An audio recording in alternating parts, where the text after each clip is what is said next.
Thanksgiving dinner on Saturday evening. I'll give you the top line headline right now. It went very, very well indeed. Man, the day before it was going to happen, Noms was so unbelievably stressed. And the day on which it happened, I was so unbelievably stressed. And we got through it, and that is good. And I'm very, very pleased it went well. So, time for some quick hellos, and then a bit of story time, and then some gaming as one does around here. So, hello to you today, Putzaroo. Putzaroo, thank you for the resubscription for 26 months. I thank you for every one of those months. Yep, 26 of them all the way. Hello today, George. George, thank you for all the good work you've done on bots and stuff. Bot Wrangler George, operational. 9, hello. Rog, hello. Marks, welcome in. Jim, how's it going? Hello, Unnamed Comet. Hello, Reflex. Gruliana, pleasure. Foohart, welcome back again. Paul Harvey, good day. That's so rude of me, I'm sorry. Hello, Steve. Hello to you, one and all out there in Viewerland, VODland, Lurkerland, and on YouTube, of course. Yeah, Saturday. If you were here for the stream, pardon me. Thank you for being a friend. Right on time. Bellic, thank you for your generous resubscription also for 16 months. Always nice having you hanging out there with us. I hope you are enjoying your Crusader Kings 3 learning. You can only learn it once or have the first experience of confusion once. I hope it is going well for you, though, all the way. Thank you, Bellic, for the resubscription. Yeah, so if you were here on the stream on Saturday, you'll already be aware that on Saturday morning, we believed that we had almost all of the ingredients for our Thanksgiving feast. And then Noms discovered that I bought an important ingredient, jackfruit, which is supposed to be in brine or water, but instead it was in sugary syrup because it was prepared to be a dessert, not a main course element. And so Noms had to go out into the big old city and visit 2 Asian grocery stores, but she found the jackfruit in water, and so she came home, no problems there. The only other missing ingredient was our poultry seasoning. When it comes to Thanksgiving, poultry seasoning is a fairly important ingredient in at least the stuffing and the main dish. So that was a slight issue. So Noms bought some meat seasoning instead. They have very similar ingredients. The meat seasoning has a whole bunch more salt in it than the poultry seasoning, and also the inclusion of garlic, I think, or something like that. And so we were waiting, though, for the poultry seasoning because the little mail update service said it would be delivered today. And so we had to get our food all made by 6. And so to get the main dish started, especially, we had to start about 2.5 hours before. And so Noms made the decision to go ahead and use the meat seasoning in the dish, and then half an hour later, the poultry seasoning was delivered, and now it sits uselessly until next Thanksgiving, I suppose. Very annoying, though, that it arrived 2 days late from what it said it would be. But altogether, the meal still tasted pretty good. Now, I need to apologize with the deepest portion of my soul. I forgot to take pictures of the various dishes.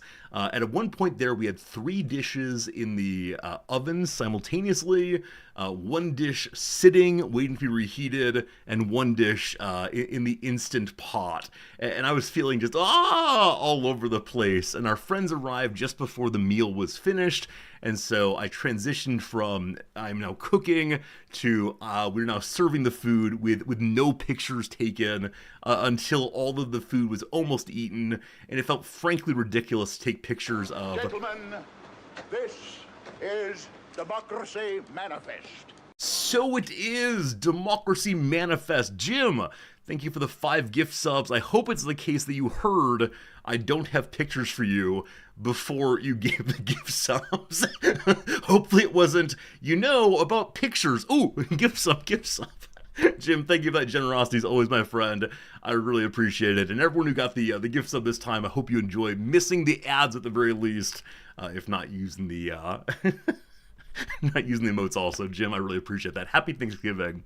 So what do I have for you? I can show you pictures of the recipes. It's a little bit less compelling or interesting than actually showing the food that I made.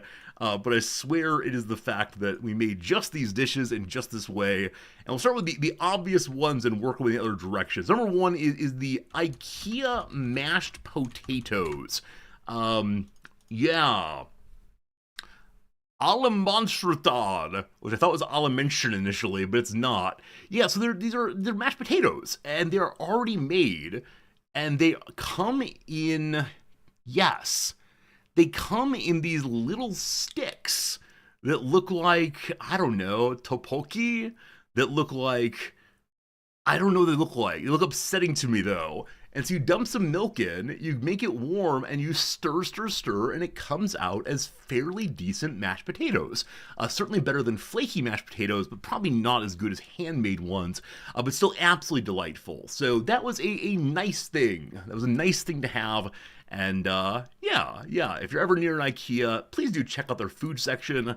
Not that I'd recommend this is the best food ever, but it is a nice thing to have available, and they have a lot of other really pleasant foods that are hard to get in Tokyo, at least, if not in where you live. Rehydrated potato cylinders. That's a fine way of discussing it. Number 2, we could not find cranberries anywhere in Japan, at least not the standard canned kind. And by the time I realized we needed them, it was too late to order from the US. So we got lingonberry something, sauce jam. Maybe? Maybe it's here? Let's see. Ketchup. No. Oh, we did get these. We got these delightful fried onions. We used them later on another dish.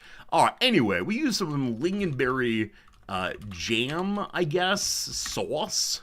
Yeah, this sort of thing. And yeah, it came in a little jar. It was totally fine. We stirred it up some, and just mighty, mighty tasty. Everyone at the table insisted that lingonberries are better than cranberries. I don't know if they were just saying that to be nice, but it was delightful. It tasted just fine, no concerns at all. And yeah, very pleased to have that as a kind of jam. Maybe cranberries next year, we'll see. After that, I made, was it Grandma's... What's it called? Grandma's green bean casserole. Wait, isn't that banned in the US? Wait, lingonberries are banned in the US? No. Or do you mean Grandma's green bean casserole? I mean, maybe. Maybe. Wait, banned in the United States? No. I don't believe you. What? Let's check here. United.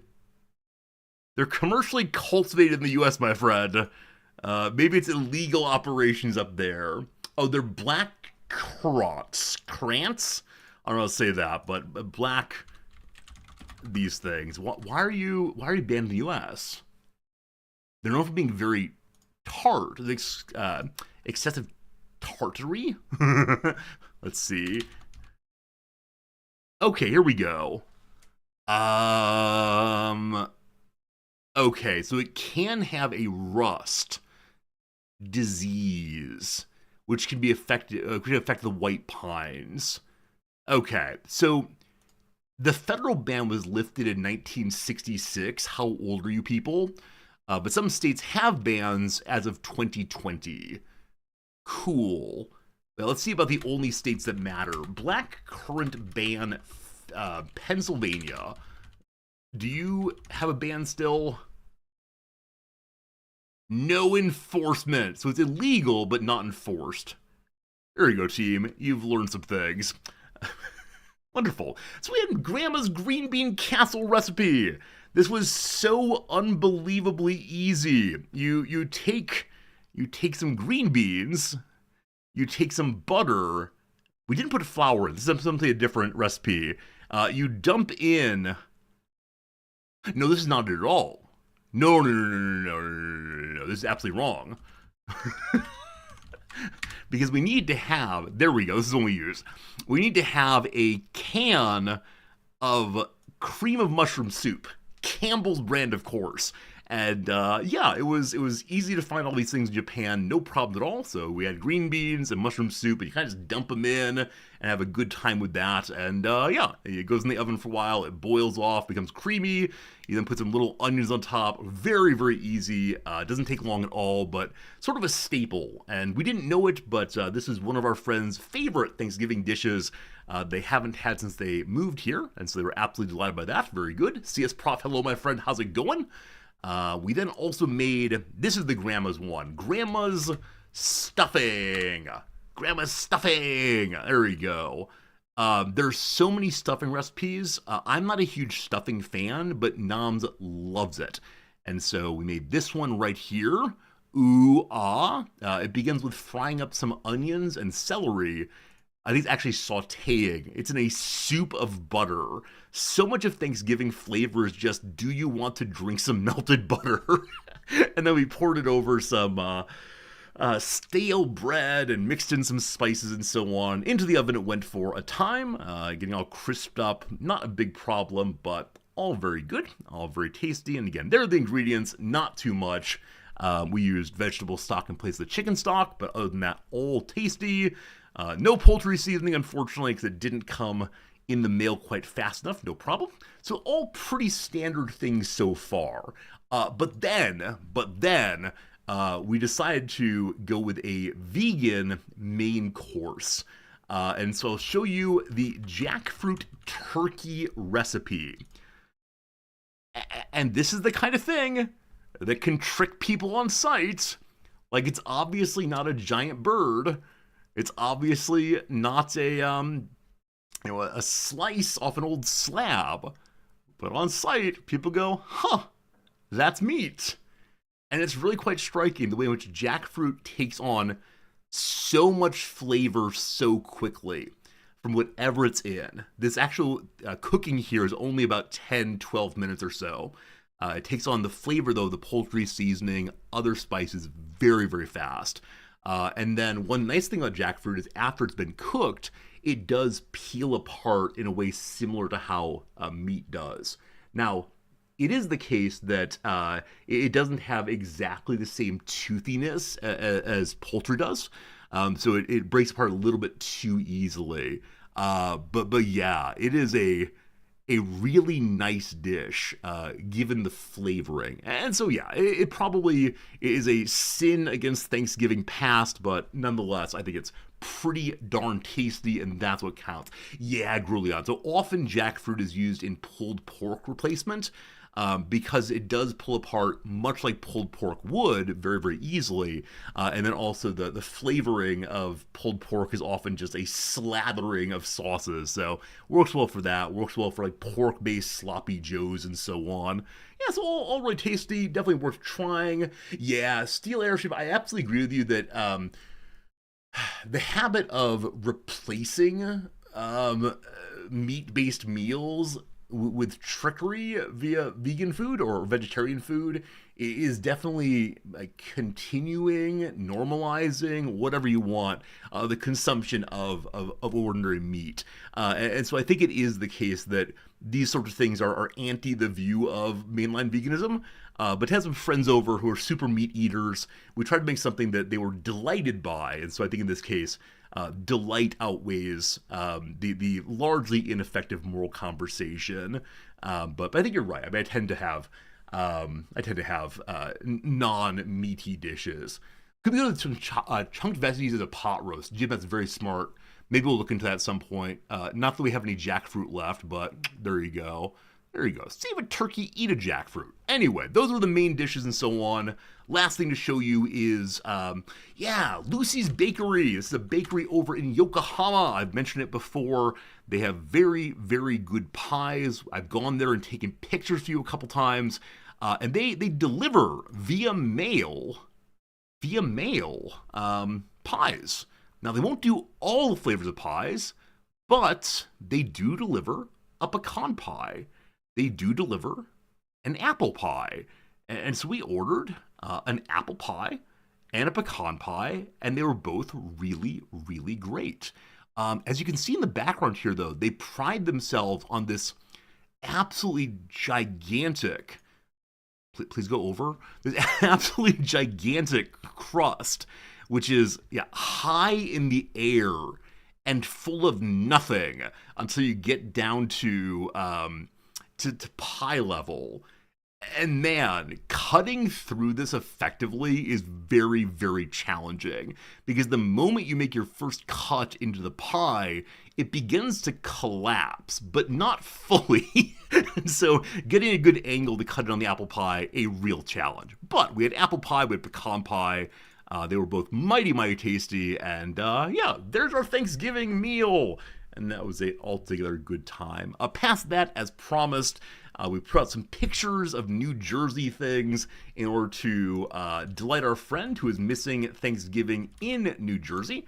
And so we put up some signs like, yep, signs like this on the front door, because we're at New Jersey now.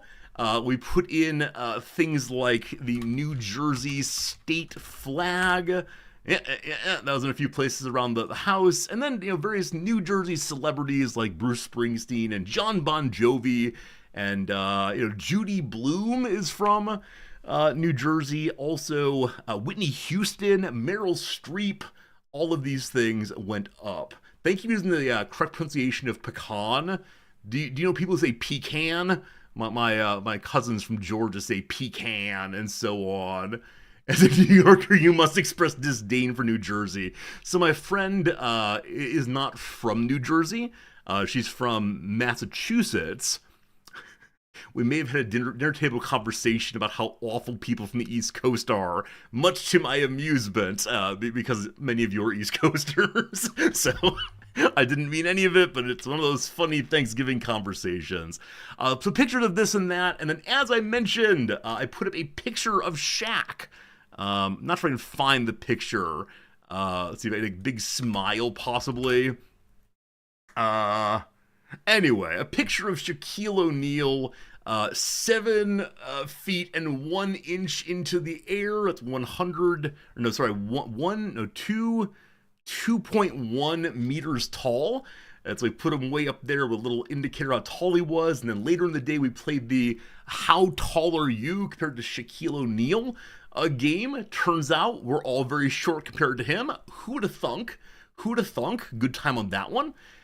We also then, for our non-New Jersey Thanksgiving friend, we played into one of his favorite activities. He is a bird watcher. And so we put together a Birds of New Jersey spotting event for him. Yes, we used this one right here. This one. Which, let me tell you, that spelling right there is an indication that something went wrong. What that something is, I'm not sure. I didn't notice till after it was printed out. We printed 2 of these. One that we gave to him with a pen, and then one that was cut apart. And so we cut out each of the birds and hid them in various places around the apartment. And he was just over the moon tickled that he could go hunting for birds. And he didn't find all of them because Noms put them in such tricky places. He's a very tall man, a little shorter than I am, I think. But she put one like way down at the bottom of the refrigerator. And then my favorite one, she put one of these printout birds on the shoulder of the chair where he was sitting.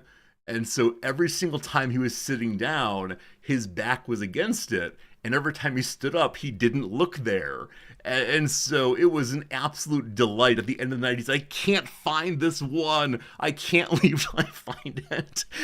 And Noms gave him very cryptic hints like, oh, it's been close to you the whole time. Oh, it's giving you a pat on the back, this sort of thing. It was a really, really funny time for sure.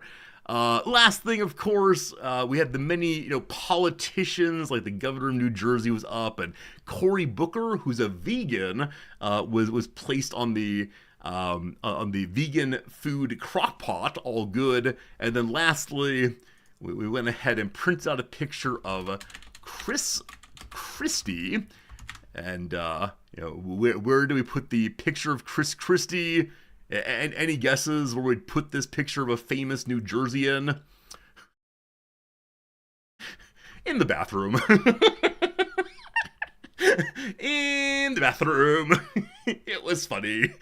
Nom suggested that we should put it on the inside of the toilet seat. so that when you open, not the toilet seat, the toilet cover lid, so when you open it, surprise, Chris Christie. But no, we just put it on the wall in there, and it was an altogether delightful time, and yeah, we definitely had some laughs through and through. Hey, Silent, you're here. I definitely passed on your New Jersey greetings to my friend, and she laughed and was just delighted by the whole night. So we had a good time. We had a good time through and through. So thank you everyone who offered your kind assistance and suggestions on what to do to make Thanksgiving work well. As I said, I was very tired by the end of it because there's a lot of preparing of this and that at a strict time, and I'm not a huge fan of that usually. But worked out really well, and that's very good. Past that, Wrexham match at midnight that night. Had some Wrexham match. They played very poorly throughout the match. We're down 1-0 going into stoppage time, and then in the 94th minute they scored, and so we all went home happy with a 1-1 draw against a team who was playing much better than Wrexham for the majority of the match. So Wrexham continue on their non-losing streak with wins and draws, going back now, I don't know, like past 8 games maybe, 7-8 games. So that's been great. Very, very happy. Have I come clean on Reddit now that it's over? Ekka's mentioning that I had a Reddit post saying, "Hi, I'm in Tokyo. Would you New Jerseyans help me to put together the best possible Thanksgiving for my New Jersey loving friend?" I have not posted a follow-up for them because I meant to use the same pictures that I would show all of you to show them also the things we made. And so, yeah, we'll let that fade into memory, but it was very kind of them to help me put together a nice Thanksgiving. Look at that. Reddit does have some utility. Occasionally people insist that there's nothing of value on Reddit, but as always, I think the smaller communities that are focused on a particular topic tend to be a little better because state line in New Jersey, people are talking about New Jersey, and usually not politics, but just like, hey, where's a nice beach to go to, or what are your Thanksgiving celebrations? The big subreddits are perhaps a little bit less great, but I had a good time with that. Yeah, so Wrexham won, and then Sunday, we did basically nothing of interest. We finished up the Lord of the Rings first movie. I forgot that the end of the first film is actually the beginning of the second book, and so kind of out of nowhere, something sort of major happens to one of the characters, and Noms was like, wait, where was this? I don't know about this yet. So it does happen in the first chapter of the subsequent book, so she'll catch up quickly, but I think on the whole she enjoyed it. I think on the whole she enjoyed Lord of the Rings movie, but with that said, she prefers the book. She kept saying, oh, but where's the depth? Where's the depth of description? Where's the depth of the conversation, etc.? And of course, that's one of the challenges of the medium, right? You can only do so much description without the movie going on to many hours. Now, of course, at the same time, she's ready to say, oh, sometimes Tolkien goes on way too long. There's just like march into the mountains that goes on for a whole chapter that she loathes because it ultimately goes nowhere. But in the film, this march into the mountain is over in 4 or 5 minutes. So, I think Noms will find her issues regardless. But a good time watching it. And, yeah, absolutely, Alphameric. Bormer's situation is the one that is part of book 2, but movie 1. That's how it goes. Z, it's good seeing you. How's it going? It's like film and novel are different media. Whoa, Dogberry. I won't have you making such contentious claims here. But yeah, I hope it's the case that Noms will come back in the next few days and talk to you about the movie, because I know many of you have strong feelings about both, but she's moved on to book 2 now, and so we'll probably be able to watch the film in, I don't know, maybe a month or so. She does pop between books in a way I find very, very challenging. I usually have one serious book, and then one less serious book. I don't want to say like trivial book, but one book that doesn't require a ton of thinking to go. And it often is like nonfiction versus fiction. Back in grad school, I only read nonfiction, and I felt just dead to the world of fiction. But now I have one of each kind. Where Noms has, I don't know, like, I'm not making this up, but 4 or 5 books going constantly on the non-work side. And so she just pops from text to text, reading a chapter here of one thing, a chapter locked in this. I don't know how she does it. in part keeping all of the different storylines separate, but also when she gets back to a text, how does she remember what was going on? So we'll probably get through the second book in the next month or so, and then onto onto the film, and I'll report on how that goes. But yeah, Sunday we finished that one. I had some time to play with my magic cards as always. Got a magic video up. Thank you everyone who's been commenting on those and making them get more and more views. Been fun to share my love for magic cards with a bigger and bigger community. All very good. And that's basically everything. We did some cleanup, some dishes, that sort of thing, and this morning feel refreshed, frankly. Gentlemen, hey, Tyrion. This is Democracy Manifest. Tyrion Rex, thank you for the really unexpected and really generous 5 gift subs. I appreciate it a whole bunch. Thank you for being part of the community, and happy Thanksgiving. I'm a little late on the Thanksgiving greetings to you all, but I'm still feeling pretty grateful. We'll see how long the gratitude lasts. I'm going to drop off pretty soon and go back to being terribly cynical resorty, I'm sure. But Tyrion, thank you so much for the kindness, and all 5 of you who got it, I hope you enjoy them and do well with yourself. I think that's all. How were your weekends? We have about a minute or so ads left. I don't want to move to little games till ads are done, so anything went on this weekend for you all? Anything fun? Anything notable? What games do you play in? Whatever you want to share. I'm guessing at least a few of you are playing the new Bannerlord. Gentlemen, this is Democracy Manifest. George! What you doing, George? George, thank you for the 5 gift subs on top of that. Wow. George, Tyrion Rex, thank you both. Jim, thank you also for your earlier gift subs. Big generous day, big thank you, etc. That's really, really kind of you, and I'm always humbled by your generosity and helping me pay the bills right here, etc. Running through some comments. Number 1, did my homesick friend enjoy her meal? Dog, she did. Dogs, you're subscribed. No, you're not subscribed. If you go watch the VOD, you'll be able to get a sense of how the show went. I just finished the story, but a good time through and through. Let's see. Jim says you celebrated your daughter's 21st birthday. Wow, I hope they had a good time. Hopefully they're doing well. I know you said they're at the same school together now, and so hope they're supporting each other, and happy 21st. That's one of those monumental days. It's one of those like final marks on the things that one's allowed to do. So often in the US it's seen as being one of those big entry points into adulthood. Not a ritual proper into adulthood, but instead, something really really important anyway. So good for them. Hopefully it's the case that they keep enjoying themselves and do their homework. Mom. Friends, the hype train is launching. It's at level 3 already, thanks to the generosity. I appreciate it.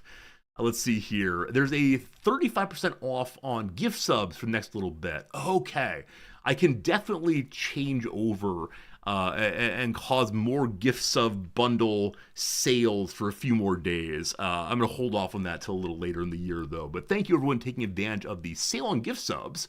35% off is not nothing, for sure. Alton America says you lost your love in high school for Magic the Gathering.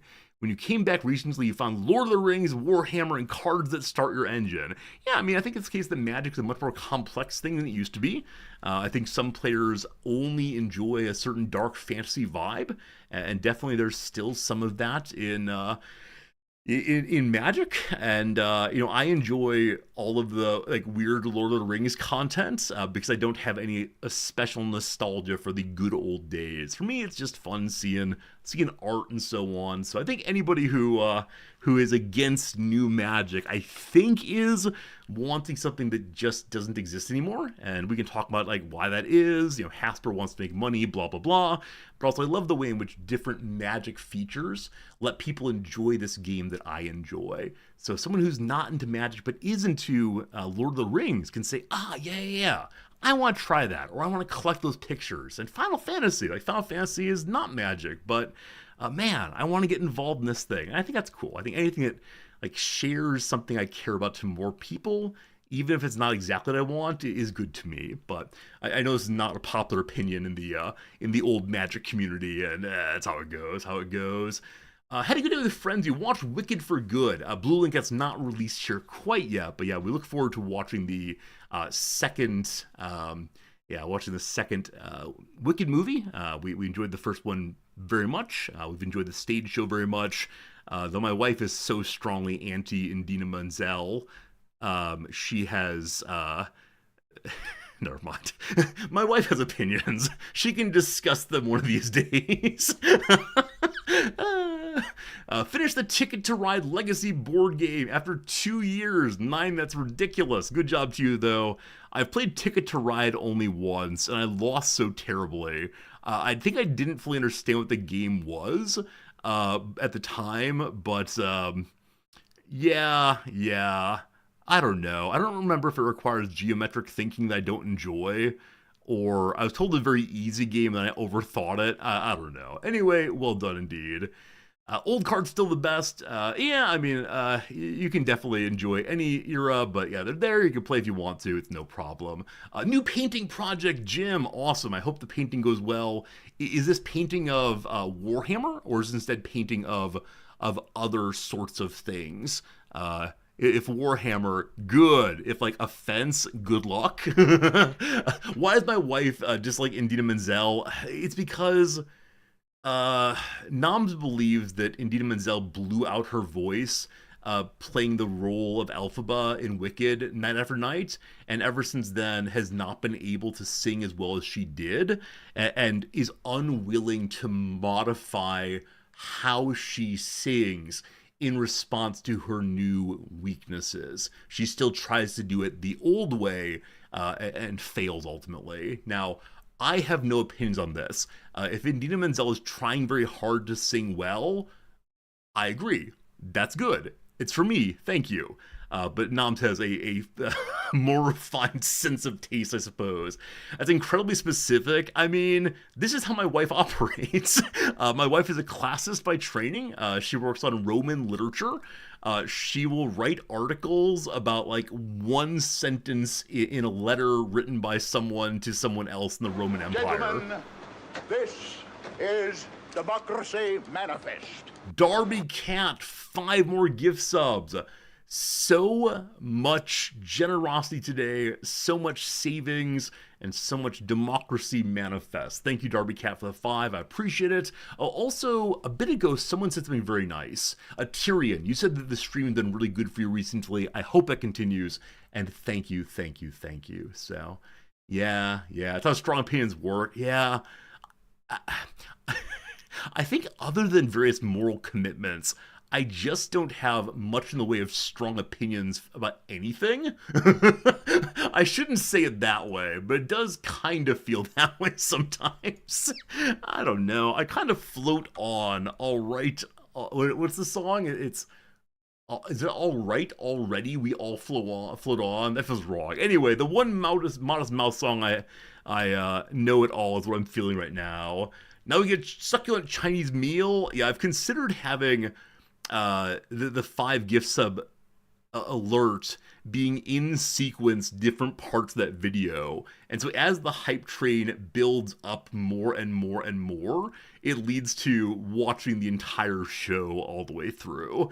But I think it's too much pressure, maybe. Do I have opinions about unions? I mean, I think that ionic bonds are pretty cool, and there are other kinds of bonds too. I've been told that We All Float On by Modest Mouse sounds so different than all their other music. And so if you get into Modest Mouse via that one song, you just won't have any strong opinions about other things. Or that's not true, sorry. You won't have a sense of what the... Sorry, if you get into Modest Mouse via that song, you won't know what to anticipate going into their other music. And I think that leads to a surprise, but I know that one song, it's all very good. Hey, 454 Big Block, thank you for continuing your gift sub. That's really generous of you. I'm glad you're enjoying hanging out with us. So I'm guessing your name is something involving engines. My apologies for not knowing more than saying that. Do you have opinions about treasury bonds? All right, look here, you. Like, probably any politically related topic, I do have very strong views. I want to suggest they're not just opinions, though. Gosh darn it. But not today, not feeling that today, because today is the very, very last day of meeting my students. They have an exam actually, but today is the day we review the semester. Today is the day that we say goodbye, talk about what went well, what didn't go so well, what readings they liked, didn't like, and then like the final question I'll ask them is, on day one, I asked many of you, what's the most important thing you learned in this other class they had to take? And for so many of them, they say, I just don't remember that class at all, or it wasn't very good. And so the last question I always ask them is take a minute or two and come up with one thing that you will take from this class. Any one thing, it's fine. So when someone asks you in the future, what's the one thing you will take from this class, you then have an answer for it. And often their ideas are really, really nicely developed. They see the connections throughout the semester. Occasionally they will say, oh, I was going to say what he said. And I'll say, okay, give me one example of it. Because I think often they're just fishing for something, but it should be good. I don't have strong opinions about the class. It's not, did you like the class? It's not, did you have a fun time? It's just, what's one idea that will stick with you? Because if you've been coming to classes and doing the reading and so on for 15 weeks and nothing is stuck, come on. Come on. That seems unlikely, but who knows. Hello to you, Slivers. Pharaoh, did I say hi? I don't know. Hello, Pharaoh. Hello, Tarek. Welcome in, everybody. All right. I think that's all the blather for now. Tomorrow I'll report it on how the last day went, but other taking away from it is I have no strong opinions. No, so in my class, I put on a persona, obviously on certain things. So part of my very early first day let's figure out what we're doing in here is talking about the structure of argument. And it's really boring for this class if I say every argument is a series of premises that are intended via inference to support what's called a conclusion. Every argument has one and only one, like, good God. And so instead I say, hey, random student, what's your favorite singer? And they say Taylor Swift. And I say, Taylor Swift sucks. And then we work our way through an argument about why Taylor Swift's great, or whatever it is. And so I'm willing to ape strong opinions in class, even on a lot of topics I just don't care enough, frankly. And that's how it goes. All right, let's go ahead and do a little bit of, wrong button. Let's go ahead and do a little bit of a game called the Word of the Day. That's not much of a game, but is what it is. The word of the day is iconoclast. Iconoclast. We probably know this word from Crusader Kings 3, a game we'll surely play again real soon. So here we go. An iconoclast originally referred to someone who destroys religious images or who opposes their veneration. It is now used to refer broadly to anyone who criticizes or opposes beliefs and practices that are widely accepted. So at one point it was smashing the icons and statues and idols and so on. Though now it just means you want to cause some trouble. You want to challenge traditional beliefs. You want to say things like, we owe nothing to the dead, that sort of thing. I can't imagine anyone saying that. The comedian had developed a reputation as a contrarian and an iconoclast for whom no topic was off limits. I think Carlin is probably who comes to mind first in this one for me. Definitely some of the contemporary comedians are iconoclastic for no purpose. I've mentioned before that back in grad school, one of my friends very much wanted to get into stand-up comedy. She was generally speaking a kind of passive person at that point, but she decided it would be good for her to do something radically different, and so she put together a routine for stand-up comedy. And I went and visited her and watched her do a routine on stage a few times, but because it was open mic night, often other people would go first. And so many of them would get up on stage and begin doing their routine.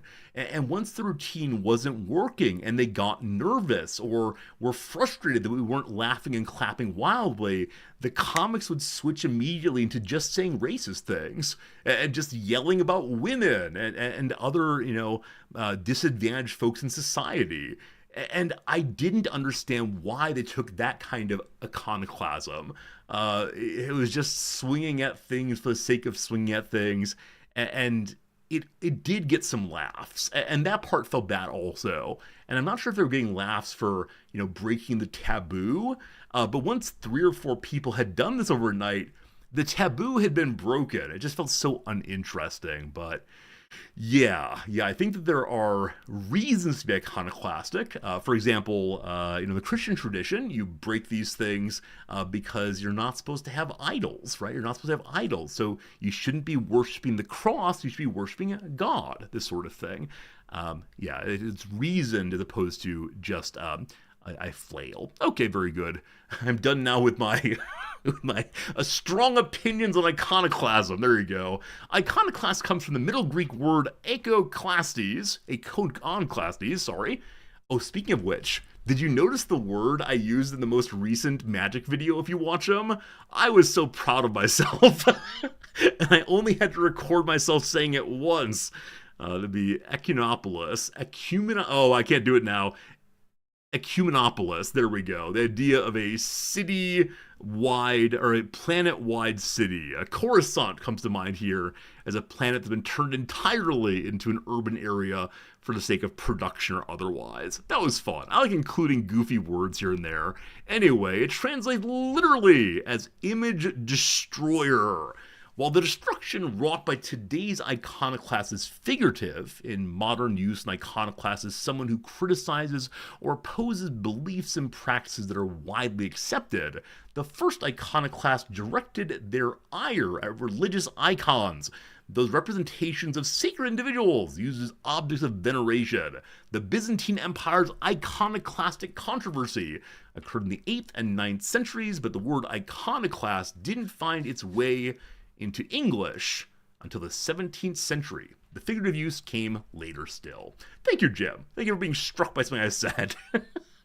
All right, team, here we go. Fill in the blank to complete a word referring to an independent individual who does not go along with a group or party. Got it. Think John McCain. Think John McCain's self-description in the election versus Barack Obama. Yes, indeed, Radicus. It is a maverick. John McCain, the maverick. Love it. A motherless calf? Wait, the first definition of maverick is unbranded range animals.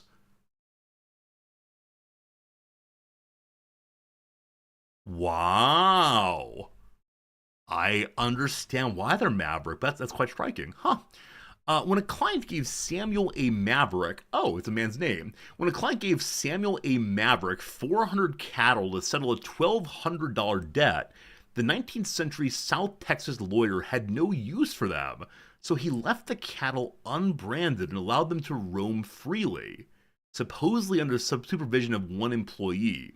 Neighboring stockmen recognized the opportunity and seized it, branding and herding the stray cattle as their own.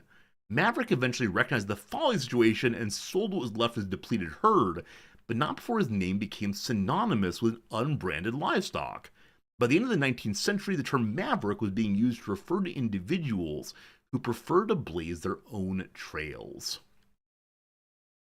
If someone told me this story and that someone was not Merriam-Webster, I would say this is completely made up. This is a crazy story. However, shame on the neighboring stockmen.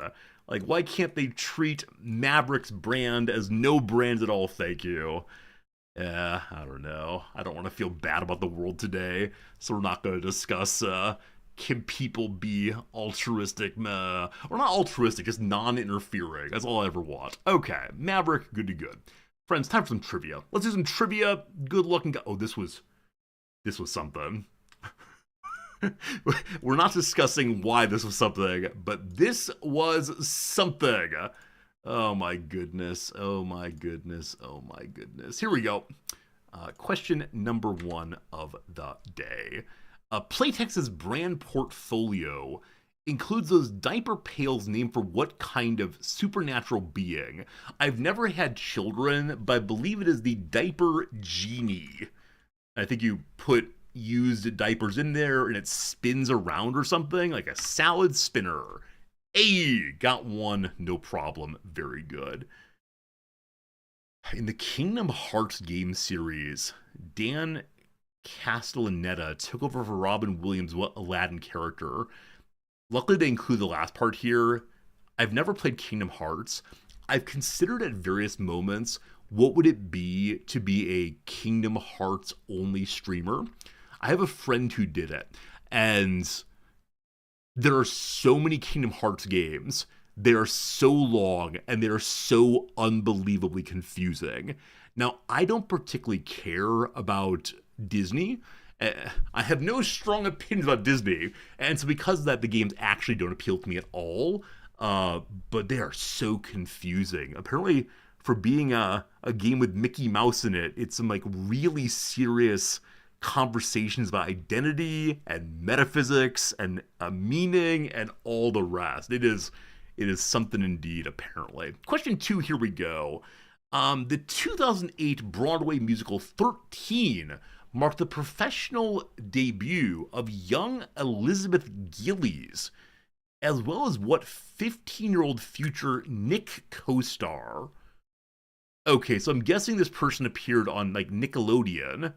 Unfortunately, I just don't know Nickelodeon content at all.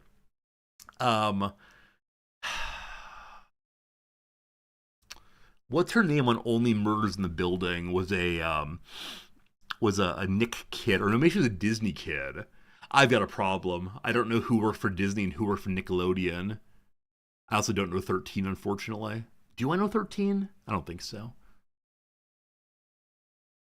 Yeah, I have genuinely no idea. I'm gonna say like Olivia Rodrigo. She's a person. All right. In 2013, Yours Truly was the chart-topping debut album for what pop star who had just turned 20?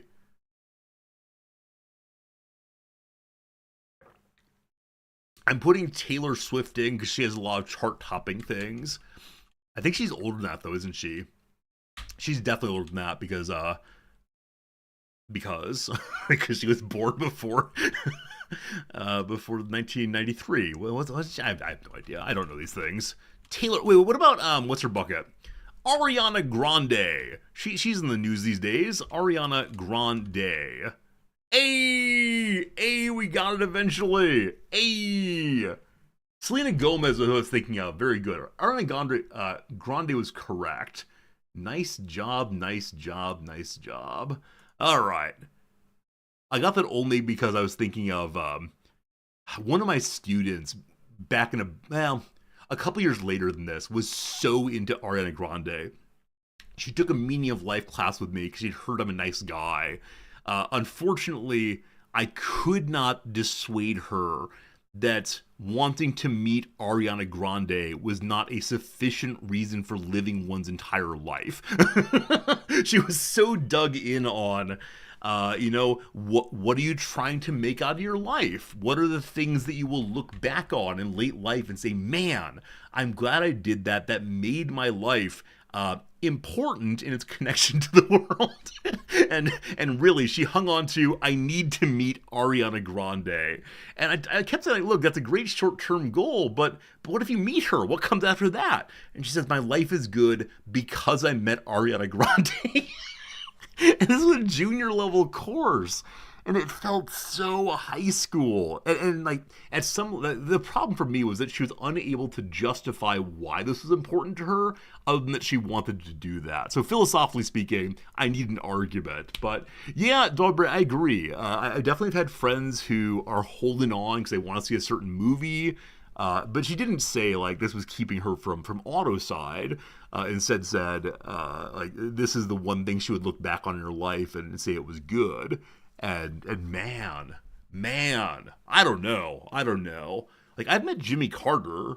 That was pretty cool. I like that I did that, but the blight of I have opinions about the blight of celebrity culture. Unfortunately, oh goodness.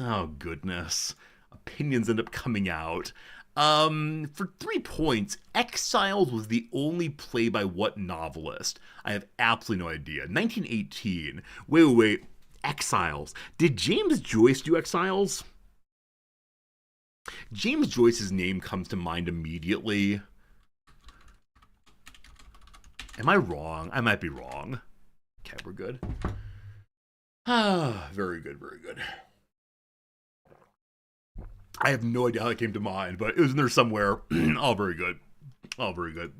Question 4. The wee Nottinghamshire village of Laxton used to have what not too dissimilar name that's more familiar to Americans? Tony Braxton. Laxton. Is there a Brixton?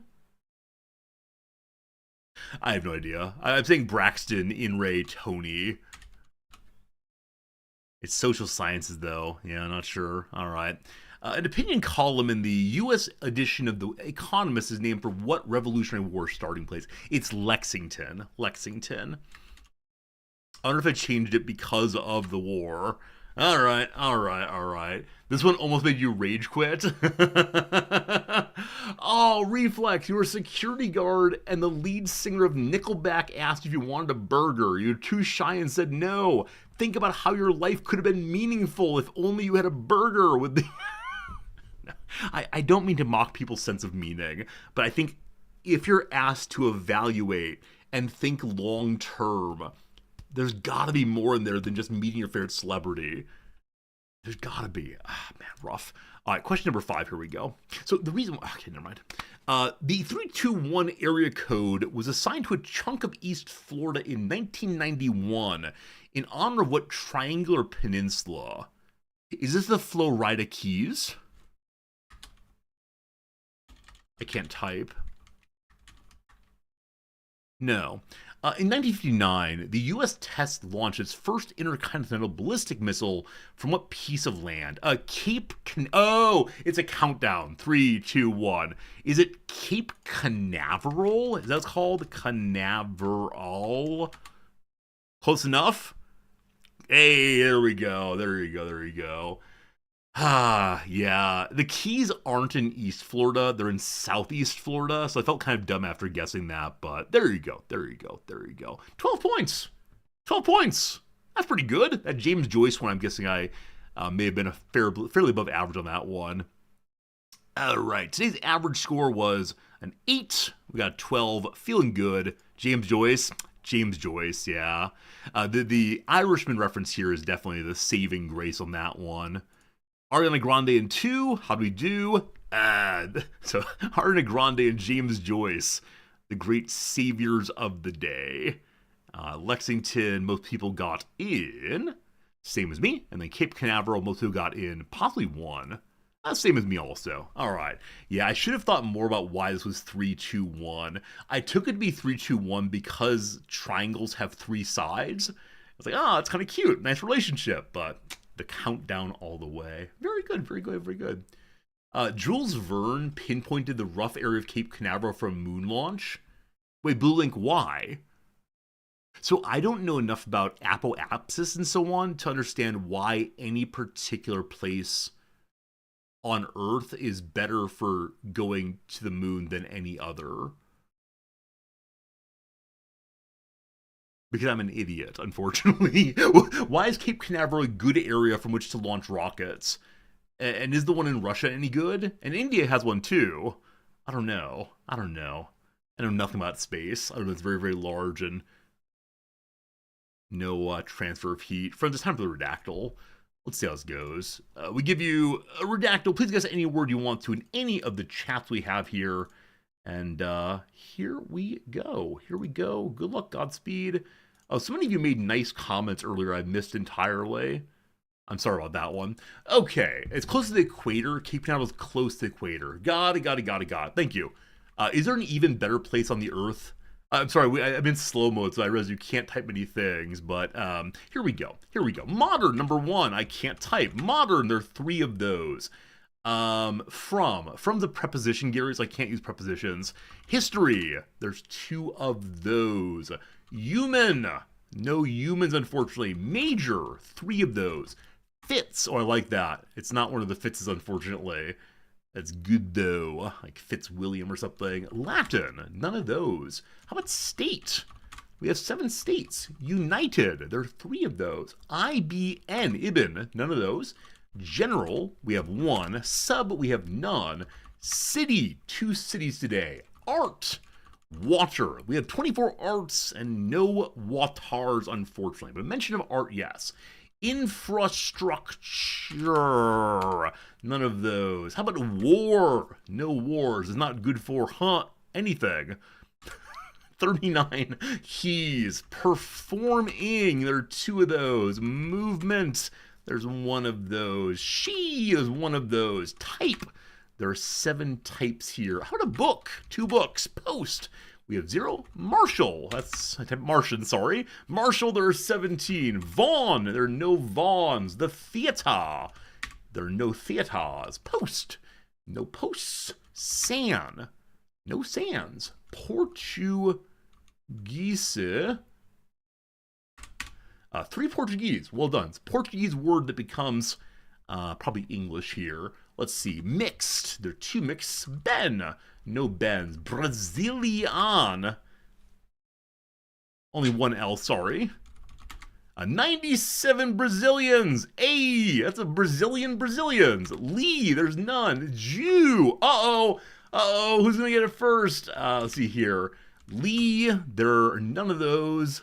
Mixed, we did it before. Institution, none of those. And Jitsu, there we go. Jewel, I thought you'd get it first. I know Jewel's into this, like, Jewel's gonna get it, but not this time. But let's learn about one. We got Brazilian by Fuhart, and then Rog got the Jitsu first, and Jew was Radicus. Well done. You're too slow, no problem at all. No problem at all. Good job on everyone playing. That Portuguese guess definitely helped. Welcome to me reading poorly. Brazilian Jiu-Jitsu. Portuguese is Jiu-Jitsu Brasileiro. Sure. Often abbreviated to BJJ, is a self-defense system, martial art, and combat sport based on grappling, ground fighting, and submission holds. It's primarily a ground-based fighting style and involves taking one's opponent down to the ground, gaining a dominant position, and then using a number of techniques to force them into submission, like joint locks, chokeholds, or compression locks. I know what joint holds and chokeholds are. What is a compression lock? BJJ, compression locks. You press one of the muscles on the You press one of the muscles on the body of your opponent against their bone. Oh. That seems very unpleasant indeed. I've never thought of that before. Like, I understand chokeholds, how they work. I understand, like, the dangerous holds involving cutting off blood supply. I understand, like, pulling the joint in the wrong direction. Fine. But I never thought about that. Oh, poor muscles. Poor muscles. This is against the rules for lower ranks. Okay, Jewel, that makes sense. That makes sense. Oh, man. Now, of course, the case, as one often knows, if you're into a real self-defense moment, you should do things like poke the eyes and strike the groin. But, yeah, submission holds, man. I remember back when I was young, I had a friend who did this sort of thing, and he was always looking for sparring partners / victims. And it was amazing how fast he could put people into holds where they're just like, uncle. And again, like, beating up on people who have no training, it seems a little unsporting, but yeah, I only went with him once because I thought, hey, I'm relatively strong, I can do this kind of thing, and but no, definitely, my poor little elbow did not like what he did to it.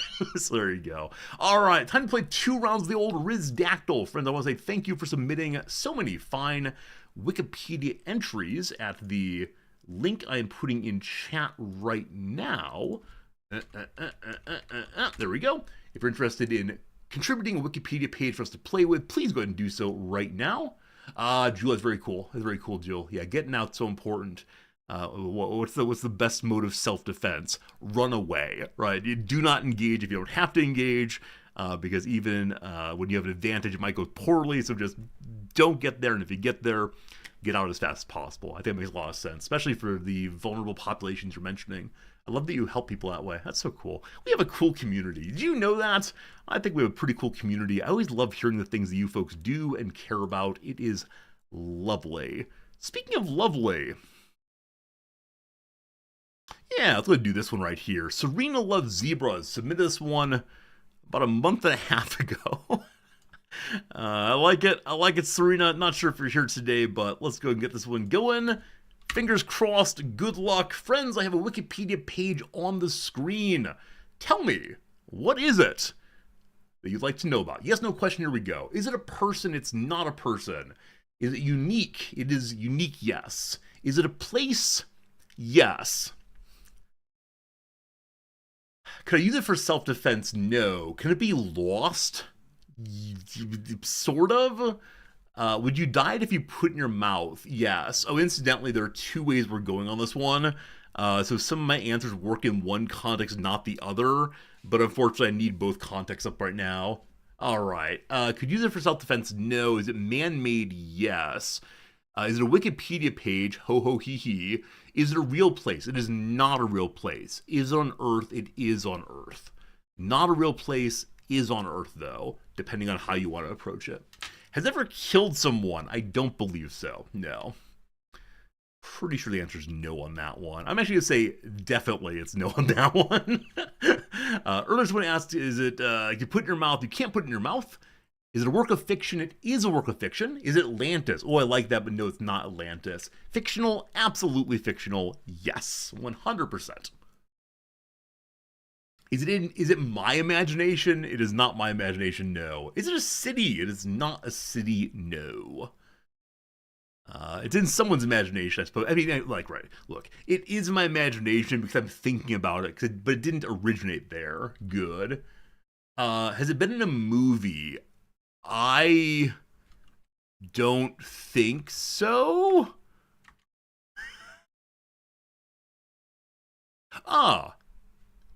Well, okay. It's been in TV movies. Do those count? Those count? I'm not sure. Not sure. Let's see here. Is it a country? No. Did it exist before 1900? No. Would the Grokkopedia entry differ significantly? What on earth is the Grokkopedia? We're learning about this right now. Grokkopedia. Open online source comprehensive collection of all knowledge.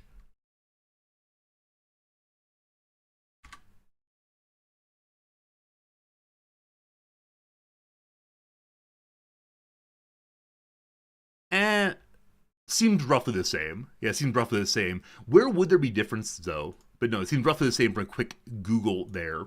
Back to it. Was this ever believed to be real? No. Is it a building or a complex?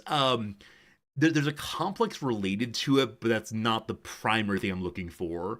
Is it Eden? No. Is it Atlantis? No. Is it Laputa? No. Was it the title of a book? I don't believe so. Let me see. No, it was in the title of a book, but is not a title of a book. Narnia? No. Is it a sci-fi original? No. Is it created by an American? Yes. Is it Fantasy Islands? No. Grokkopedia is Elon's version of Wikipedia. Why did you make me support that? Shame on you. Is it related to a fairy tale? No. Was it created after 1950? Yes. Is it associated with one specific author? One creator, like one person who thought this up. I know who that is before I looked at it, but no, not one specific author. I don't believe. Is it the Great Glass Elevator? Oh, in Charlie Chocolate Factory? It's not that, but good memory. Was it the comic book first? No. Is it Smallville? No. The Island of Dr. Moreau? No. Yeah, Pharaoh, I know the word grok in two contexts. I forgot that that's what Elon is calling his chatbot machine. But like grok also means what? Like to know in nerd culture. So I thought maybe there's a Wikipedia and then a Grokkopedia that focused on like nerd stuff, but who knows? Is it Oz? It is not Oz. Would I like to go to this place? For time, sure. is associated with an animated IP. No, not that I know of. I'd go to this place for a little while, sure. Did I miss anybody? Is it Oz? No. No, I think I didn't miss anything. If it were real, would I want to visit it? Yes. Did it originate in prose? I'm going to say no on that one, though the answer might be yes. I'm saying no, it did not originate in prose, at least not in an important way. Is it a modern setting? It depends on what you mean by modern. I'm going to say close enough, yes. Is it fantasy? No. Is it in a fictional America? No. I don't think so. Maybe a little bit, but not in a way that matters. Is it Disney related? I do not believe so.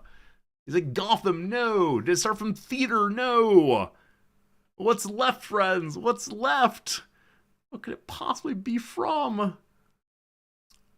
I'll give you a direct hint in a moment here. Because I think that we implied it and then moved on, unfortunately. No one has asked this thing. How did you miss this, friends?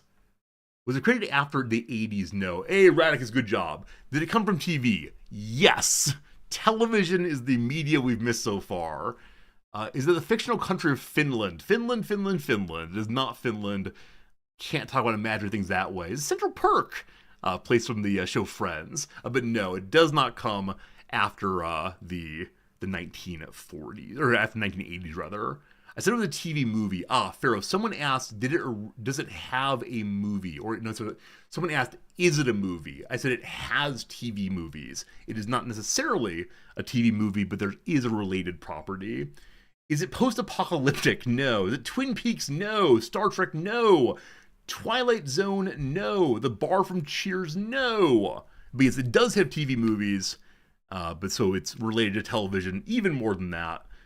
It is from a TV show, I'll say that. Is it associated with an American city? No, it is not. No, it is not.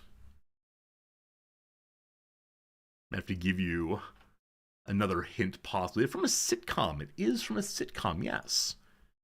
It's from a sitcom. We said what? After 1950, before 1980. Related to Stephen King? No. From before the year 2000? Yes. Is it The Good Place? No. Land of the Lost? No. Central Perk? No again. The Planet Orc? Oh, I love the idea, but it was not Mork from Orc. But you're getting into the right era, I suppose, with that one. Yeah. This is one that I believe that all of you will have heard of, even the Europeans, I believe. The Brady Bunch house? No. MASH? No. Is it sci-fi? No. Is it Leave It to Beaver? No. Does it involve Alf? Oh, if only, but no Alf here. The characters on the show had really clearly defined stereotypical roles. Is it Gilligan's Island? Hey, you got it. It is Gilligan's Island, an American sitcom produced by Sherwood Schwartz. I knew immediately it was Sherwood Schwartz. I'm not sure how I knew that, but there you go. Gilligan's Island. That's a place. It's 3 hours away from Hawaii. Is that America? I don't know. But there you go. There you go all the way. The ship's first mate, Gilligan. There he is. Often causing problems, messing up a little bit. And yeah, they have clear roles. There's the skipper, there's the model, there's the simple farm girl, all the rest. The Harlem Globetrotters went there. Amazing. Absolutely love it. There's the skipper. There's the professor, the character that I looked up to most of all. He who could make a radio after, or he could make a radio out of coconuts. Oh, amazing. We then had, the movie star. We had, Mary Ann, the simple country girl. And I believe that's all them characters. What a very Oh, it's only 3 seasons long? Wow. Yeah, I wasn't alive in this period, certainly, but that's a, yeah, it felt much longer than that. That's amazing. That's amazing. Okay, very good indeed. Thanks for the fun submissions, Serena. Let's go and get one more a little bit later. Someone submitted in the past couple days. Many of you submitted things over the weekend, which I do love very much. Radix, I appreciate you. Paul Harvey, that's a good one. Let's go and grab These are all delightful. These are all, that's hard. That's hard. Okay, wrong. I'm going to grab one of yours. I think I've grabbed you a couple times recently. Look at me being a person with too much favoritism. Friends, I see a Wikipedia page on the screen. Oh, thank you, Jim. I forgot the Howls, right? The Howls, the millionaires who come along on the trip and have more money than anyone, so try to make a beautiful villa for themselves. What a weird show. I wonder what the politics of Gilligan's Island is/are. Yeah. I don't remember it well enough, but at some level, being stranded should mean they're all equal, but at the same time, yeah, obviously they still had class distinctions. I wonder how over the years the sitcom of Gilligan's Island changed the understanding of the characters. Like early days, they were very like general sketches. I don't know, interesting. Friends, got a new one. Any questions you want to, bring them in now. Rog submitted this one. We'll have some fun with this one, I think. Good luck, Godspeed, and fingers crossed. Is it a person? It is not a person. Is it a place? It is not a place.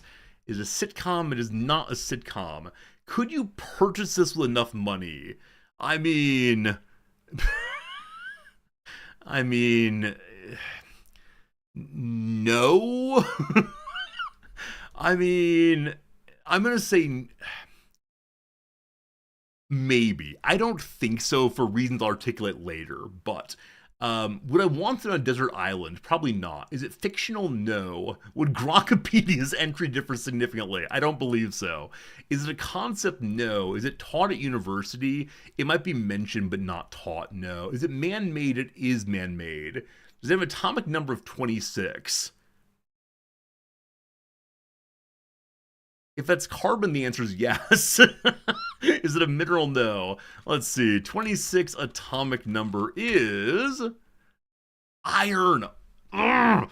No, it does not have that. Is it a physical thing? It is a physical thing. Is it a physical object? It is a physical object. Is it carbon? In part, I'm sure. In part, I'm sure it's carbon. Yes. Yes.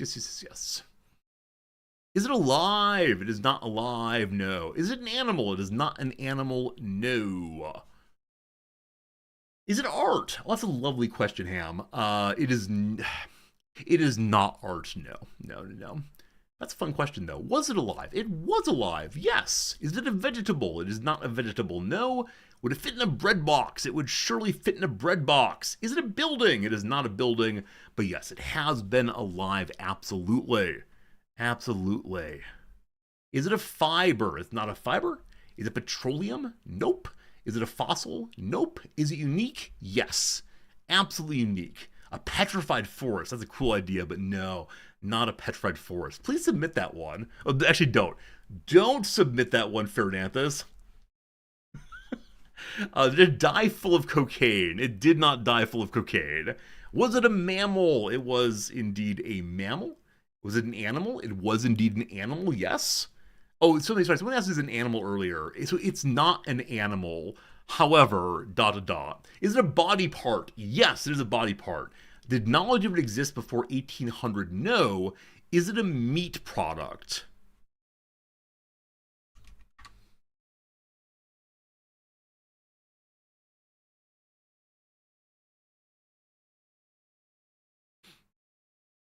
No. Is it alive? No. Is it the monkey's paw? No. Was it an animal's tusk? No. Is it inhumans? I'm going to ignore your plural. Is it inhuman? Well, no, but it was. Is it prehensile? No. Is it a mammoth? No. It is man-made in the way you don't like. Ha got him. Got him. It's man-made in the way you don't like. Ha. Is it feces? It is not feces, no. Again, a unique thing. Unique thing. There you go. Is it a relic? You know what? That's delightful. Sure, we'll call it a relic. Yeah, it's a relic, absolutely. Is it Otzi? I don't know what that is, but no. Is it preserved? Yes. Is it the appendix? No. Is it Einstein's brain? Amherst, good job, my friend. The brain of Albert Einstein is subject to much research and speculation. It was removed after his death. So the reason I don't think that you could buy Albert Einstein's brain, even with unlimited money, is some parts of it have been lost. There are definitely bits that were cut out and sent in various places, and yeah, it's missing. So you can eat brains. I had a quick search of what is meat, and the phrase it gave was the flesh of an animal as food. And then our friend up here said used as food. I've been told that when I say that basically everything is edible, that is wrong. We're saying that brain is meat. So I know that... No, I think this is a damned if I do, damned if I don't moment. Because I know that some cultures would have cerveza? No, that's beer. Cabeza is brain offered as meat inside of a what's it called? A taco or burrito in Mexican culture. But if I say that like the brain is meat, someone's gonna go rabble, rabble, rabble. It's not meat. Yeah. I don't know, team. I don't know, team. Either way, you have complained about these things. I did a quick what is meat search and decided no, here we go. Friends, it is time for us to figure out the truth of the matter. You demand this, I give it to you. Hello ChatGPT version 3. Welcome, or no, congratulations on your upgrade.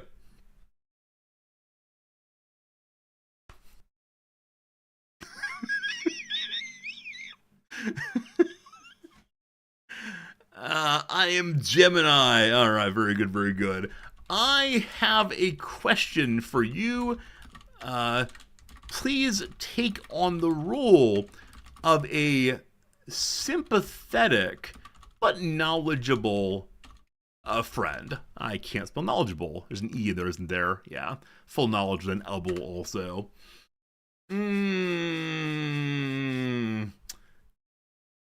Okay, so it seems that like 3.0 is slower.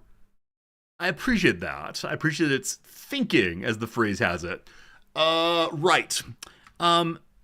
Some friends and I are having a discussion, and we can't decide on what's true.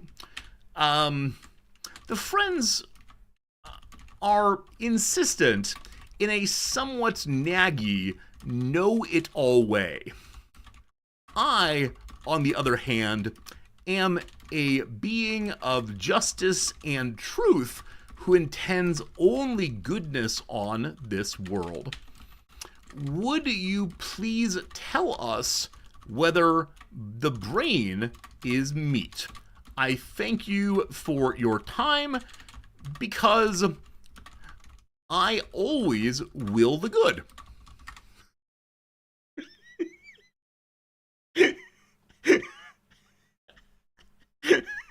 Hey again, Merchant, what's up?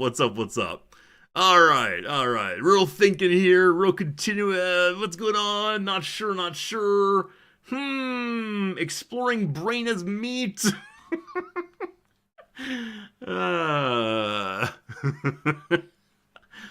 Analyzing meat-based arguments. I wonder what's actually happening here. Okay, this is a case of semantic frustration. It's tough when friends get stuck in the know-it-all mode. Here is the truth. Depends on what dictionary you want. One's the kitchen, one's the biology lab. Culinary, it is meat. It's the edible flesh of an animal. All right. Offal is a kind of meat. Very good. Anatomically, though, it's not muscle. So the question then is, which semantic category are we in? What language game are we playing? The truth and justice conclusion. Aha! Since I am a being of truth, here's the fairest way to dispute it. If your friends say it's not meat, knowing the other side, we're both right, but your definition is too narrow. We ignore that part. We ignore that part. Friends, your definition is too narrow. The end. You've reached your thinking limits?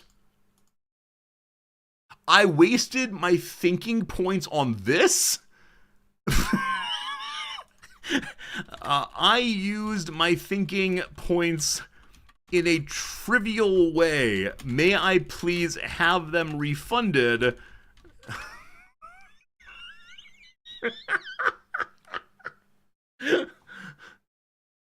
It's frustrating when you realize your mental resources are very precious thinking points.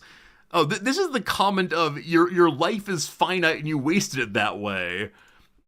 What shall I do, having wasted an important portion of my limited lifetime on what is fundamentally, oh gosh, a bit that has gone on too long. Oh boy, oh boy, oh boy.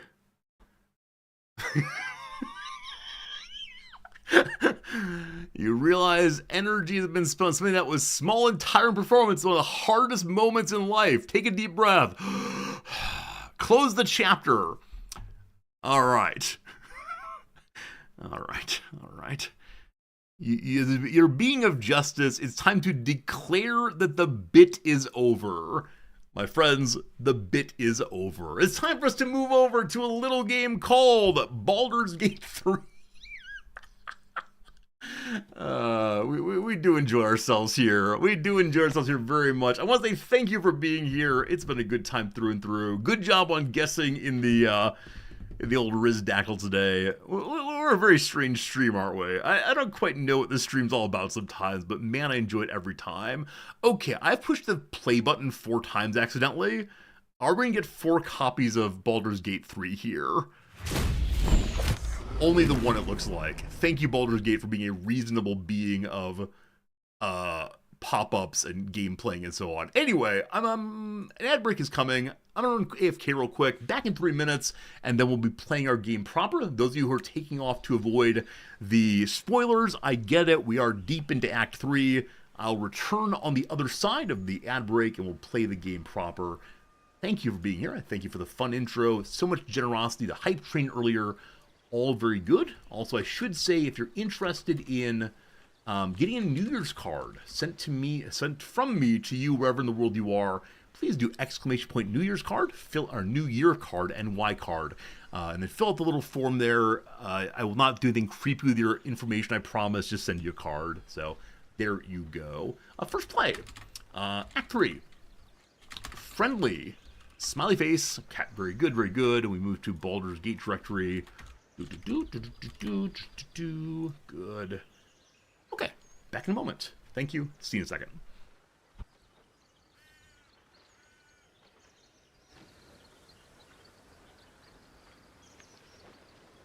There's really limited menu screen music. That's too bad. Rough.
Okie dokie. Hello again. Thank you. Perhaps load the save. That's not a bad idea at all. It's a good way to avoid the nothing happening on stream. What happened last time? I just don't recall what happened last time. I know we solved a murder. That was pretty good. I appreciate having solved a murder, but past that I'm a little unsure on what, if anything, happened. I still can't long rest. Remember that. Long resting is... Oh, yeah. we may have, in our inability to long rest, we may have wandered our way into a profoundly unwinnable fight. We repeatedly yelled that, like, we are beings of truth and justice, and so must strike down the evildoers. Unfortunately, evildoer had all of his spell slots equipped, and so we gave up. Because, yeah, going into a fairly major fight with only one's cantrips available was perhaps not the wisest choices ever. So I'm going to fill up my water glass. It'll be 30 seconds, then BRB. Thank you much for being here. Oh, boy, oh, boy, oh, boy.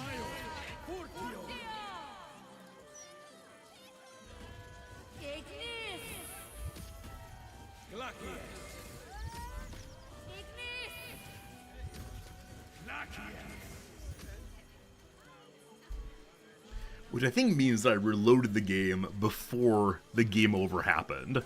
So I don't need any, like, total party wipes, but it would have been had I actually played it through. So let me go ahead and explore the bookshop and so on in there again, and see if we're able to do anything with the fellow upstairs other than go and strike him down. He would like us to turn in our angel. I'm absolutely unwilling to do that, so we will be keeping Dame Aelin for ourselves. Who's this person? I was hoping to bump into you sooner or later. Perfect. I've heard about you. I know the so-called savior of the city has taken an interest in you. One thing I've learned, real saviors never label themselves as such. Okay, so he's speaking of Lord Gortosh. He also apparently sells some things. Who is this person? Lord. A fine title for the greatest scoundrel in town. Imagine, wagging your big metal willies up and down a thoroughfares and calling yourself Archduke. Pathetic. He needs a proper challenge, and from what I've heard, you're the person to give it to him. I might not have exactly what you need, but I remain at your service. Have a look at least. Does Bingo call himself a savior? No, Bingo calls himself a being of light and justice and good. He's here to save no one except for his oath by making the correct decisions. Okay, so we're down to 0 money again. Last time we played, we finally got a blessing from, Saloon onto our cleric. It took a ton of money. We end up giving her multiple thousands of cash, and so we have genuinely nothing left. I've been told there's an exact amount of money you have to give to the various gods and goddesses to have them support you in your endeavors, and that amount of money is independent on each character. And that is a bit unfortunate because we don't have hardly any money left right now. We could go back to our box in camp and maybe find more things to sell, but we have basically nothing right now that's especially valuable that we want to sell. Now we have paintings. I don't know how much paintings are worth. The majority of them are just sitting in the camp box right now, so less than certain on that. Things like acid vials I'll never use. If I were to sell Scratch's Ball, I think some of you would be coming for my head immediately. it would not be a happy moment on the old stream. Okay, we have these boots of very fast blinking, which cause the character to get naked when they blink. Those are the emergency, the emergency shoes. Probably will not be using them, but still. So half of the basic healing potions. These gloves are... Yeah, I kept these because... Wait, why did I keep these? Charm or frighten a creature to gain 1d4 bonus to attack rolls. I have no idea why I kept those. Oh, because we've been keeping the armor that is the Emperor's in case he wants it. I don't think he does. So I'd like to sell that if he has 700 money worth of things that I want. Disguise kits, makeup prosthetics and wigs, tools for concealing one's identity or adopting someone else's. If we want to be a sneaky snake, that would be the way to do it probably. But at this point, it's not clear that that is the way to achieve what we want to achieve. We tend to go through the main entrance. Now, the main entrance that I most want to head through right now is the one at the Foundry. The Foundry has the production of those giant machines. We want to find a way to turn off the Foundry without killing everyone inside. If I can do that, I'll be very, very pleased. Close enough? Close enough. Thank you for the trade. See you soon. Hey, Vampner! Vampner, thank you for the raid. How's it going? What's up? Who dis? Hope we're doing well. Hope you're good for my friend. What game did you play today? Tell me some stories, please. It is sincerely awesome to see you hang out with us. And come back whenever you need something. Okay, so Mohan is opposed to the Lord. I really hope I can bring together all the people who are opposed to Gortash and use them. Which I mean, have them join the team to be part of a grand insurrection, not use them the way that Gortash is using them. Alright, over here we have Gauntlet. Gauntlets are like mid-tier officers. Gauntlet's Soapstone. As the superior officer, I think I'll delegate all the sentry shit to Gonfalon and catch me a nap.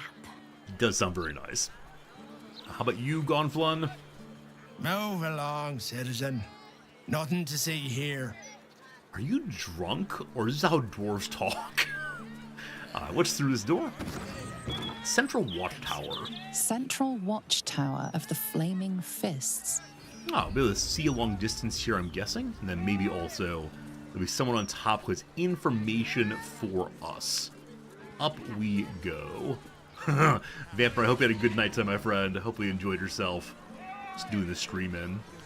Is anybody watching the wall today? I can go up even farther. Man, the world keeps shaking. I'm a little amazed that the people are not yelling more about their entire world shaking with every step closer the Elder Brain takes. Nice view from up here. It'll be nicer if you move along. Shots fired? Shots fired? I was just thinking of someone I miss terribly who looks a lot like you. But you're not them, so move along. Maybe I could play the role. Maybe we could have a little therapy session. Gamer Instinct says the press quest will drag into the city. Yeah, I just don't know who or what I'm looking for to stop the presses. I could go talk to Gortash, as he apparently runs the press. My guess, though, is that he would only help me stay out of the newspaper if I were loyal to him, and I've refused to do that, absolutely. At distance, I saw this as a blue glow on an enchanted chest. Turns out it's flowers, which are magical in their own way, but not quite what we're going for this time. As always, I do wonder about the possibility of parkour here, but we'll hold off on that for right now. I'm sure there are other places worth going to. So we can continue to climb. We can also head over this way. I'm very grateful this game lets one fly this far, as opposed to having to wait for the characters to catch up. Caesar Palace South Tower. Okay, this is Vampireville. I suspect it's possible to go and talk to the vampires without them killing you immediately, or fighting immediately. However, bingo being bingo, we are going to be unable / unwilling rather to engage with vampires at all. They're clearly the enemy. Okay, another Baldur ring. Thus far I have not rang any of the big bells. I wonder what, if anything, happens if I do that. I'm not quite sure. So we're going to go ahead and see what's in the box. as it is marked as Lost in thought. belonging to no one. Maybe it's a reward for getting all the way up here. Okay, so Gale has our best dexterity. I just picked up the chest. I think some people mentioned that they often will carry chests back to camp, which seems very, very silly to me. However, gotta do what you gotta do. Let's try it again. Here we go. What's in the box? 10. We can get a 10. 20. That's double 10. I'll take it. The other day, we came upon a... what was it? Some kind of check, I think charisma maybe, that required a 25 score to get through. And I didn't have all of my buffs on. I do kind of worry, should I have all buffs on all the time now? Because suddenly high score or high roll needed is very, very annoying. Alright, Gale, what'd you find? 2 arrows. Yeah, I guess it makes sense there'd be arrows in a box that are way on top of the city, so you can shoot on down, but not really what I'm going for this time. Okay. There's a skill called flying. I bet one could fly from here to there. It's not clear to me that I actually want to go there yet. Again, I'm afraid of vampires, because the world is a vampire sent to verb my brain. The path less traveled. Alright. There's something called jump. Do you think that Lae'zel can make that jump? I mean, I don't want to visit the vampires yet, but yeah, maybe that jump is doable. Anyway, time to Featherfall, everybody. Boom! Cat. And then we Z. Look at me being a wizard! Okay. That was great. I enjoyed that jump. Oh, here we all come! One more! Hey! We're standing near a wizard's tower. I hope it's the case that everyone's very impressed with my my actions. Oh, it's over here. This building is... I can't read it. Oh, is this Vampireville? Probably Vampireville. Huh. Yeah, later. One decision I made last stream is that the devil Raphael has asked us to come and visit us, or visit him rather, and his assistant, a dwarf in a red coat, has said emphatically that without his help I cannot succeed. I made a decision last time that I will not be engaging with him at all, that paladins just do not do deals with devils. The only reason I'd want to go there is to try to kill the devil in the brothel, but I don't know. Like, if he comes to me, fine, but answering the summons of the devil feels out of RP for my character. Do we agree with that claim? Are we still good? Did I recognize the dwarf? I don't think so. There have been a lot of dwarves, unfortunately. If anyone recognizes the dwarf, I'm glad to hear a little about them, but no, not at all. Pretty sure. We talked in the conversation last time. Iridan here is trying to be let in because he wants money for having. Me. Please tell me you found it. Yeah, he wants to get in because he has important information that's actually wrong about the Night Song. We of course know that Night Song is an angel and will not be giving it to him. There's lore about killing devils that Bingo might be missing. Skandre, is that the kind of knowledge that the average paladin would have? If it's the average paladin's knowledge, I'm aptly happy to hear it. If it's something super specialized or only known to like dungeon masters, please don't tell me. But yeah, I mean, we've been reading it as devils are evil tricksters, okay. Any devil should be killed on sight. We do not negotiate with them even a little bit. That's the basic claim. Sure, Skandre, what's the knowledge about devils you want to share with me? Please let me know. Alright, we're trying to get inside. Lorcan again. I can't bring him back. Okay. But I can make Loroakan cough up. Loroakan. Especially if you found the relic. None of your business. Answer the question. Did you find it or not? Okay, I guess I'll tell him the truth. There's nothing wrong with him knowing that the Night Song is an angel person. But with that said, he does not get her, of course. Anathema! Hells. If I'd known I'd have asked for more gold. Kidnapping costs more than theft. Don't forget, I'm the one who gave you that contract. I want my cut. Not turning her in, thank you. She's my camp. If you want to turn her in, you have to take her down yourself. Haven't been paid yet. She's immortal and tough. You can forget about turning in for a reward. Number 3. Immortal, eh? Interesting. Won't be easy getting her back to the wizard. But if you don't do it, someone else will. Hope you hit her well, mate. Man, I wonder if we'll actually have a fight inside of our camp over protecting the dame. Like, she seems like the strongest character we've met so far. Maybe Gortash and Orin are especially strong because they have the power of the Elder Brain right now. But I think, like, naturally speaking, she's the strongest we've met in person. Okay, we may go inside. Now, yesterday or Saturday, I did all these things. I don't want to sit through conversations right now, so I'll narrate in general I need a quick word. what happens in the combos. You! This is the fellow we met a long time ago. This is... He wants to be a mage. He's an apprenticeship right now. People What are can I do for you? beating him, unfortunately, because he's not a very good apprentice, and the fellow upstairs who runs the joint is an incredibly cruel master. Another mark for I must destroy him. Do many people here ask about the Night Song? There's even Why, a yes, they pamphlet. do. Take one. We're on the desk.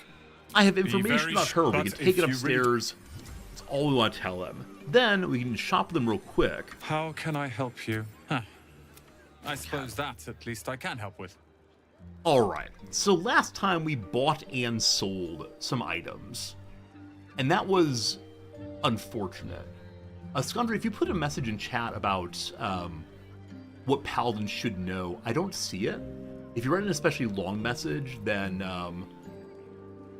yeah, if you write a long message, it might end up being suppressed by Twitch. Twitch likes medium-sized messages at most. So this hat right here gives +2 charisma. There was some charisma check at some point in the near future that I failed. I don't know.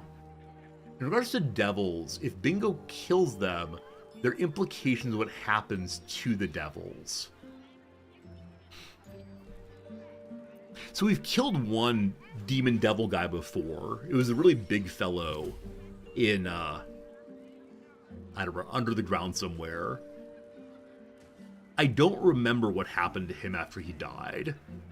If the claim is devils can't really be killed, they're just returned to the hells, that's good enough for Bingo, thank you.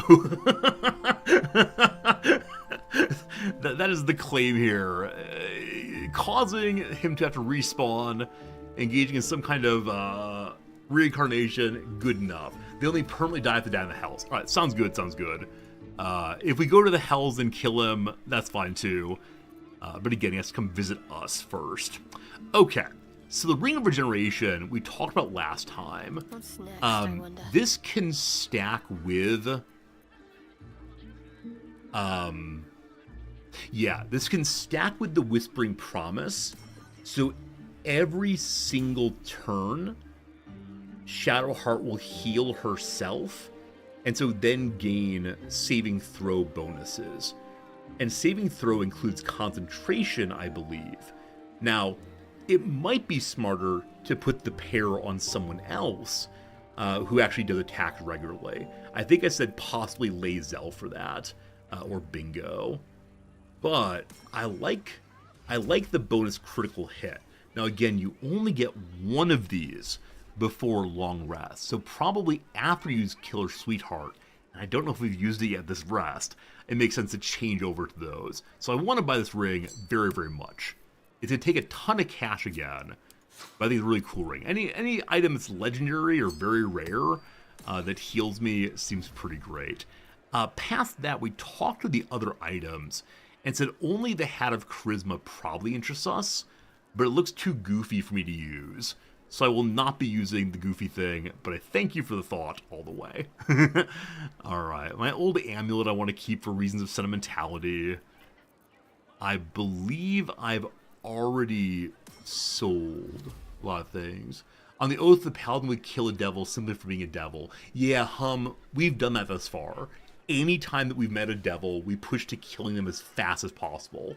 The moment we met Raphael back in Act 1, I think we met him along the road somewhere, we unloaded on him. This part I wish to mention but not discuss. At the very beginning of the playthrough, we were told that a certain character whose name starts with K is a demon, devil person, who is doing horrible things in the world, and so we killed her instantaneously. That's how seriously Bingo is committed to the good, unfortunately. Even when it comes to him being perhaps a little dumb at times, maybe a lot dumb, he is certainly bought in all the way. So, my apologies for his thoughtlessness at that time, but it is unfortunately absolutely necessary that he kills all those he's been told are evil. And somehow we have not broken our oath yet. I know it's absolutely amazing to some of you that that's the case, but it's how it goes. Did I miss any other, like, normal armor? Occasionally normal armor slips through my gaze. And we do want to take some of these items to the Emperor and see if he has personal comments on them. I don't know. Okay, yeah, I think that's good for now. Let's do it. Let's go. I mean, the worst type of stereotypical paladin.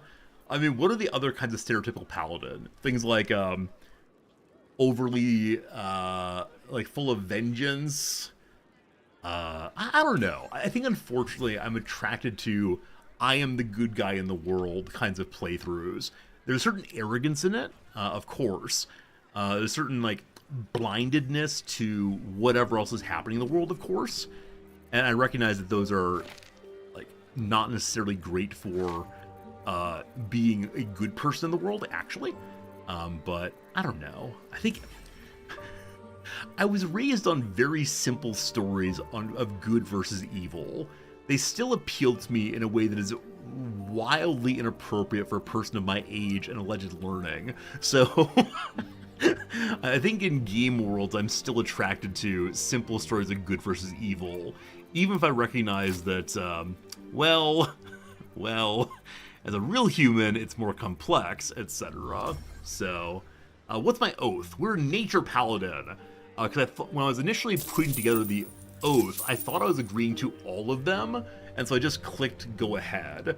I thought we were taking, protect nature and innocent things and the law and so I didn't click through it all. I just took the first one, and that's a little bit unfortunate. Have I seen Dungeons and Dragons Honor Among Thieves? Vindicator's I've not, actually. I don't think I've seen any Dungeons and Dragons properties other than, like, reading the 5th edition, I think, maybe? Something like that. Something like that. Hope I you look found forward what to you're looking playing this game again at some point with a radically different character. Surely not pure evil, but someone who's at least a little bit less stereotypical through and through. Okay, though I've already had the librarian conversation before, I'm going to have it again. And this time, I'm going to try to do higher charisma, because I believe we failed the charisma check with her earlier. And the big thing I was missing was the goofy hat, I think. We still had guidance. Is there anything else that buffs charisma, I wonder?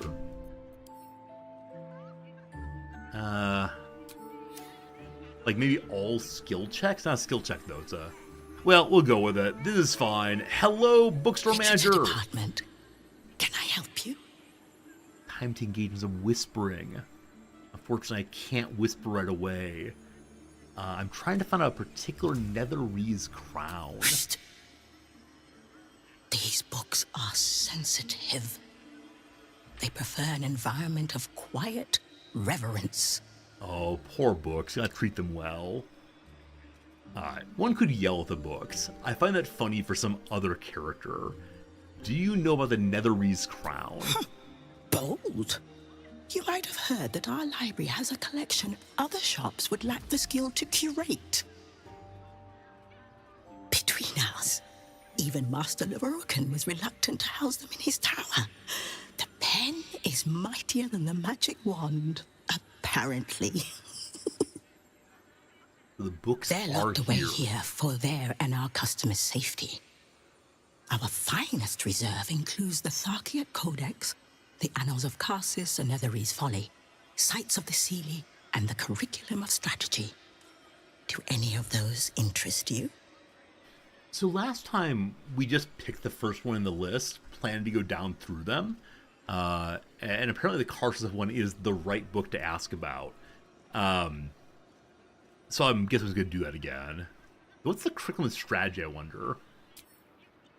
You've heard about the Red Knight, I trust? No. Devout strategist made exarch of Tempest. This treaty is a compilation of her own design, kept here on the material plane for the benefit of us mortals. Quite rare.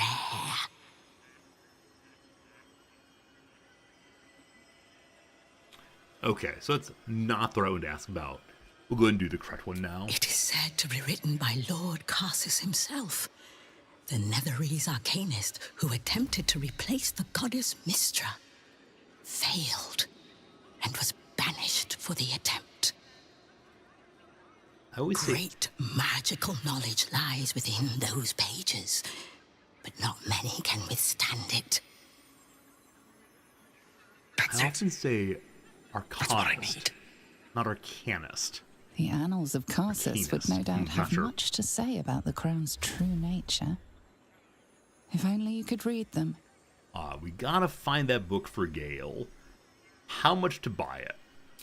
Buy? Books as temperamental as these are not on sale. They are secured in our vault, where none can harm them, nor can they do any harm. May I please? Consider yourself lucky to have learned of such a book's existence, and then forget about it. The Annals of Carsis are best left unread. Why am I for long resting? Because we know that in the morning, there'll be a newspaper article published about us that suggests that we're murdering people at the circus. And so I'm trying very hard not to have the city think I'm a murderer. And so I need to find a way to stop the presses. I haven't tried to go back into the editor's office since we were thrown out. I believe the door is showing as red now. And so there may be no way to actually stop the presses without sneaking in and breaking things. But who knows? Persuasion! Isn't it your job to share knowledge? Where's that vault? You need 18 on that one. Oh. I have to get everything ready for persuasion. What do? I forget to put on the persuasion necklace. I knew I was forgetting something. Hope this works out. Let's get rolling. We got possibly a +7. There we go. Ended up working out just fine anyway. Where is the vault? Customers like you are why I prefer the company of books. Nosy. The only way to gain access to the vault is through my office. And before you ask, no, you are not allowed in there either. Okay. Could I give her a lot of money for the book? Psst. I already told you. It is locked in our vault. And with good reason. Imagine if a tome so dangerous was sold to someone with such poor comprehension. Shots fired. Okay. I can't tell her that Gale will take good care of it, but thank you. You certainly have. Even simple knowledge of these tomes is enough to stimulate most. Alright, so the vault is in her room. Now, we never quite established where her room is. I think it's probably upstairs. But she's insisting we cannot see the books. So I'm guessing it's the case then that we also cannot go into her room. That would make sense. No visiting random bedrooms. I clicked the wrong thing. Near unfathomable heat beating against your face. Wait, mirror fine. Okay, I thought I stole this herb anger. And maybe he was cranky about that, I'm not quite sure. Okay. I don't think it makes sense for us to visit. Well, I like this part very much. One moment. Welcome, dear patron, to the floor at the top of the stairs. I love that line. If you have information about the Night Song, great riches await. If you are here to waste the great wizard Leroican's time, reconsider. Let your knowledge determine your path forward. What a friendly guide. So we know that going through this portal, which is the one that says the Night Song is actually a descendant of a god, is the right way to go. But for right now, no. All right, locked Baldur that way. Lock Baldur that way. Yeah, so the vault is, as of right now, not accessible to us. Now, I do wonder if there's a way of convincing Lorikhan to let us have access to that book.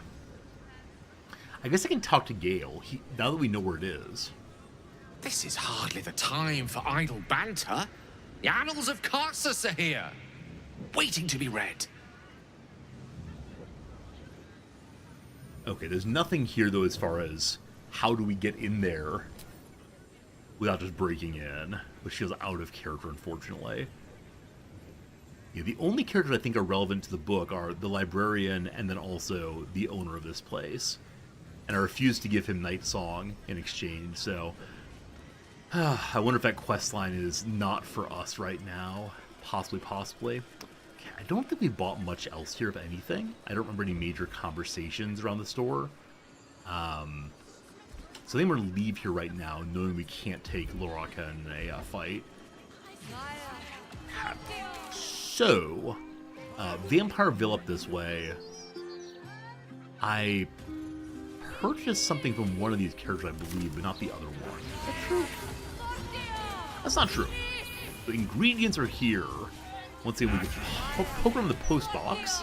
Got the itch to wander or the end of my rope. Just personal message, I believe. The ingredient monger help me stop the presses. Probably not. Yes, love. It's Bone Cloaks. Hey! I'm Balin. Hello. Nice to meet you. We saved this We person. sell all sorts of ingredients and goods. Go on, Balin. Get on with it then. Wait, didn't we? I remember saving someone down in the Act 2 Mushroom Forest. And I thought it was Balin. And I vaguely remember that Balin's wife treats him very, very poorly. But he doesn't recognize us. He's also not terribly clever. Do you recognize us? It's you. I never forget a face. Welcome to Bone Cloaks. Doors are still open thanks to that noble stock you helped us with. We've even enough left over to keep ourselves fed. Not that Balin's worth the gold it takes to keep him fattened up. Anyway, we can knock a little off the top if you've a mind to buy. That's pretty nice for her. Yeah, so I remember, this character in Act 2 said she's going to the town. Man, everyone's going to the city. There's some artists we're looking forward here. The artist may have joined our camp briefly and then headed on. I think there are many other people we've met on the way who said they'd be in the city eventually. Also, we have the possibility of finding Minsk, who apparently is still alive, despite being 140 years older, so we'll see. Let's see here. I could say you should be nice to Balin. I don't know. Are you glad to be home? Oh, sure. Cultists on the loose, a murderer hacking people to bits, and big metal freaks stomping hither, thither, and yon. Fair enough. Couldn't be more delighted.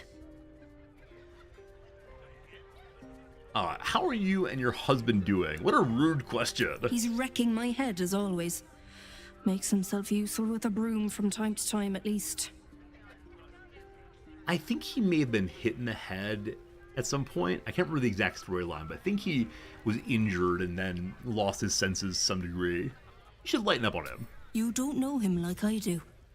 He may play the lamb, but beneath it all, he's a black-hearted ogre. I got the scars to prove it. Anyway, you ought to keep your nose in your own corner. You might upset folk. I wonder if she bopped him on the head in, self-defense, given that he was being abusive.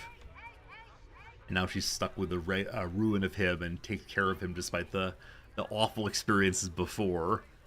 I'm feeling feelings, friends. Feeling feelings. Take your pick.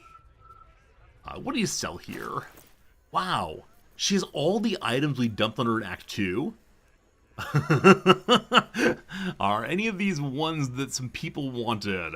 I mean, the Ring of Jumping I sold because we had Lae'zel's Big Hops. I don't think we need...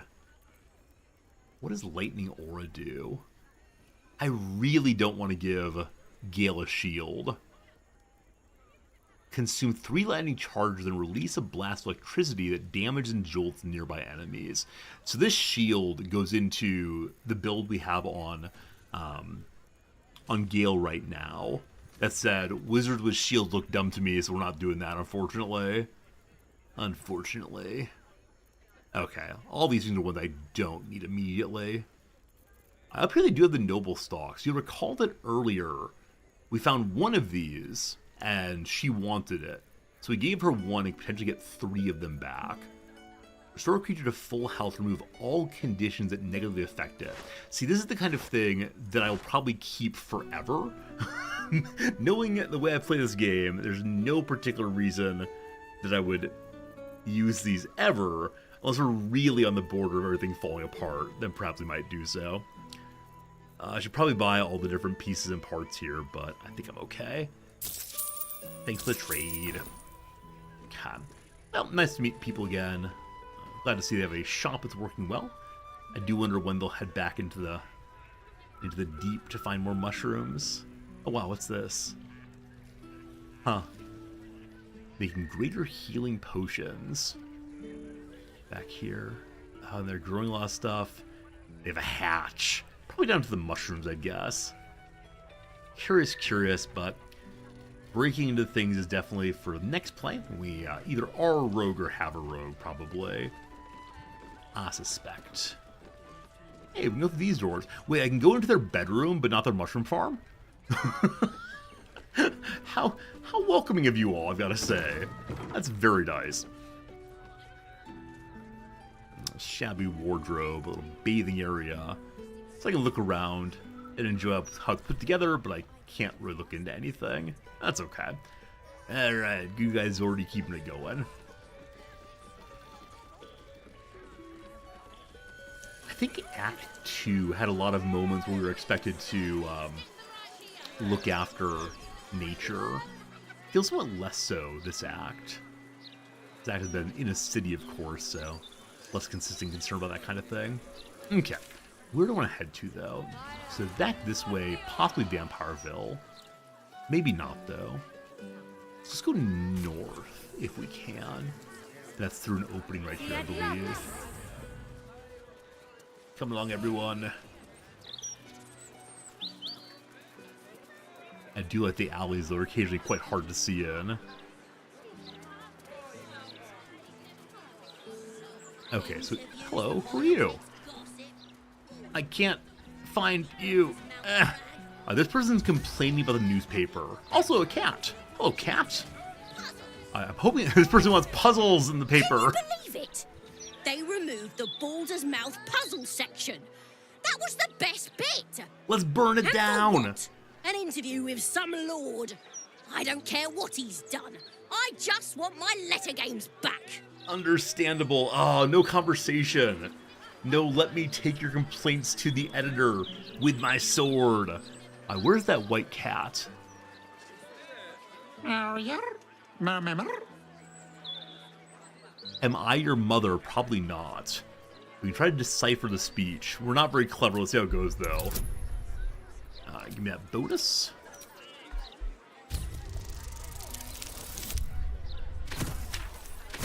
Okay. I'm sorry, I'm not your mother. You can come to my camp if you want. It speaks a feline dialect called Mriar. It wants to know if you're its mother.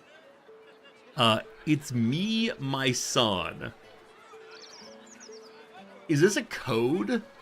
Is that the only thing I can say is to lie that I'm its mother? Sure. Are you gonna come home with me then?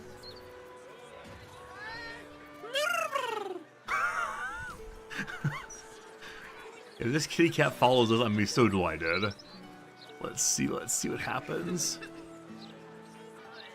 It is following us!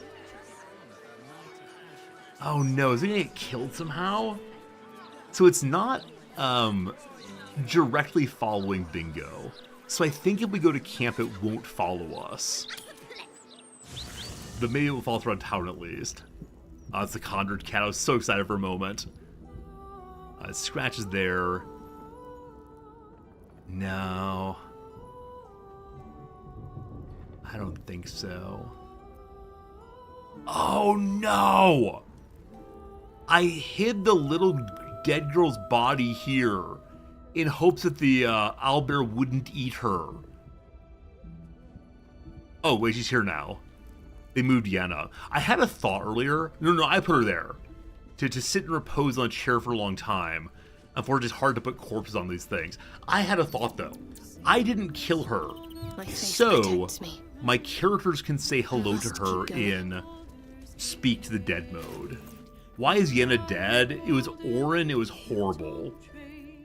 If you don't know the story of why she's dead, it was absolutely horrible. I had the issue of saying I trust my characters. I trust Lae'zel. And so we were talking back and forth, and I think Bingo said, "Hey, let's talk about not doing that." And then Orin killed her anyway. It was horrible. Because earlier, you'll recall that I tried to talk to Shadowheart about not killing Night Ruin Song, whatever it is. And she did it anyway. So this time, I tried to do a better job. And I killed Yenna. I didn't like this. I believe that Lae'zel was Lae'zel, not Orin. I followed along like the standard Bingo line, which is, trust friends. And she died. And I feel bad about that, but these things do happen, unfortunately. I didn't reload. I'm sorry, Yenna. We want to apologize to her. I thought she was the doppelganger, actually. The corpse regards you lifelessly. Maybe we say I'm sorry. Who can I inform of your death? I mean, she has no family left, I believe. What can I do to honor your memory?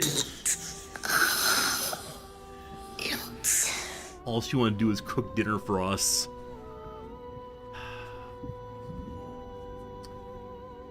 I didn't want this to happen. A useless comment. The corpse doesn't speak.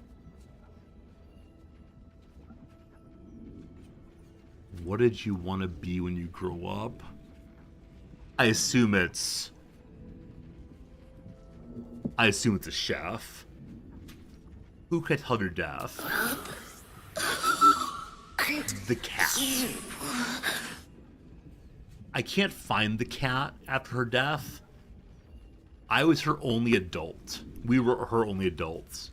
And she died. I never can trust my friends again. Why did this happen? The corpse remains silent. It does not know. A cook. Like... Mummy. If someone could find some cloth, we could make her into a mummy. You can ask no more questions. Yeah, so I hate that this happened. This was not a good thing. It's why I won't have kids with noms. My fundamental fear that I'm a bad person. I don't think I would let any of my friends put a knife at my daughter's throat. I'm relatively sure that would not happen. I'm not certain. Well, weird things happen occasionally. Oh man, it's a weird RP moment. I don't like that she died by any means, but these things do happen. Okay, Daemon. Wait, isn't Daemon the blacksmith we met earlier? Is he still alive? Did he come from Act 2, Act 3? Here he is! More tiefling friends! Thank the gods. I should have known you'd make it to the city all right. But you never know. Nice workshop. What a compliment. I'm shocked by my good fortune, quite honestly. Rent is fair, and the setup is just what I need to start making a living again. Without you, I'd be dead in a ditch twice over. Instead, I have my own smithy in the city. At least, until the Absolute's army mows us down. But hey, anything could happen in the meantime. Optimism, right? Good job, Tiefling. Do you have any cool items today? Of course. Wouldn't be alive to hold them if it weren't for you. Then they should be free or at materials cost. Oh boy. Are any of these new items? Oh boy. The Sword of Life Stealing. On a critical hit, the target takes an extra 10 necrotic damage as long as not a conjured or undead. You gain 10 HP. The finesse item, so for Jaheira possibly. This is the head of that one monster conjured we killed. Armor of Persistence. That looks pretty paladin-y. Great sheets of steel were hammered and bashed me like a carapace, thick and dense. You can almost feel the hammer blows, flooded with rich magic. So all incoming damage down by 2. You gain resistance and Blade Ward. Blade Ward means that people take damage when they attack you? Is that true? What's Blade Ward? No, you just have resistance against all attacks. Got it. Got it. But no stealth. Yeah, I mean, the +2 armor class sounds cool. As long as it looks paladin, I'm quite happy. Look at the price. Oh wow, 6,000 money. That's ridiculous. After everything I've done for you, my friend. Yeah, I'm sure there are upgrades in here, but they are not clear to me right now. Charge-bound Warhammer. Hammer's magic powers only function bound to an Elder Knight or a Warlock. Wow. Boots of Persistence. Okay, so the armor here is called Persistence. The boots also give freedom of movement and long strider. We already have that all the time. So maybe that'll be good on Lae'zel, if ever we can get her back again. Legacy of Masters. +2 bonus to attack and damage rolls with weapons. So I think I'm supposed to believe this is an incredibly good item. Is that true? I think bonuses on attack are really important. We've been gaining Arcane Acuity consistently. I think these might be more better, more good. And so I think Bingo's going to get those for right now at least. And maybe Lae'zel will get that later. We'll see. I do not have that kind of money. And I didn't even put on my ring. Oh my goodness. Buy fancy items. Never ever use them. I kind of want to sell some of my Scrolls of Revivify. Maybe that would help. Please stop charging money. I'm suddenly struggling to have enough money. Previously I had no problems at all. But fairly recently it's gotten a little dicier. Or no team. Yeah. +2 to hit and 2 damage is like +4 in stats and strength. Wow, that's pretty cool. Thanks for telling me that. Oh, we still have this Hoots' Hooch. I haven't used it yet. I'm guessing it gives some like major bonus to something. I have 4 of them. I should probably use one of them before combat. Maybe I need to be a loot goblin and start stealing things? I mean, possibly.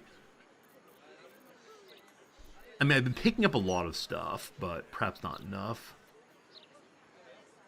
Alright, there's some poison, I suppose. Worth a lot. Continue my I shall not be using poison commitments, it seems. Goodbye, toxins.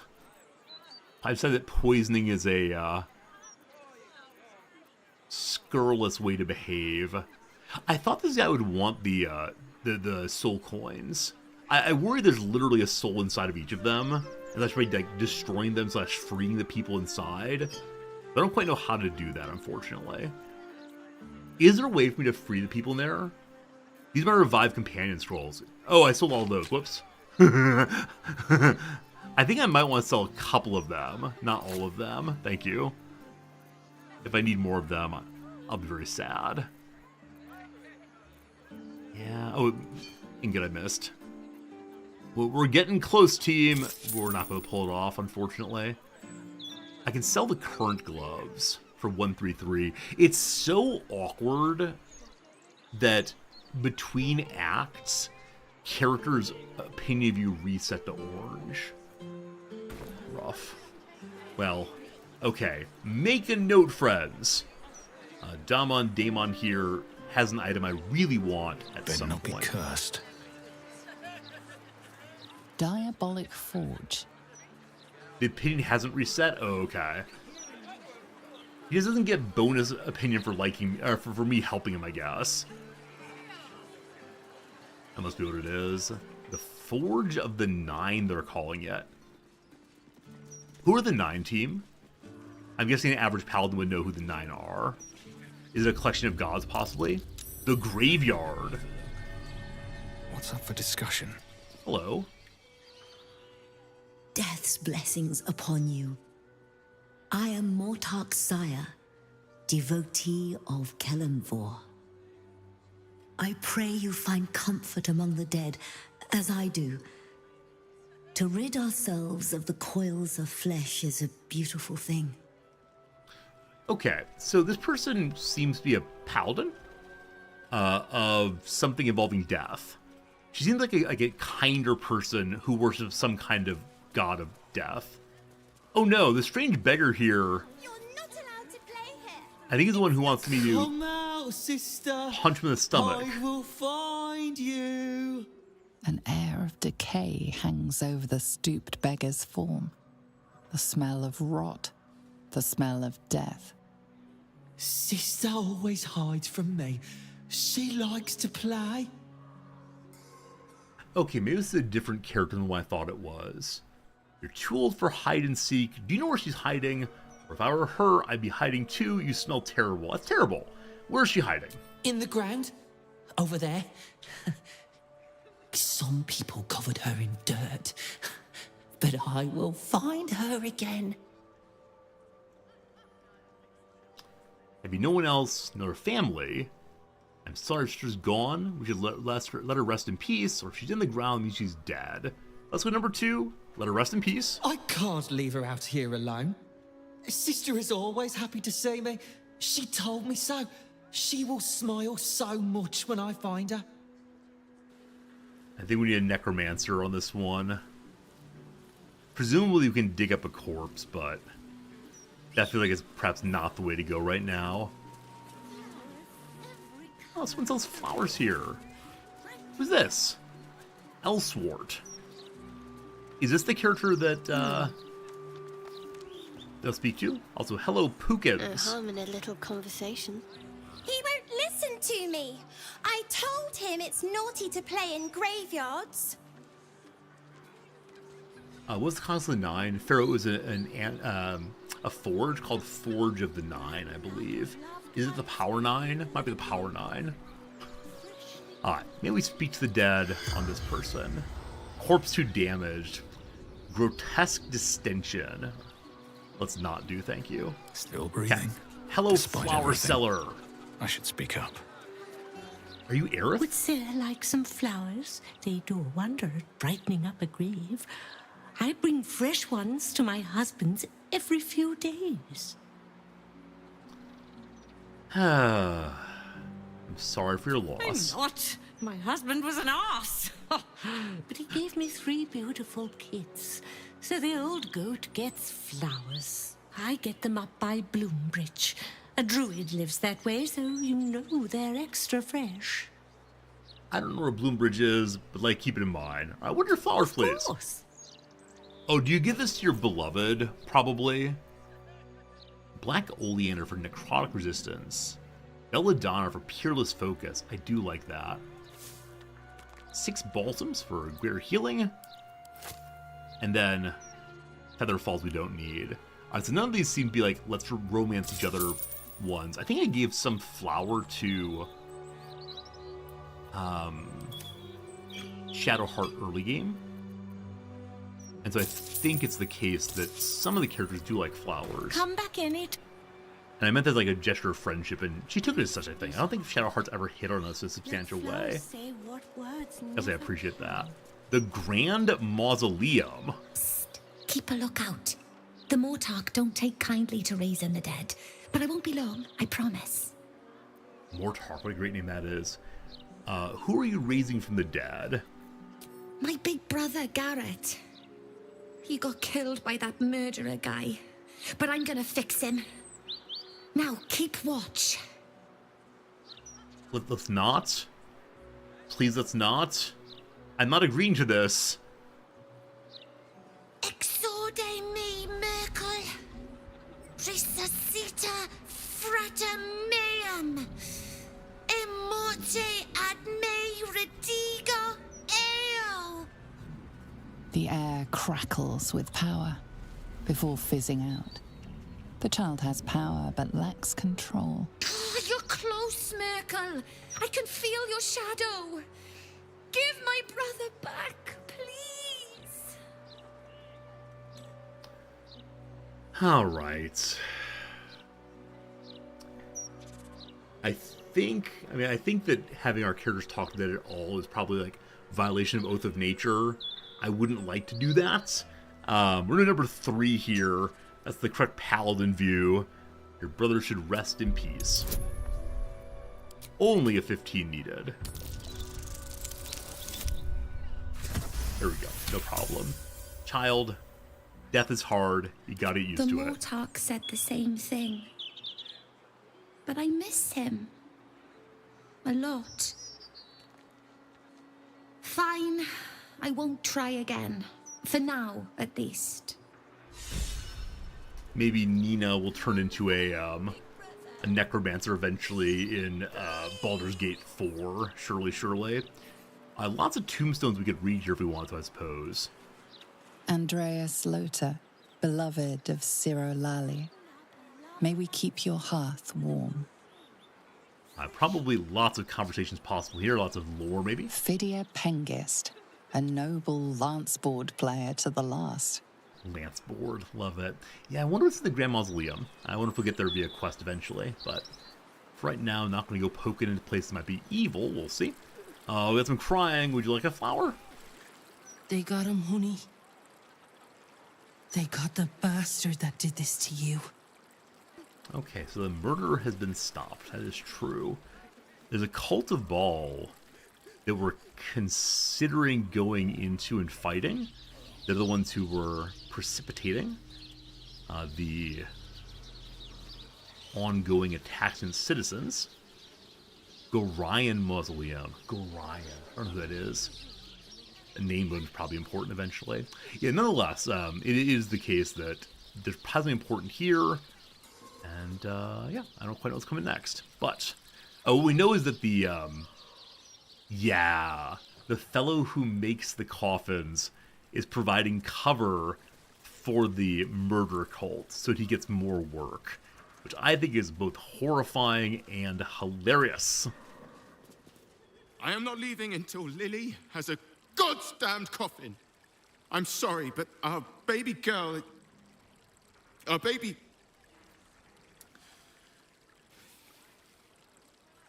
I know, love. I know. If you're here for a burial, good luck. The carpenter around back claims there's a backlog. We asked for a child-sized coffin, but I said it'll take a month. Just dig a hole and dump the body? Thank you for being a friend. This is horrible. New Malicious, thanks for that resub for 19 months. You just missed an ad break, which just fired. Thank you for being part of the community all the way through. And yeah, that's pretty sad. I mean, obviously death happened. It's horrible. Maybe I can talk the carpenter into hurrying up on this. And maybe I won't tell the police that he has been harboring a death cult. But first, I'm sorry it happened. 7 years of age and murdered. What kind of monster hurts a little girl? love. We're going to get Lily a coffin, all right? Give her the burial she deserves. All right, I'll go talk to the carpenter. Man.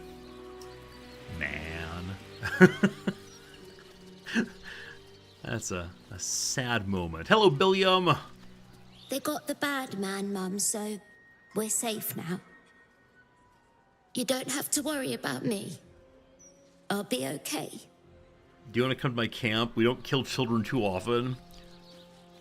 Yeah, these people who have been murdered, I do wonder if I could have stopped some of the murders had I gone through the areas in a different order. Hello to you, carpenter guy. The city is chock-a-block with bodies, thanks to these murders. I can barely keep up with all the orders. I'm not leaving without a coffin. Then you'll be a long time standing. Now, you want to bump someone else to the back of the queue? Fine, but it'll cost you. Okay, I don't have 500 money, but this is for a kid, please. 20 needed. Man, I wish there were a way to get out of conversations and change clothing into the +4. Ah, that said, who needs the +4? We get +7, no problems. I have lost a kid, and I gave him the best send-off I could. Empathy. Bloody hells. Fine. Tell them they could pick it up at sunset. Now, get out of my sight. Hey, goody good. Empathy for the fallen, more inspiration. I believe we're now at 6 or 7 inspiration, which is surely a thing. So tell them of our minor success there. Minor involving their child. Sorry. I should not have said that. Feels bad, man.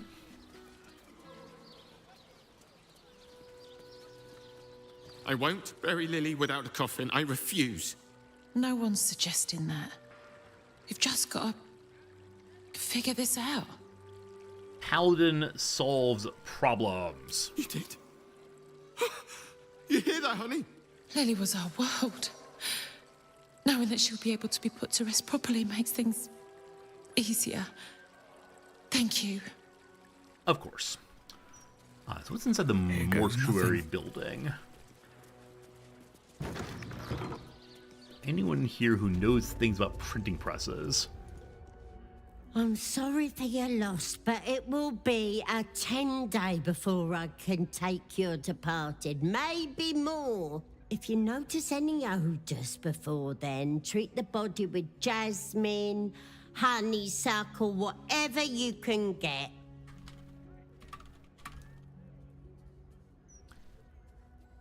All right. Pretty busy, or there's strange things happening in the graveyard.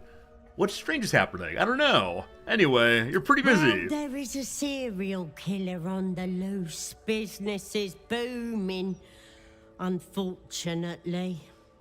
That's nice. It's good that she doesn't like the death. Who's this serial killer targeting? We already dealt with that. I deal with the dead, but the Mortarch tends to them and the living who mourn them. If you have any concerns about strange goings-on, kindly speak to her. She patrols the graveyard. Good day. And good day to you. I'm guessing if we were a rogue, we could find a place where the possessions of the dead are kept. Or to avoid that kind of thinking in this playthrough. So what are the strange goings-on here? I kind of miss them. Like, there's a person looking for his sister, and there's a young woman trying to involve in necromancy. You did the girl child and her parents an honor. The dead deserve love and diligence. I shall personally oversee her rights. Thank you. Something weird is going on. Breathe it in. The damp, the decay. The smell is sweeter than roses, for death is a gift worth cherishing. How might I be of assistance? So friendly, so friendly. A young girl at the grave trying to perform necromancy. You gotta tell her that one for sure. Kelemvor Therefore forgive her. There is no sin greater than refusing his deathly will. I shall speak to her immediately. May I have some gold? Apparently not. Let's go follow and see how the conversation goes. I shouldn't have tattled on her, should I? I don't know. Big old tattletale all the way. Yeah. I mean, this is for the best. We scolded her, now she gets scolded again. Hopefully with love. Nina. Gentlemen, this is Democracy Now Manifest. is the time for truth. Thank you, Vex. Thanks for the 5 gift subs. I was gonna raise my big brother from Thank the you. dead. Why? Oh, because I miss him. What do you miss about him? I miss his laugh. How he made everything less scary. Do you feel that warmth in your heart at his memory? Death does not mean you're apart. He is here every time you speak of him. But necromancy does not give life. It twists death. Whatever abomination you summon will not be your brother. I swear it. Sad. Again, Vex, thank you for generous gift subs. Friends, right now there's a deal going on, actually. Twitch is giving 35% off on any gift sub purchase of 5 or more. So if you want to save and be generous to the community, feel free to do so. But no pressure, as always, of course.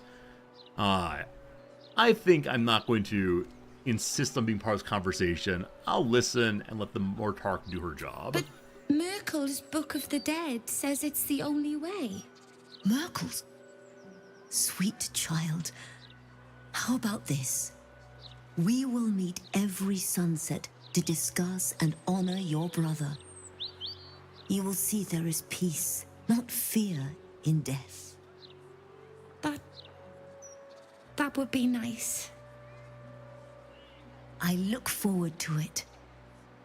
And you, thank you for alerting me to Nina's plight.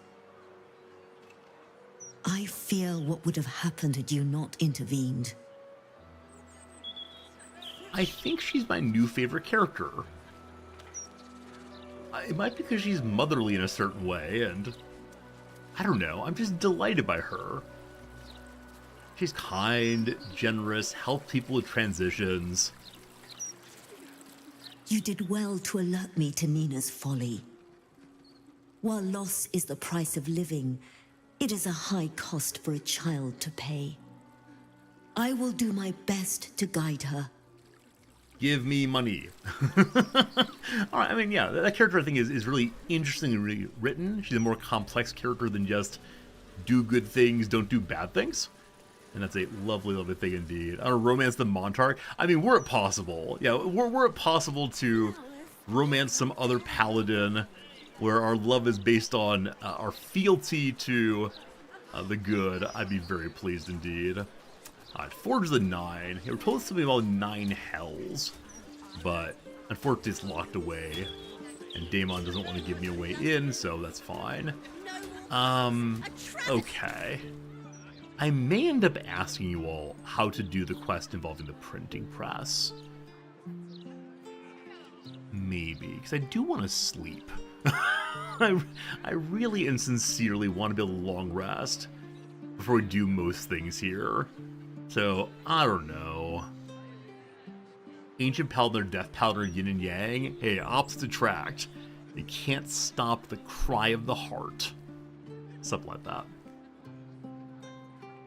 The quest just says find a way to stop it.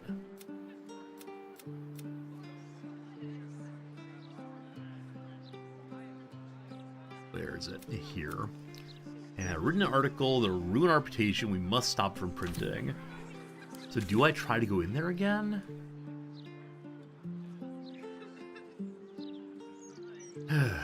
Alright. This is a really big place. It just keeps going and going.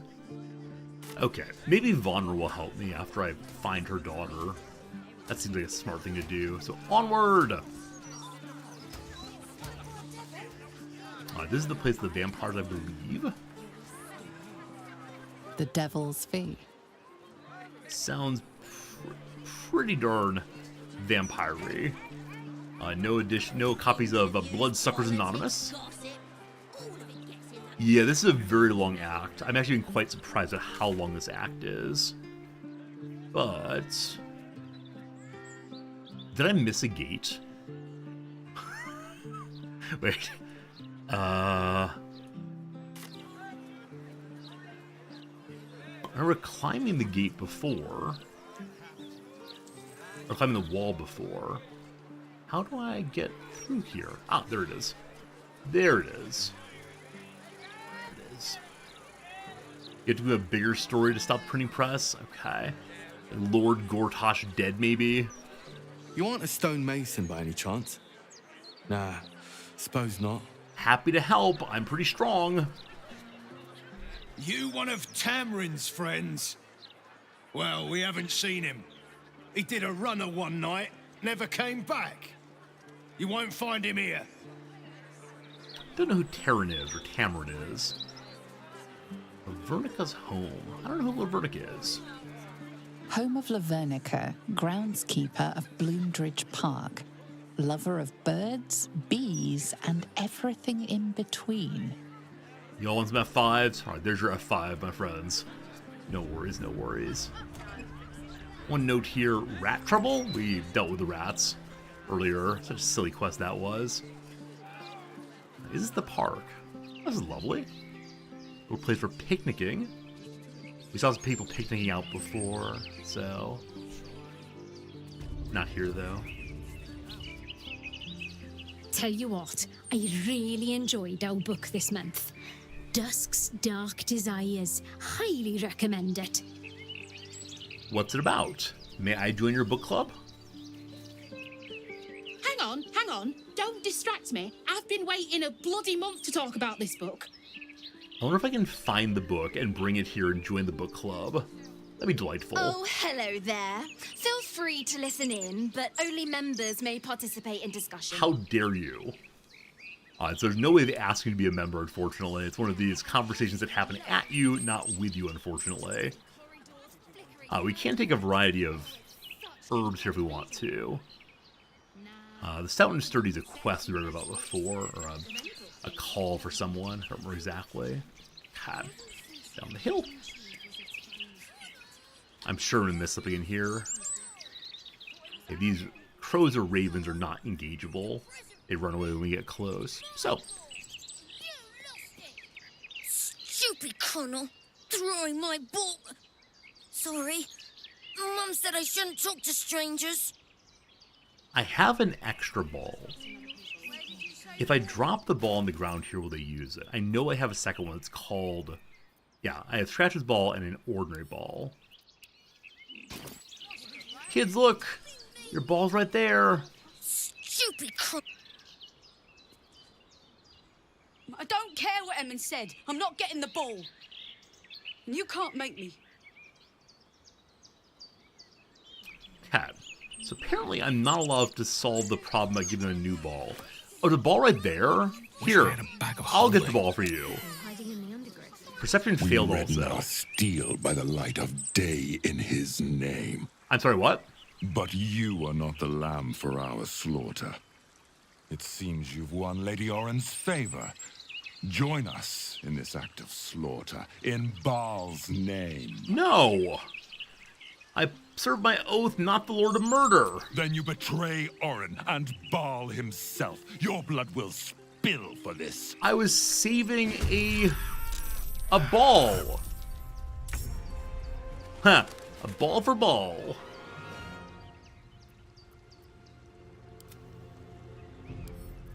Okay, these two are facing off, I wonder. She's murder hungry. They look like they're from different factions, but they're both hostile to me. So Reaper here is sanctuaried. Okay, so I don't really have what are known as charges. I know as spells. I just wandered into a problem, though.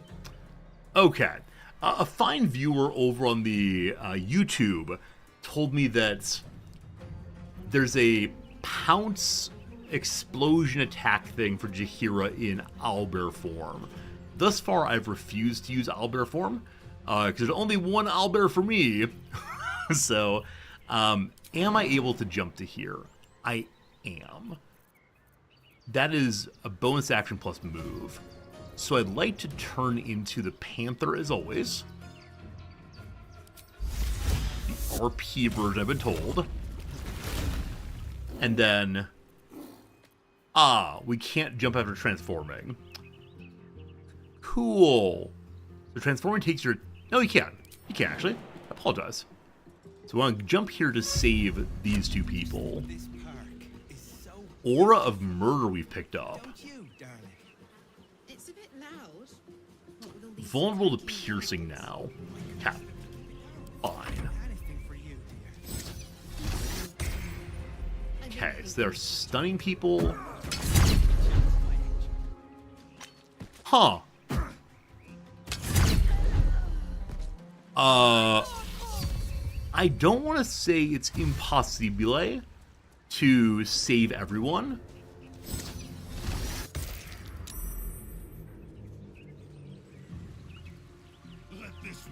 Also, we didn't get an attack opportunity, unfortunately.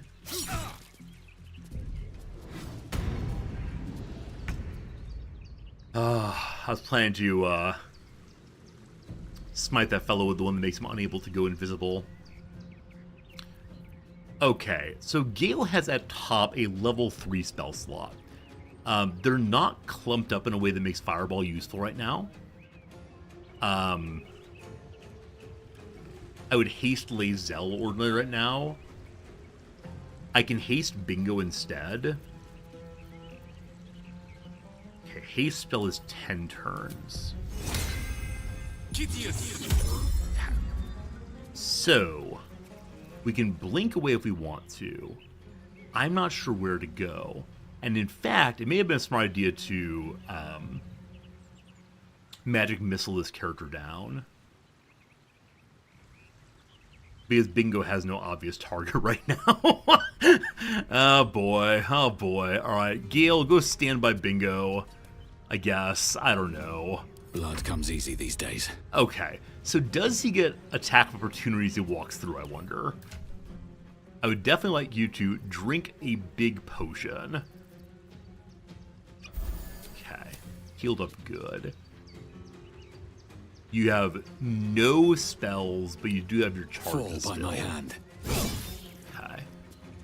You have 9 health left. You go next, though, so it'll finish you off. Okay. Hey, a level up mid-combat. Hey, a bunch of levels up. Cool. So, we know that there's an enemy in here somewhere.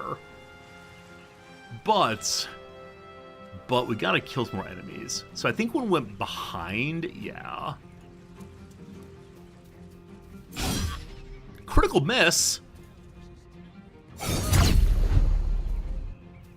Okay, so when they're hit, they lose an unstoppable charge?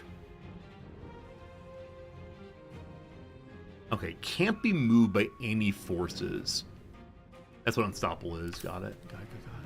You can shoot where you think an enemy is? Oh, good to know. Thank you, Pharaoh. Okay, so not so good there. I want to get nice and close, though, for attack opportunity. We have the kitty cat now. Can the kitty cat get up there? Useless kitty cat. Alright, kitty cat, if I have you meow... kitty cat's so bad. Why do I keep using kitty cat? Makes no sense. No sense at all. Kitty cat, go to here. And now meow. We may have attracted an enemy. We'll see how it goes. Alright. Who dies? Shadowheart, well done. Just run away, friends. Run away.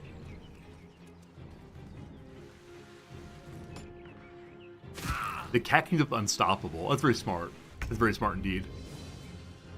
Okay. So, here's my idea for figuring out where the bad dude is. having a run. Hello. Hello. Hello. Sanctuary blocked, it says. What does sanctuary blocked mean? Can't cast sanctuary. Very good. How's it going? So we can cast sanctuary. Sanctuary and Gale may not be the worst thing in the world. Like, imagine a Reaper go over there and doing some real work. Past that, though, maybe we'll just stand there, have a good time. Okay.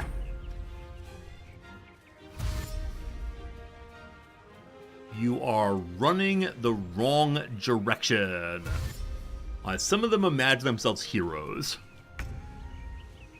Okay. So Jaheira has Pounce. Jaheira has Pounce. Jaheira... Keep out of this, Captain. Do not forget whom you serve. Of course, I just thought you might need assistance. You feel an all too familiar squirm in the recesses of your mind. The fist has a tadpole, but something's off. Not I. We. And we do not serve. Defective. Very well. Another offering to Baal. Okay, so a fist has joined the battle. Earlier we had the sense at least some of the fists were loyal to Gortash because he had implanted parasites in her mind, and there's one who has lost her mind, like her memory's in really bad shape. Now we have the fists here to help us out, and that is pretty cool. We got to keep them alive, absolutely. Okay, so I guess is Pounce stopped by Unstoppable?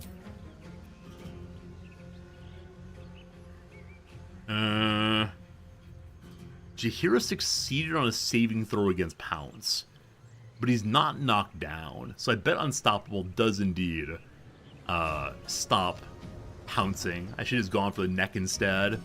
Oh well, what you gonna do? Oh, it's stun. Them CCs though.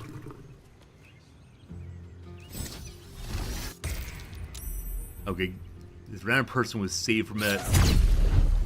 Civilian is dead. Oh man. Ball's getting all these new souls. Bingo is knocked out. Are we out of combat? Wait, why am I out of combat? Wait, why am I out of combat? Team? Moving ahead.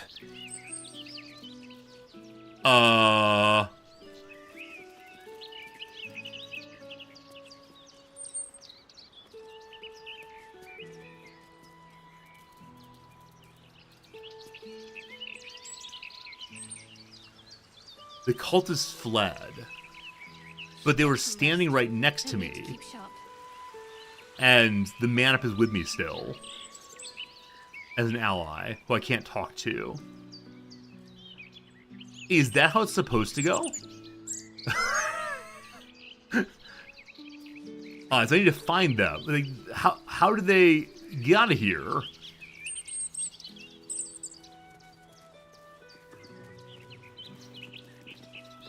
I'm so confused. Not for communal use, it seems. I tried to grab a box. I want to talk to this kitty cat or puppy dog, though I lost it. Is that how that fight goes? Like, if you know, please just tell me. Because I'll reload if it's clearly the case that it's not... Okay, I can't talk to the dog. If it's not supposed to go that way, I'll go find them and reload. It's never gone that way for you. I think that's a bug. What's inside? I really think that's a bug, team. And that I can't talk to the guard who's following me. I just failed to stop them. So if they kill enough people, then haha, you suddenly lose. Always room for Kids more. that got your ball.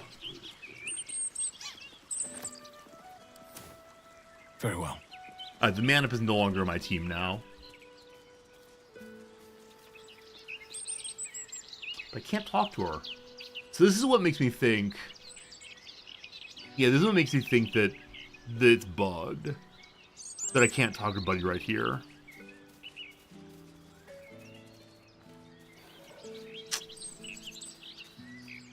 I don't know. Pick up the other fists.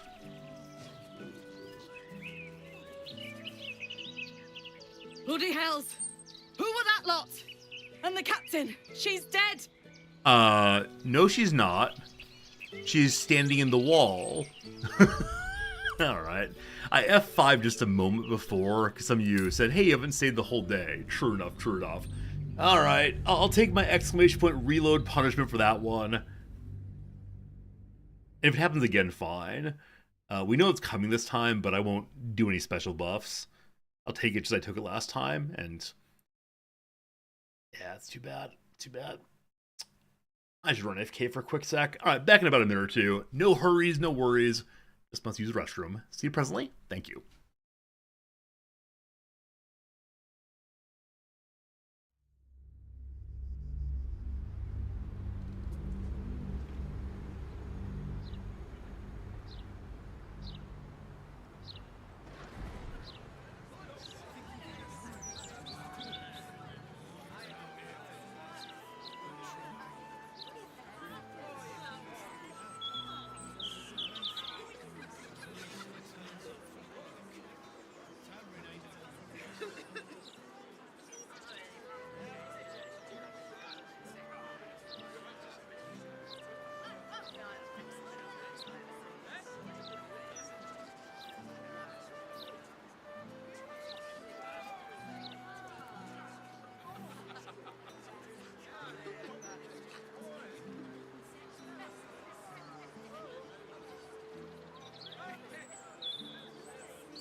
Logan. Yeah, if thinking a little bit more, had the murder cult like yelled out, haha, we got them all, off we go, I probably would have not reloaded. Just that there was no ending, and they called the captain dead while the captain was clearly not dead. That was a little strange. But play it like I played it before. Nothing weird, nothing different, just turn it in. We didn't have any substantial conversations, I don't think. And here, said hello to the children. Go get the ball. Get the ball, they say. I guess I should have seen the Reaper hidden here. I mean, I think I saw him and said, no worries at all. Yeah, I didn't notice the other ones also hiding. There's definitely one of those ambushes that one can notice well ahead of time. Any character who's marked as ambushing... yeah. Anyway, bring me the ball! We redden our steel by the light of day in his name. What? But you are not the lamb for our slaughter. It seems you've won Lady Oren's favor. Join us, then you Paladin time. Okay. Okay, we got a better roll on Gale this time. And yeah, I wish I could pounce effectively. I mean, we could Owlbear Smash here if we wanted to, but there's so many nice spells also. Like Sleet Storm. Disrupt concentration of spellcasters. There are none of those right now, unfortunately. Some various healings you can do. Hold person. That's probably a good thing to use. The Thorn Whip is hilarious. You could like have someone drag enemies around. We used it when we tried to do the fight against Lokandr, that guy. You know, that one. Anyway, once more to Panther position. Save the innocents. Gosh, I'm trying. Gosh, I'm really trying, but they have almost no HP, and there are problems beyond that. Namely, guy walks over and throws without setting off attack opportunity. So again, we'll try this. How do you all not see that fighting is happening? Let me recite their demise. Okay, so last time I had Gale cast haste on Bingo. I don't hate that idea, but it's probably smarter to unload here first. Is that a kill? I don't know. I don't know. Hey, Oda, good seeing ya. And just for fun, Sanctuary on. Very well. Just for fun. Boop. Boop. This way everyone's getting a blinding light on them. Or radiating light. What that does I actually don't recall. I think it's easier to hit them. Is that true? No, it's harder for them to hit. Also, they're brighter around. Maybe that stops guys' stealth. We'll see. Okay, good job, Gale.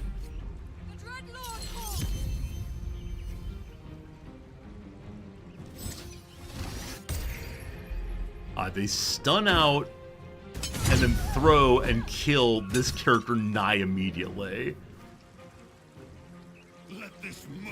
I have no idea how to save that character. Huh.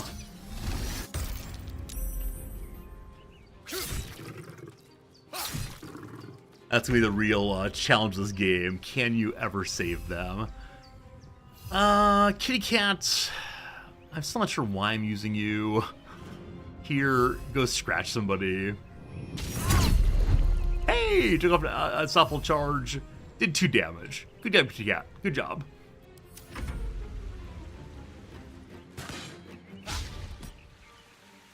Magic missile her first? You mean kill the kill the civilian ourselves? I like it. Okay, we're just sweeping attack thing.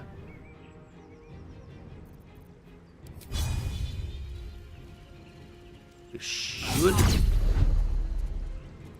Huh. Did that hit the enemy but not make him appear? I don't know.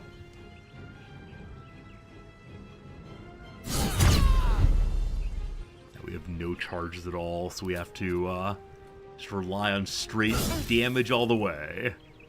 Okay, good start, my friend. Talk to me. Once again, Shadowheart heads on in. On I go. And she should hit him. There he is. Okay, so maybe he was just out of sweep range. I could Sanctuary the cat. Jaheira's kind of low on health. Bingo has taken head damage also. So Mass Healing Word will hit a lot of folks. This might be premature. But I need to make sure Jaheira's not too low, I guess.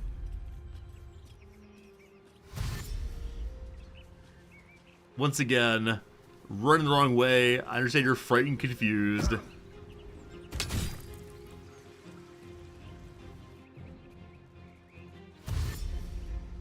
Wrong direction. It's like they want to die, frankly. Like, if they're just doing their sacred duty to protect their village, cool. But none of them have any armor at all. And then does the member of the fist show up this turn, or is it next turn? And will it be the standard in each playthrough? Or is she genuinely wandering and might show up, might not? Okay. Jaheira, we're going straight for the jugular.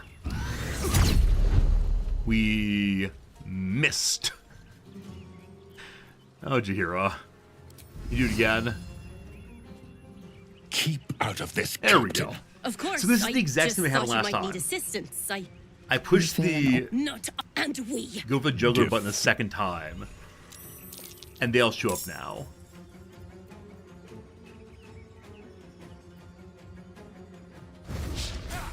So it seems like in the middle of her turn they show up. Wow. Wait, why was they able to attack over and over and over again there? I think they'll attack 3 times. Huh. Anyone have any idea why we attack so many times? Man, that's the source of the bugs as it is. Okay, Gale has a friend right next to him. We definitely can't tolerate that. There are enemies grouped up here, and so we could nuke, protecting our allies. But the one fellow there is actually fairly low life now, so I think Gale needs to deal with the buddy right next to him. So, level 2 is all we got this time. Do all but one. Send the extra one towards the other archer up here, too far away. Okay, send it into the one on Jaheira, actually. Go, please. Hey, yeah, thank you. Alright, now the levels up are rolling in.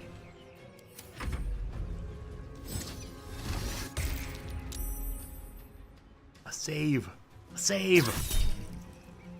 So Siren is attack mana peer. When an ally nearby is attacked, you may strike the attacker. Nice. Nice. The Manip is still alive. Gotta make sure we heal. Oh gosh, the man's very close to death. Okay, gotta keep the captain alive. That's essential. How are you being able to run around Jaheira without taking any attack opportunity? Pure shenanigans. Okay, I think they are running away now. You're absolutely right. They do just run away. So it ends turn-based mode. If not over, then through. How are they able to end turn-based mode? Good here, I hope. Bizarre.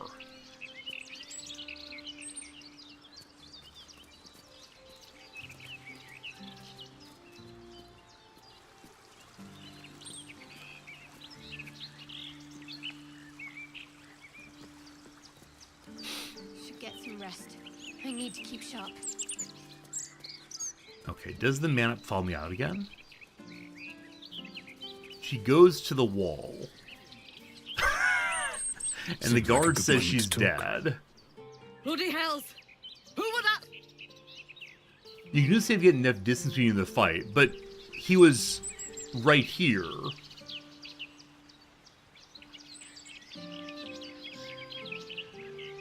I guess I just don't understand how disengage works.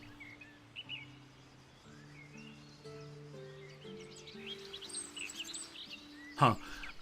I mean, saying the captain is dead is the thing that gets me. Now, is this the captain? Maybe someone else is a captain. Maybe he's still invisible? He ran over to here, though. So I guess we could have Shadowheart. First of all, we need AoE heal. Let's get Bingo, going. Where are you? Light on my feet. Yeah, that I can't talk to that character confuses me. I was trying to figure out who I was missing. You where the bugs going? I kind of agree with you.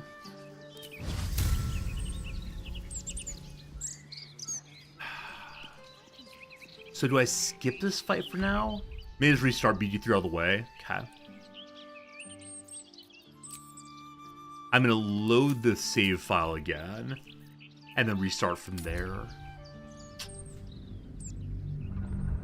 If it didn't say that the captain was dead, it's okay. The bug is inconsequential, but saying that the captain's dead, that's what gets me. Because my hope is I can talk to the Manip and see if we can go investigate her boss. Yeah, I don't know. I don't know. Is it Jaheira being attacked 20 times? So again, the captain and her team are arriving midway through Jaheira's turn. That's what I don't fully understand. Like, why is it that on the second or third attack, they're able to move in? Oh, does improve on strike count as a full turn every time? Because I thought that other characters would only come into the world during the environmental movement phase. But is everyone outside of the battle moving at their normal speed regardless? I don't know. I'm just not used to characters joining battles, I suppose. We'll try one more time. Read the ability, describe the ability. Just read the card, Resorty. Read the card. Don't have conversations with the people that are playing with you. Just read the card. Oh, goodness. All right, we're reloaded now. Let's get back into it and see what happens. Dead. Dead. Dead. I don't see the other ones who are dead. Minotherus is dead. Karlach is... They're all dead. Everyone's dead. The captain should come in mid-fight. That's really cool. I'm just surprised she comes in during a combat or during an attack. But all good. You know this bug happened to you also? Okay. Okay. I mean, if that's what it comes to, I might ask you all what I am missing for not keeping her alive. But if I can't resolve the bug, I can't resolve the bug. Now, I guess I could go somewhere else for a while and try to level up in case leveling up in combat here is causing the problem. But not quite sure. I can skip the encounter, but I need to assert my oath and get some monies. Hey, Sunrun. What bug is it? So, there's a fight in the park of Baldur's Gate. Some ballists are there, and then a captain joins mid-fight. And then just after the captain joins, the enemies all run away. Fine, whatever. But the captain is then counted as dead and is stuck in a wall. So... What path lies before that has been a bit of an issue thus far, I've got to say. Bit of an issue. If we go down this direction instead for a little while, what do we find? Outhouse. Oh, what a lovely drawing this is. Oh, this is the kind of character we haven't seen yet in this playthrough, have we? It's like a lion person, maybe. Here, or it's kind of like druid, tree person, bard. It's really cool. Did you draw this? It's street art. If you don't like it, you can literally walk away. I do like it. Quite a bit. Oh, well, that's nice to hear. Ah. Thanks. You're welcome. I'm looking for an artist here. We helped earlier. These artist types are always so soft, aren't they? You make one little comment and their egos crumble to dust. It's very strange talking that way in front of an artist. What is this place? Laura's home. Who's Laura? Property of Laura Burgors. Due to family circumstances, we are not accepting visitors at this time. The door can be opened, but I'll accept that they don't want any visitors. I wish I could knock on the door. It'd be really great if instead of just walking in. Hello, children. Will you help me stop the presses? Look, pal. You want a broadsheet? You'll have to wait. I'm taking my break. You got a problem with that? Talk to the Gazetteers Guild. I got rights, you know. We need some newsies. And the world will know. Sorry, I can't sell you the broadsheet yet. Got to take my stinky break first. Boring. Okay. So I can't take the papers myself and leave the money behind, unfortunately. What is this direction? I've not been here at all. Over here is a goods and wares store. So much going on, man. So much going on.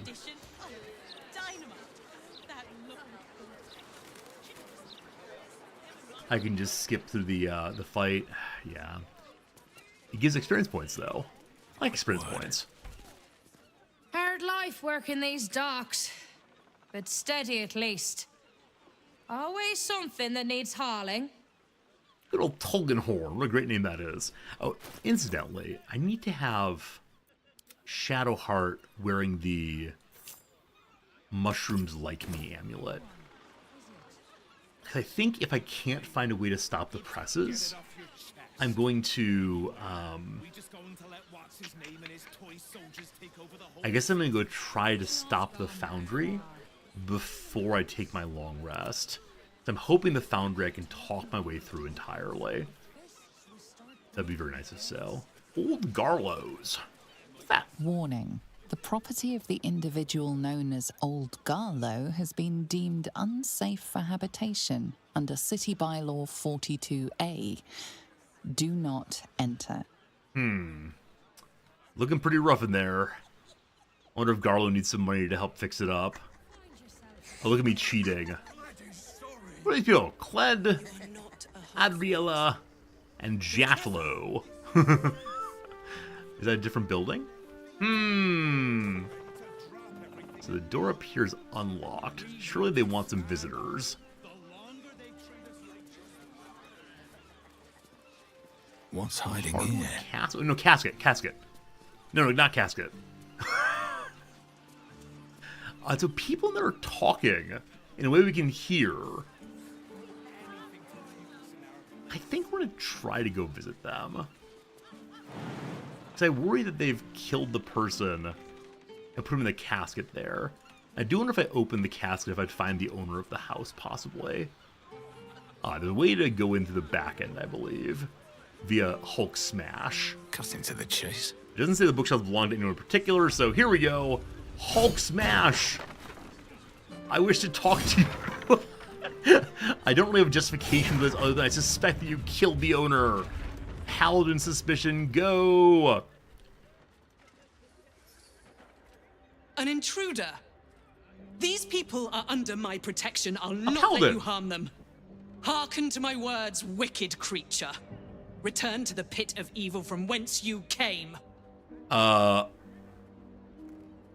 down, I seek no trouble. I'm Bingo, nice to meet you. What in the hell are you doing? Or I will eat your souls raw. So, number 4 is the correct choice, but hello. Don't listen. Who knows what spells it weaves around us? Quickly, cleric. Helm, protector of all, grant me the power to ignite this creature's flesh and burn its bones to ash. Uh-oh. Begone, monster.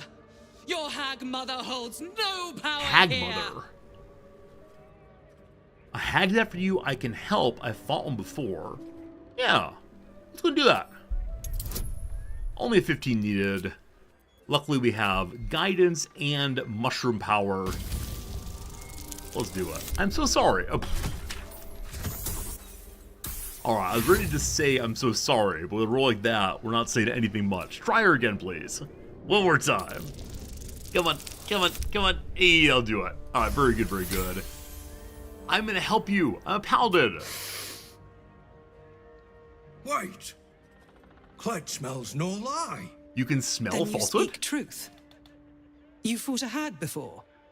At ease, everyone. We may have found ourselves an ally. Forgive the paranoia. We're being hunted by a vile and wicked hag. We feared you, her minion. She's already hexed one of us, and any of us could be next. So, I remember the hag fight in the swamp, or the hag conversations.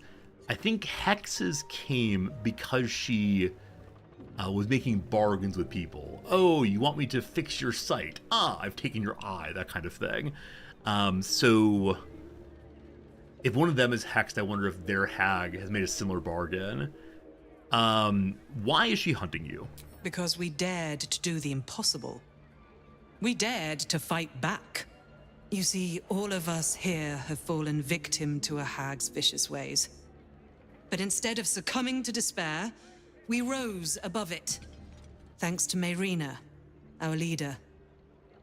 Together, we've been helping others who've suffered at the claws of a hag. Only, Mayrina's been hexed by the very hag who now hunts us. Marina, I know her. She was captured by Auntie Ethel.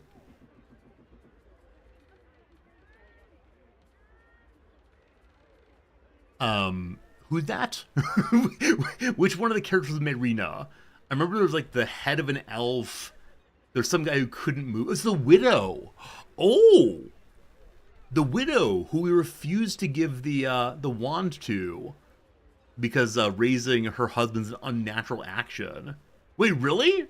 She's come along from Act 1 to help us fight hags? That's amazing! I wonder what would happen if we let her raise her husband. Oh, that's fascinating. You're the one that saved her. The one that ventured to the depths of Ethel's lair. I can hardly believe it. You look so... normal. No one has ever By said about us Helm, before. Perhaps there is hope. If anyone can help Mayrina, it's you. She's upstairs. But be warned. She's not as you remember her. Okay, so this person's below the helm. So, good person all the way. I'm glad you're here. I clearly lack the power to keep the hag and her hexes away from Mayrina. Okay. You protected Miri until now, that's worth something. How do you remove the hex? I think you remove the hex by killing a hag. Actually not true. Is that true? When we killed the hag, the hexes were broken, but the fellow in the...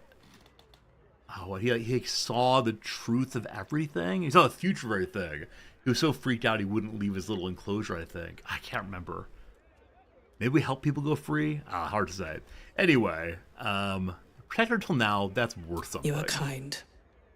But I serve Helm, and failing to keep this hex from Mayrina is unforgivable. In both his eyes and mine. I know she's hexed, but why a sheep? Oh. Has she turned into a sheep? I didn't know that. Because to a hag, we are but lambs to her slaughter. We are mere toys, to be used and broken. Alright, so spoiler, unfortunately. How do we remove hexes? None. The magic originates from a hag's twisted lair. Of that, I'm sure. But as to its cure, Helm has not revealed it to me. Okay, so beep beep, she's a sheep. I'm glad I broke into here. I guess I'll say hi to their characters. I should speak up. How have you been harmed by a hag? Please help Lady Mayrina. She's nice and kind and sweet to Cled. To everyone. That's very sweet, Cled. Are you sweet on her? She says, sheep should be fine. How do I remove the hex? You think she's sweet? I found her sour. You and Marina sound close, or leave. I don't like any of these other than how do you remove the hex? No. Cled isn't good at hag magic. Can't help sweet Lady Mayrina. Can't help with hag magic? Let's just call it Hagic. Perfect. HPG. The cardigan is very comfy indeed. It's that part of late fall, early winter when I'm just kind of cold all the time, and so you'll be seeing me wearing this sweater more and more. Old man Resorti is with you at once. Okay. Nothing more there. And then hello to the lizard person who might be a cleric. We'll see. Convenient. You showing up like this. You may have the others fooled, but I shall be keeping a close eye on you. Oh, friend. How on earth do I make you believe in me? She's an old friend. I wouldn't hurt her, except emotionally by not letting her raise her husband from the dead. Then stop wasting my time and go help her. Settle down, snake guy. Alright, so we know that she's upstairs. A lot more to explore in here. I do still worry a little bit that these people killed the person who lived here previously, so they can take it over. But let's see what they're on this my does. team right now. The journal is written in an elegant hand. On each page, a gauntlet with a staring eye is carefully drawn. I was lost when I came to the city, a coward, a drunkard. I thought everything that made me worthy had been stripped away by the honest hag. And then Mayrina found me. She helped me remember the tenets I once fought for. Courage, honor, duty. She brought me back to Helm. She saved my life. The paladins who were after Karlach earlier. They were of Helm also, or were they Tyr? Again, I have trouble keeping these two separate. Does anyone remember which order they followed? We helped them, and so I'm happy to keep helping people of Helm. Now my savior, my friend, is in pain. A hag hexed her, trapping her in the body of a sheep. It's my job to protect her and the others, and I failed. If she dies, I will not be long following her. Good thing we talk to animals. Oh, also, Bingo leveled up somehow. No one else has, but level 11 Paladin. Let's go, let's go. Level 11 get more health. We get access to improved Divine Smite. The 1 to 8 radiant damage. I don't remember what it was before. And then also, we have another level 3 spell slot. Our one and only available spell slot, I believe. Do I need to prepare improved instead of basic? Smite, oh boy, okay. Oh, it's a class action, isn't it?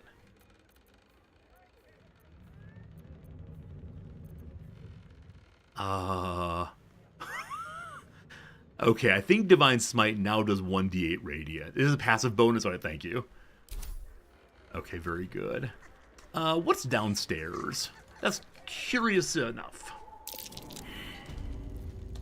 Immediate perception failures. Hey, it's a trap. Good.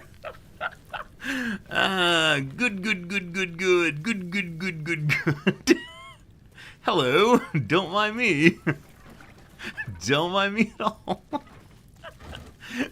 When the perception fails start, I just need to stop dead in my tracks.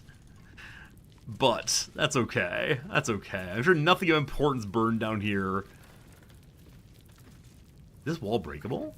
No. Is it? I don't see a health bar, but probably not. Yeah, okay. So a whole bunch of things blew up here. Perception failure again. Hey, there's a successful. A further hatch downstairs. That's some random chest here. So what was the old man up to? I wonder. Greetings to the home's new occupants. Hey. If ever you all have moved a house or stopped renting a place, have you ever left a letter behind for the next person? You're something like, my family and I had 15 happy years here. We hope that you have many happy years also.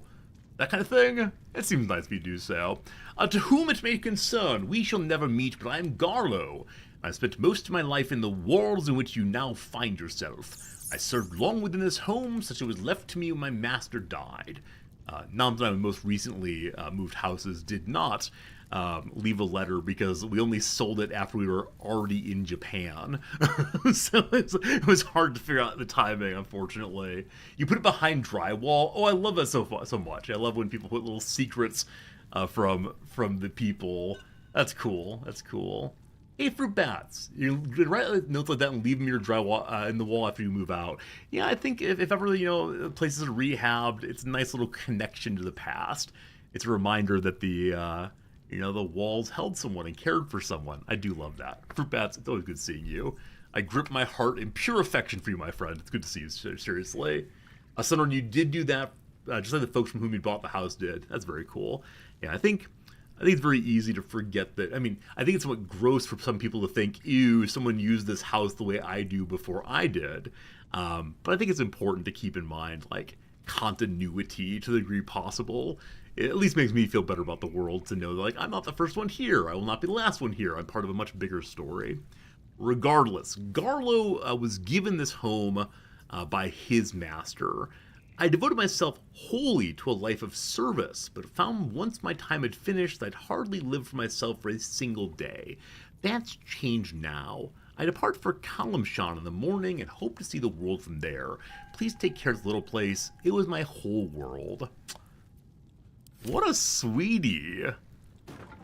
So his second music box. Garlo's retirement plan. I love they left it behind for us to read. Hope it doesn't involve taking over the world. List of things to do. Climb a tree. Have a truly exceptional sandwich. spend a whole day reading, visit Waterdeep, get a massage, swim in it's Chyanthar, I believe, buy a new coat, and get a cat. See, what a good Epicurean this fellow is. Literally all of those are easily achieved, I think. I don't know how far away Waterdeep is. Yeah, nothing crazy here on the bucket list. Just things that one can do. I mean, maybe finding the world's best sandwich is a bit of a challenge. But you could have a good time touring about and trying to find ones that are very good. The problem with hedonism, of course, is it demands more and more good things. Where Epicureanism says, focus on the simple ones. All good. Alright. This novel is bookmarked on a page lined with markings. Its reader seems to have underscored certain parts for emphasis. After all, there's no point in denying the undeniable, which until that moment I'd obscured with a million minor tasks by which I measured my life. Yes, the polishing, the scrubbing, the pouring of wine and tea in deference to my master's cup. All of it surrounded and obscured the essential truth of my life. Like a phalanx now fallen, I'd wasted my years one by one, and now there's hardly any left to me at all. Alright, I'm ready for true spoilers. Do we ever meet Garlo? I want to meet Garlo very, very, very much. I expect it's the case that we do not meet him. I understand why one would not meet him. And I probably built him up too much in my head, but seems really cool. Unfortunately, no. A shame. A shame. I should probably be loot goblining it up and taking literally everything in here, because our money is still dire at best. I mean, the letter said I won't meet him, but he might be wrong about that. Like, he wrote that letter and left it behind, and then walked out the door. It's possible I could have caught him as he walked out the door. Regardless, Alaric, my friend, thank you for the resub. 1 full year of subbing. Boom, boom, boom. Thank you for supporting the channel in all the ways you do. It's good having you stop by when you do, and happy December, my friends. You all know the standard line, oh, where did this year go? Oh man, it's flown by indeed.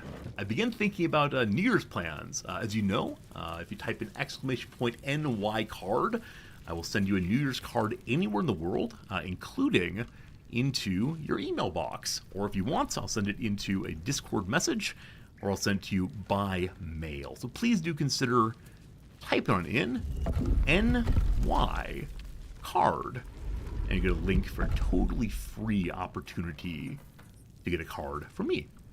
Okay, so I stepped on that. It wasn't a hash, but a button instead. I don't know what, if anything, opened. Oh, I wonder. All's well, I hope, aside from the obvious. Pardon me? No conversation, thank you. I wonder if I have to leave someone standing on it. Kitty cat! Kitty cat! You're our hero! Cat. And that did open the door. I'm sorry, kitty cat. Swift as my feet can carry me. Oh gosh! Oh boy! Sorry, I just squeaked. That's not so good. Oh my goodness. At least the chest wasn't destroyed. I'm such a greedy Gus, I'm afraid. What did we discover here? We discovered basement back room key. I didn't need that, I believe, because I burned it open instead. Oh my goodness. I really should have more items destroyed because of my pure foolishness. There's no way to get here, apparently. Can we hop on over? Hey, of course we can. Oh, but I can't walk through. Huh. I wonder if I'm in little buddy mode if I can. Do I have a potion of diminution? I have an oil of the same. Okay, I know there's an enlargement potion. What's it called on Guild Bar? Reduce. Reduce is the phrase. Okay, here comes the use of a level 1 spell. Level 2 spell, unfortunately. It probably does not work, but let's find out. Oh, just send the cat. You can't get there. My immersion is broken. I've never seen this kind of thing before. Like, definitely there are places that are too far away to jump, or an endless pit, but... That's a little unfortunate. Yes? I don't want to talk to you. I need some mod that makes it so you can never, ever talk to anyone. Oh no, is little Bingo too little to get out now? Your desire. Also, the cat just moved. My apologies, kitty cat. Yeah, stand there, thank you. Let's get going. Okay, so I moved everyone else out. To new horizons. Will Bingo come along, or can you knock it out now? All's well that ends. Buddy. Two more turns to go. As it could have.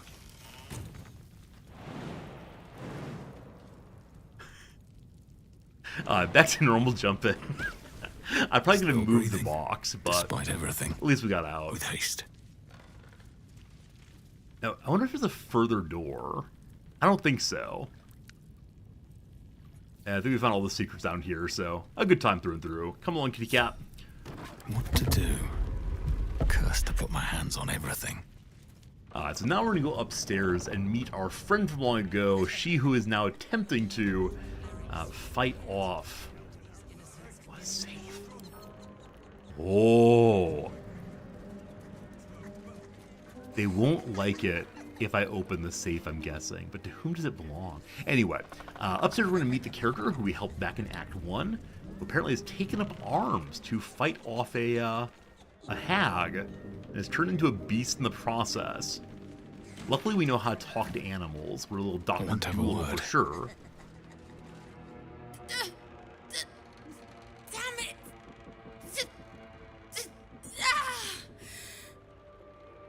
Okay, it's not clear she knows how to speak as an animal yet. Also, in the corner is a voodoo doll. I wonder what on earth that's doing. Okay, it's me. I'm here to help. Listen to me. The doll. The doll.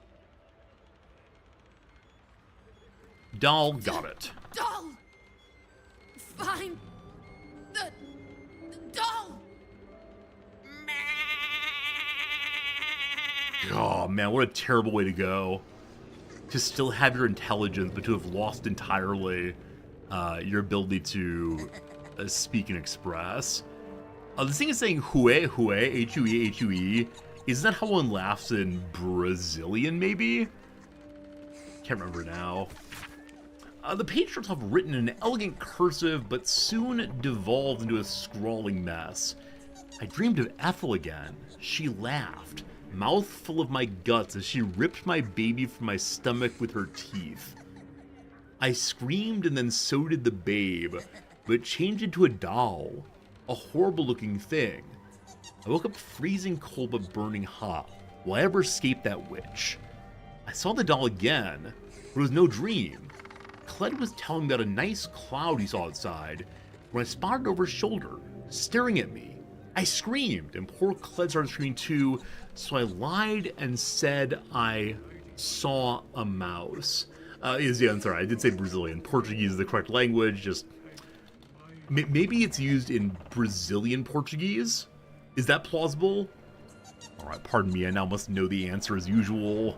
So, hue meaning. There we go. A reference to a word used to express laughter by Brazilian gamers.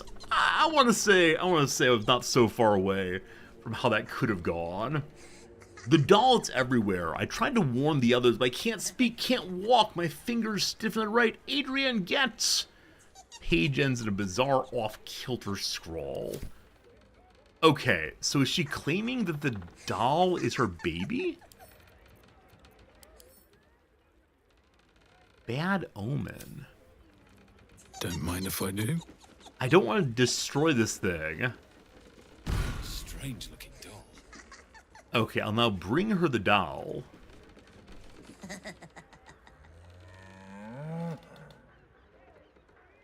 Oh no. She can't talk anymore?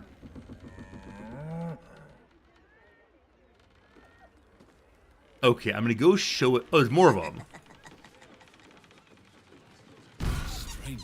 Oh, it moves. It moves when I pick it up. Strange looking doll. I appreciate it says he, so I can find it more easily.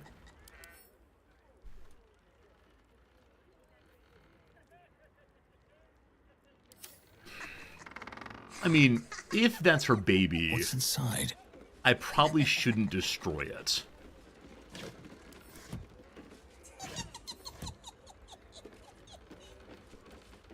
However, I'm a paladin.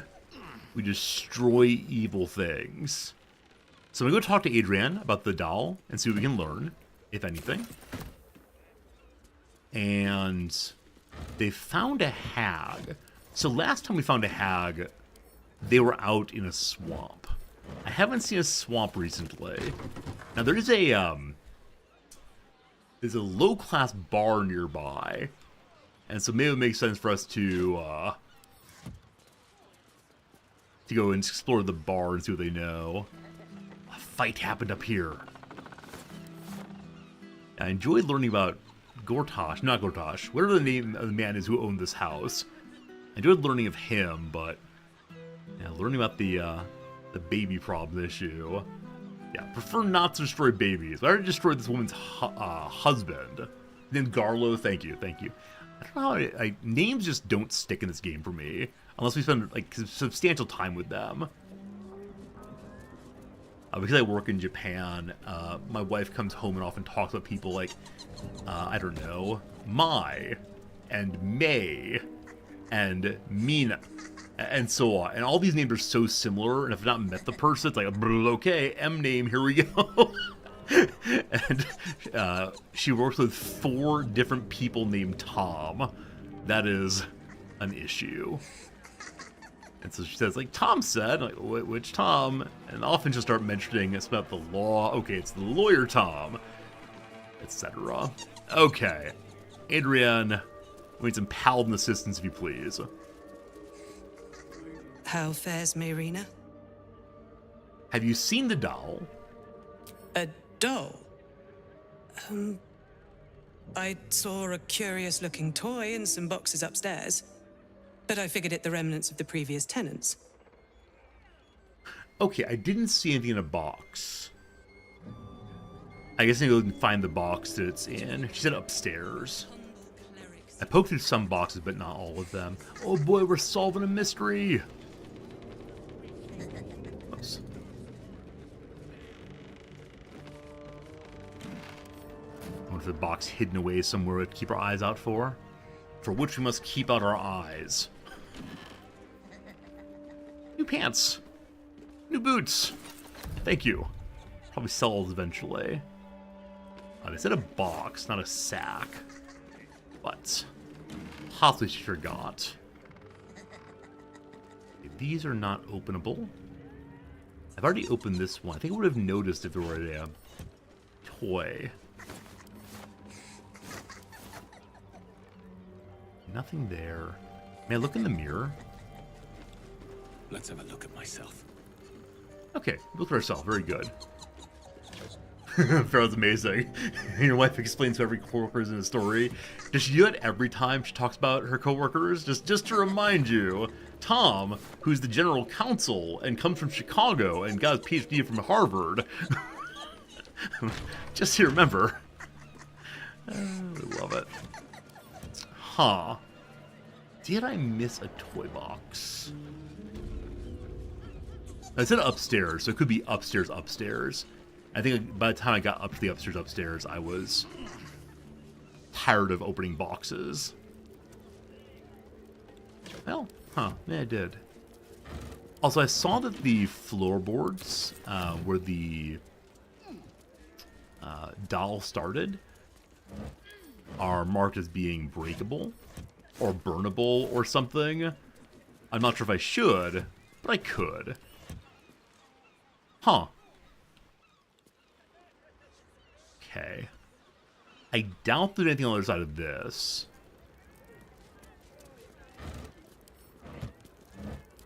In a moment, I might inquire of you all, did I miss something important? May I took some stuff from the chest on the floor? Maybe I did. I don't recall what all it was, but... So these are things I've gotten recently. At the top here. None of them look doll related, unfortunately. Some pants, some arrows. Yeah, unfortunately I'm struggling right now to find what I might need. I'm guessing it would be an orange item. Oh, I still have not equipped this ring. Let's spend all of our money on a ring we literally never use. That's how this is done.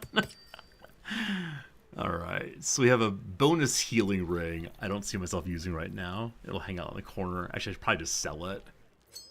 I'm sure that at least one person thinks it's the world's greatest ring, but not for me right now. Huh, okay. Maybe it's out here?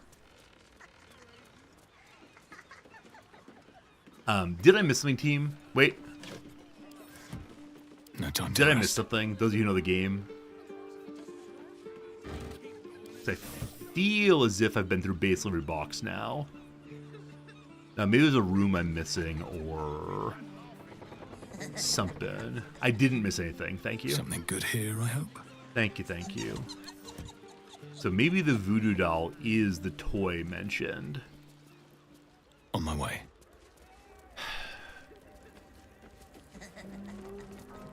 I can go ask their characters downstairs what they know about it. Yeah, these are rotten floorboards, which usually means that you can deal with them most harshly if you choose to do so. A blank canvas. Huh. We've met some artists before. Maybe it'd be interesting having one of those. Maybe someone will say, yes, I'll draw a painting of you if you bring me a blank canvas. Sorry, I need to continue hunting through everything. I think it's everything right now. As I've said 4 or 5 times now. Thinking there's nothing left does not mean there's nothing left, of course. Okay, so there's a character who loves the sheep woman very much. I have something to ask. Is Lady Marina all right? Can Cled help? Cled wants Lady Marina to be all better. Have you seen a doll around here? You saw the doll too. It was in the next room, staring. But when Cled looked back, it was gone. Okay, so it moves around regularly. And then what does author Jalo Are you here know? to help Marina, or simply irritate me? Please help me about the doll. A doll? This is hardly the time for childish games. Either help Marina, or leave. May I push on that? He might know something he's not telling me. Are you here to help Marina, or simply irritate me? A doll? Same thing. Okay. So it's possible that the doll was moved into a different box. And again, I'm not sure if that they mean the voodoo doll or for some other doll that, I don't know, maybe Marina's child loved. I can go continue chasing it around. I'm gonna do that. Maybe the doll just wants to play. And as we chase it around, it's getting happier and happier, and after 10 chases, it'll say, okay, I want to go back to my mommy, or something like that. Now that's safe, I'm still not sure about. I really wish it were not bright red. She says woof. Wrong language, Marina. I wonder if I turn off talk to animal, what's going to happen? Okay, a few more clicks here. I think we've moved it 3 times now. Useful. Strange looking doll. Here now. I like that it's laughing. I do have an item. I mean, I can craft like Tasha's hideous laughter on it. If it wants to laugh. Strange looking doll. Okay, it's back in its original location. So I think this might not be the way to do it. Strange looking doll.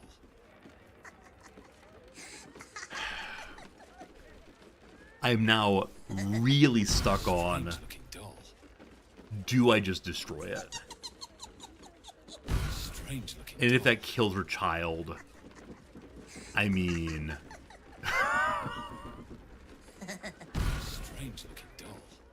Okay, I'm gonna click it twice more, and then it's not gonna be... I'll give it a shot. It's not gonna work the way I want it to work. Strange-looking doll. Last click, and then we're done. I wonder if his location matters.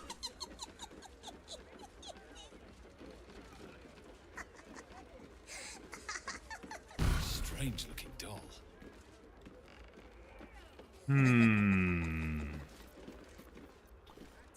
It's not a curse. Keep it simple. Time for some bloody work. Strange-looking doll. So movement's hit also. It's hiding now. Hey! Hey! The Dragonborn hex Removed my hex. That's annoying. What'd you do, I wanted Jalo? to play a little longer. Auntie likes her toys broken. She's not going to be happy I had to get my hands dirty. Striking that the fellow who seemed a little bit standoffish was the enemy. Pharaoh, thank you for the encouragement to keep it simple. I would not have attacked it had you not said that. I would have left here and tried to find the hag, because again, I was relatively sure that the hex was something involving her baby. If I killed her child, she would not be happy. Who are you now? I don't matter. Only Auntie does. Wait. They want to hurt Auntie. They have the book. I will die before I let anyone touch a hair on her head. Are all of the hags called Auntie Blank? Or is this Auntie Ethel again?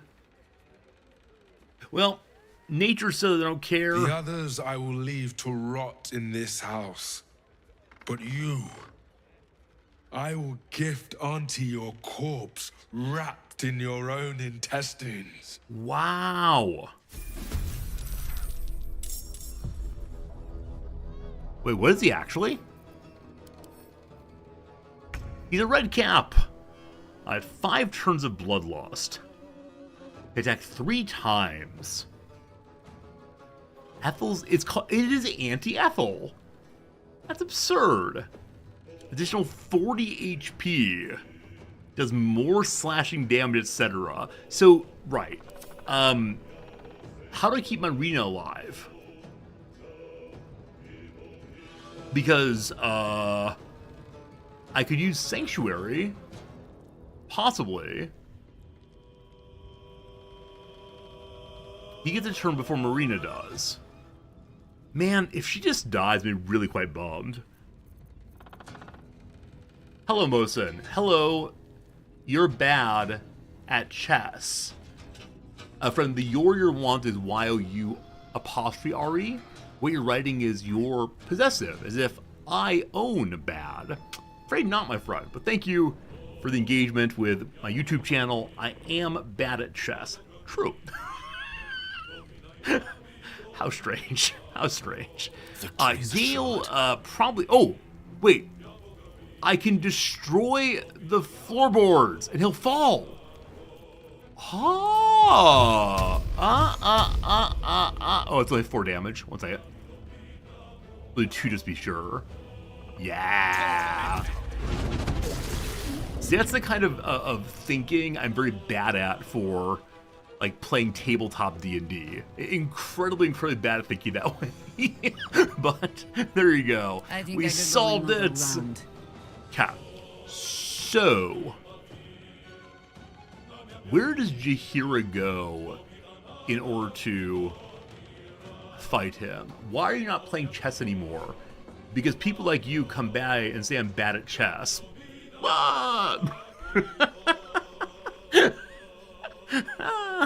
Surprise! Into battle. Could you hear us see from above and do some archery? That'd pretty cool, so. She can. Could she just, like, throw some magic stuff down there?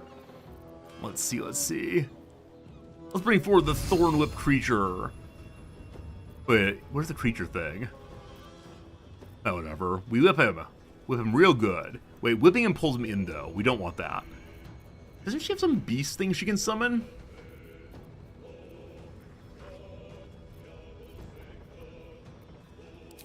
Alright, lightning strike, here we go. Cool! That seemed unnecessary, but cool anyway. Alright, we have enough still to... Grasping Vine is the creature I can summon. Let's go and hold off on that right now. Gale, you had your turn, good. Does Baldur Man jump back up? Ooh, big heal, wow. Yarr! Bingo's turn. Here we go. Oh, Cat's turn first. I don't think Cat can make it without dashing. So, Cat... Can I have you jump downstairs safely? Okay, Cat, run to here. And then hop on down. Path interrupted. Angles are hard sometimes, man. And they occasionally switching between floors, the game gets a little confused by. You just hop across and get down there next turn, maybe. Good job, Cat. Bingo is a more important character, though. I'm guessing he'll be able to jump downstairs. Take 8 HP in fall damage. That's fine. That's fine. I believe in you. Is there a safe way to go down, possibly? This is fine. You got lots of HP. It's another resource. Maybe we'll use it. Hello. You've made a grave mistake. I need to save my spell slots. I could get a kill here when I need to save my spell slots, unfortunately. Okay. Continue attacking. I don't know why we got 3 strikes, but it seems pretty good. A letter. Exciting. What's it all about? My darling, Auntie has sent you a little present. A hex doll just from Irina. Use it to scare her and her little cronies off. Or butcher them, I don't care. Just find that book, or I'll rip your lungs and feed them to your brothers. Lots of love, Auntie. Good. The key is a later key, wherever she's from. 2 more levels up. Let's go ahead and get those. Let's say hi to Alright, what now? No Longer Sheep Lady. If not over, then through. And then we'll level up after that. Where'd she go? Hello! Seems like a good moment to talk. That lying, thieving, scaly little shit! Thanks for knifing the bastard. That makes twice you've saved me. I'm starting to think you're my guardian angel. Aww. So I'm a little surprised that she's not dressed up in any armor or weapons. Because she's apparently leading a team against the hag. Just dressed as she was dressed when we last saw her. Maybe she's picked up some magic skills? I don't know. Good to see you. You made an adorable sheep, or I'm not going to save you anymore. Good to see you. You too. I've come a long way since we last met. Decided I was sick and tired of feeling stupid, helpless. So I decided I wasn't going to be a victim anymore. This group is made of survivors. People like me who've been hurt by hags. I brought them together to fight back. We tracked a hag to the city, but lost her trail. Right after she snatched a little girl.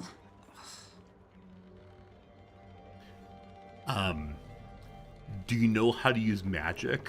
Where's the little girl? Oh, little girl. Someone said that her little girl had gone missing from the Blushing Mermaid Inn, I believe. None. Her mother has no idea of what she's up against. Poor woman thinks the Fist will be able to help her. The moment I started investigating the missing girl, I felt the hag's eye on me. Next thing, I was sprouting wool and bleating up a storm. So damaging, or the hag can damage people without engaging in a deal with them. I thought she was only able to damage those who had tried to get something from her. Maybe not, though. Maybe not, though. Wait, is this Laura? She said her daughter disappeared in the Blushing Mermaid. That's her! And she vanished in the maid. That sounds like a lead. We'll do what we can to find the girl, but our chances are a lot higher with you on our side. Happy to help. Check the safe in the back. I've done my homework on hags since we last tangled with Ethel. Take whatever you need. I know it by Safe is heart anyway. ours. So probably includes the book. Also, received some interesting looking item. What is the interesting looking item, please? It is. It is. Where is it? It was a staff. Uh-oh.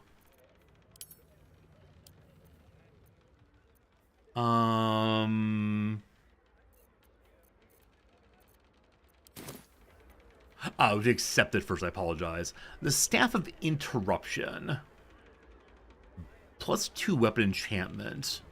Has a level 5 counter spell. And you can knock folks over. So Gale's item is part of his lightning buildup. But yeah, having available counterspell seems so darn good.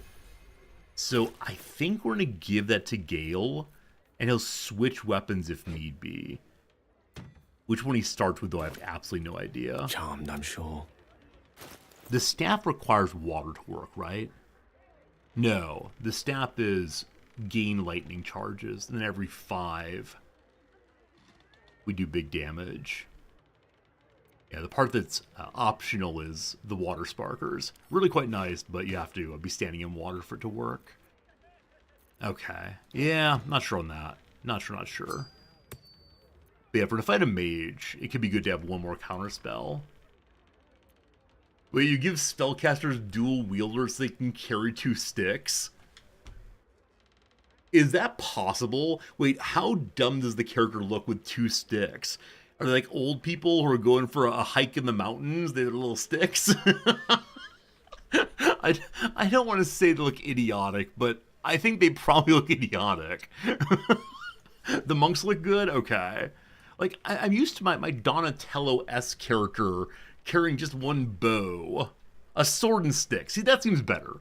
A sword and stick seems fine. Just 2 sticks seems really silly. It's the meta build for wizards. I don't understand meta. I understand what it's supposed to do, but in an RPG, I struggle so much with my characters looking stupid. And I don't mean to say that I am the definitive judge of taste here. Maybe you think you look amazing with 2 sticks, but come on. Have you ever seen a wizard in any fantasy property that is carrying 2 staffs simultaneously? Not carrying, wielding 2 staffs simultaneously. I don't think so, team. Not to say we should bind ourselves by the conventions of other people's fantasy. If you enjoy it, fine, but I don't know. Saruman of the Fellowship? Oh, he does take Gandalf's staff and like points both of them at them. It's true. It's true. It's true. It's true. It's true. We can learn 2 more spells. Teleportation portals. Okay, so instead of moving only 2 people, you can move more people. Maybe that. Chain lightning. Only if I cackle like the Emperor every single time. Circle of Death. Sculpt a massive sphere of entropic energy around a creature. Gosh, I don't know. Disintegrate. 50 to 100 damage. If the target fails a dexterity saving throw, and the 50 to 100 damage reduces to 0 HP, it disintegrates into crumbly ash. Eye bite. Your eyes become teeth. No. Globe of invulnerability. Create a barrier that makes creatures and objects inside it immune to all damage. A freezing sphere. Everyone has to dance now. Doot, doot, doot, doot, doot. The sunbeam. Hey, we have that on a mace. Wall of ice. We have wall of fire already. I mean, I'm not a transmutation wizard. I'm no conjurer of cheap tricks. Evocation is what we allegedly do best. But man, Disintegrate really calls out, doesn't it? It's the world's largest magic missile. Huh.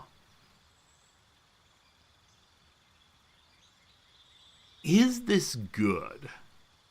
Wait, why is it important? Wait, why is it important that it turns into crumbly ash? I don't think that's important. I mean, maybe it's good against undead or creatures the necromancer is trying to raise. Unless you use the portal, you don't think so? I've used Dimensional Door twice, I think.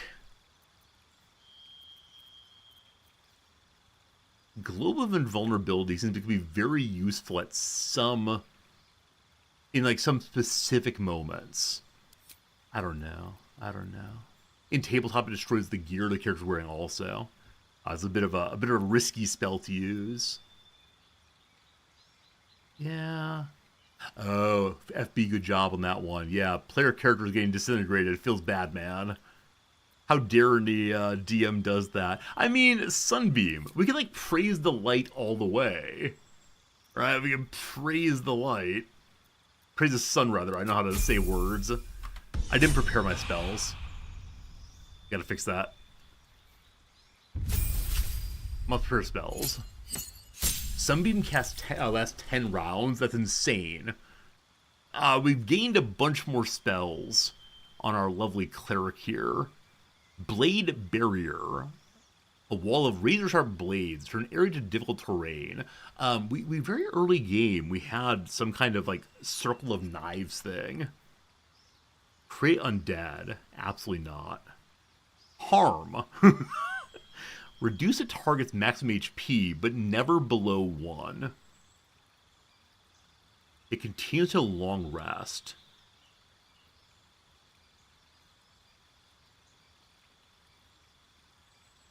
Why until... Wait, does it mean you can cast it once until long rest? Wait, why is this good? It's good before a Pokeball.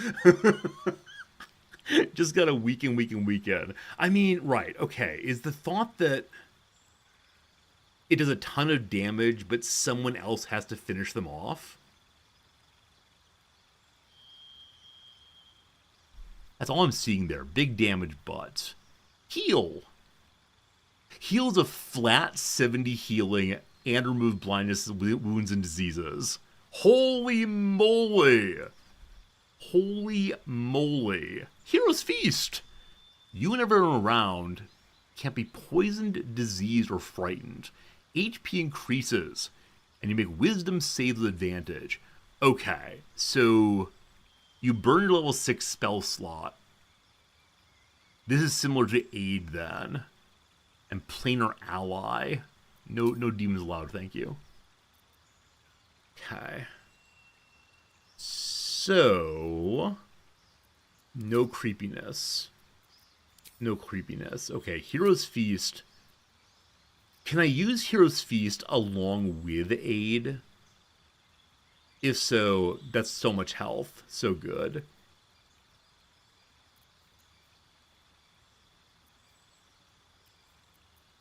So, Blade Barrier's concentration, which means it would take the place of Spirit Guardians.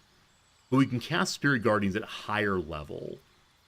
And Spirit Guardians go to us, while Blade Barrier would stay in one location, I guess. I only have the one level 6 casting slot, so heal may be excessive.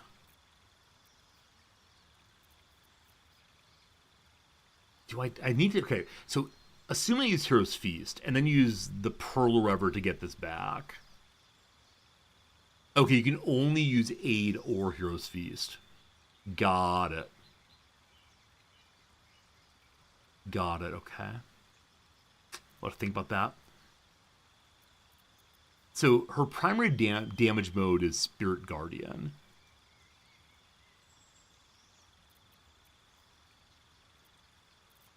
There are too many spells here. As always, I don't know enough about the game to know what's good and not, and so I kind of just pick what looks appealing. Here comes... So Bingo already has emergency heals. Now, making him use emergency heals always feels very bad because he can't attack then. So maybe I give her the emergency heal. Yeah, as always, she's just so focused on healing and helping, and not so much on doing the damage. I don't know. On this difficulty, it's not the end of the world if you pick wrong.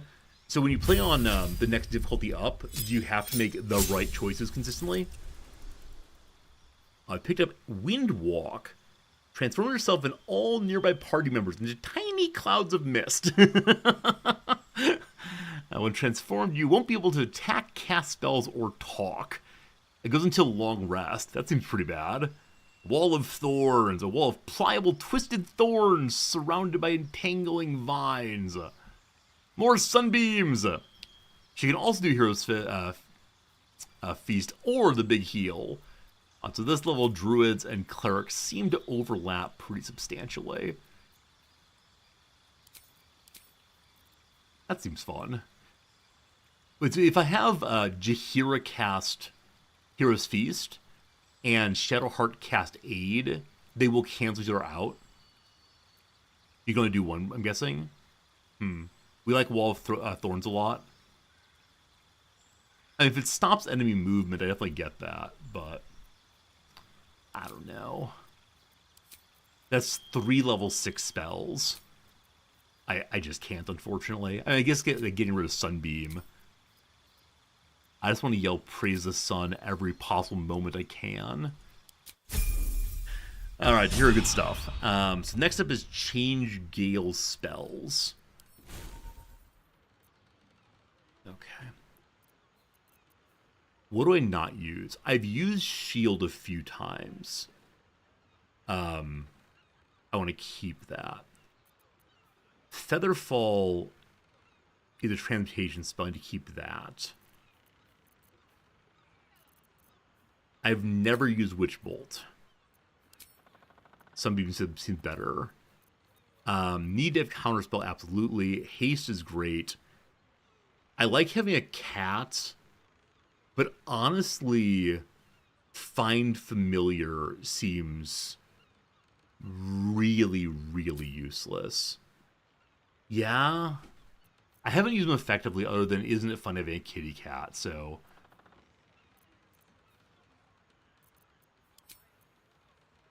I've got to have the kitty cat. We can't say goodbye to having a kitty cat.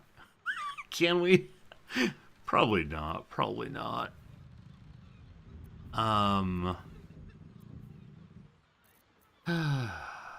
Goodbye, Hold Monster. You go away so I get to keep the kitty cat.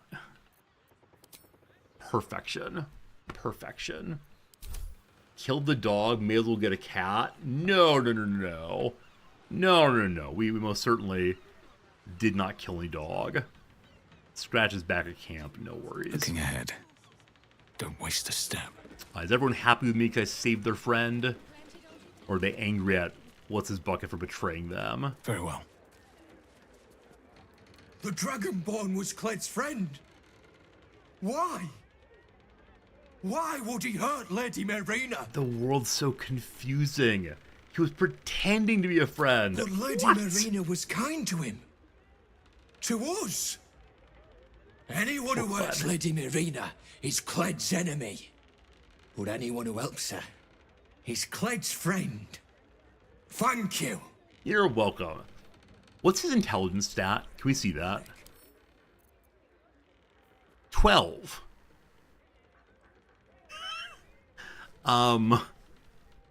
Really? I don't know how stats work in this world, but if I had to like place a number on his intelligence, I would have gone a little bit lower than 12. Maybe he just has trouble expressing himself. Maybe he doesn't speak this language all that often. Wow, Judgy, I'm sorry. This is all my fault. Mayrina was hexed mere days after the Dragonborn joined us. Why didn't I see it? You're a good person. Hag and their agents are liars and cheats by nature. That's no excuse. I know what they're like. Yet still, I welcomed the Dragonborn with open arms. Mayrina was right about you. Thank you for saving her when I couldn't. Happy to help. Oh, are we gonna claim that the kobold has kinesthetic intelligence? Is that what's going on here? Let's have a look. What's in the safe? Okay. So number 1, ashes of dried fey flower leads to Hag's Bane. In land of Prismere, where fair Zyblina reigns, they had their share of hag trouble, oh yes, they had it in spades. Hags have a special predilection for children and the power inherent to innocence. Disrupting one in the consumption of that power could be cataclysmic for the hag. Alright, so she's gonna try to steal the child's power, and we must stop her. Hello, Drid, how's it going? Welcome in, Drid viewers. Hello, Bolt. Bork to you also. Little Swedish chef never goes amiss. Drid, what are we playing today? Tell me stories. We're still in the process of playing Baldur's Gate 3, as we're playing for the rest of our lives, it seems. I've said I'm going to play this game and finish it before I play anything else. Now, with that said, there is a sponsored stream coming up, so we'll see if that happens. But good seeing y'all. Hope it's a good day. Whose journal is this one? This book seems part diary, part scientific study. Detailed diagrams of hags, from Green to Annis to Dune, fill the margins. Playing EU5 today? Awesome. I do want to get back to that at some point soon. Welcome, Drid viewers. I'm Resorty. I allegedly play a strategy game sometimes, but mostly just hang out and have a little, avuncular vibe. Is that fair? Avuncular vibe. The girl is dead. We were close, so close to perfecting it.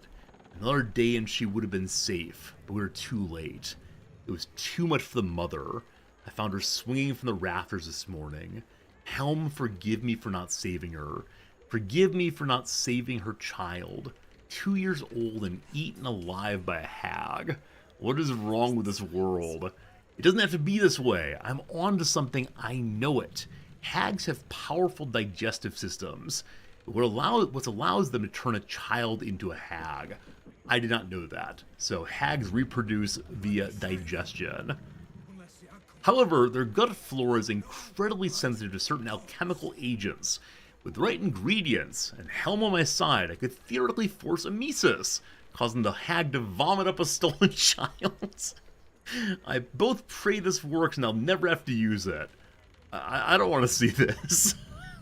I'm imagining there'll be a cutscene of absolute horror. Detailed instructions follow on how to make what the author calls the Hag's Bane.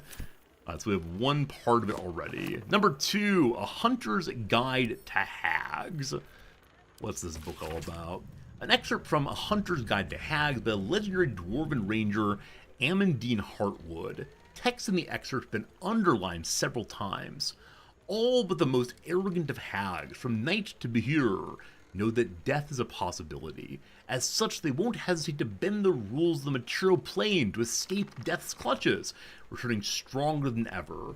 You will recall that we've already defeated this hag once, assuming it is the same person. I really thought she was dead and gone, but we'll see. To do this, namely to escape death, hags use, of all things, the common and humble mushroom. By imbuing these spore-producing fungi with her essence, she can endlessly revive herself. Neither blade nor bow will do these fungi lasting harm. The very twisted magic that heals the hag defends them. Instead, fire is your ally.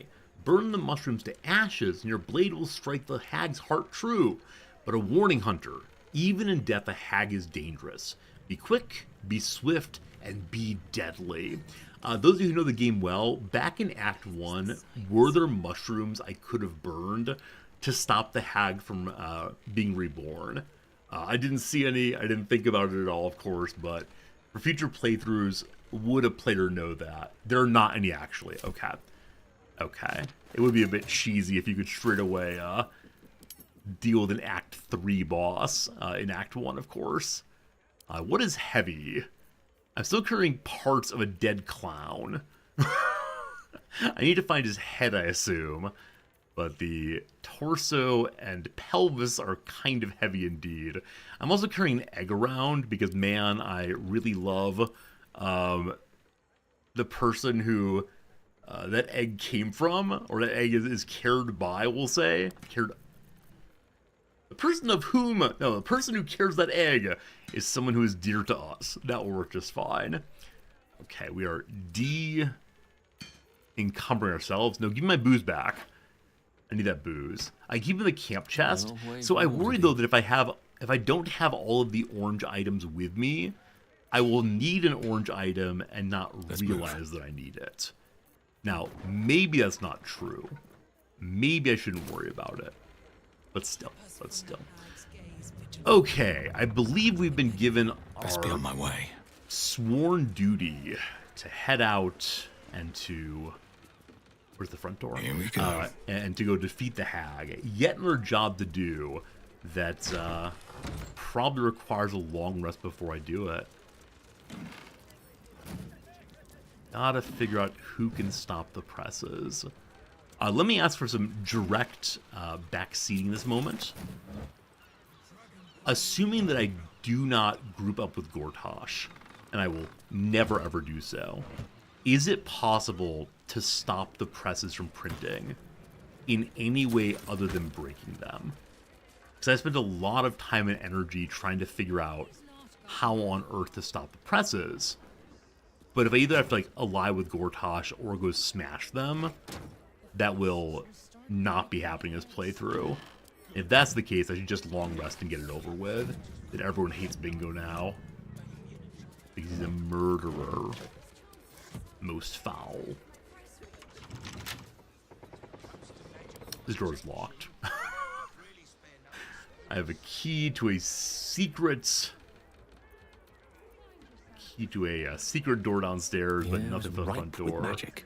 You have to be touching the presses? Okay, so I can go, like... No. Gum up the presses or something.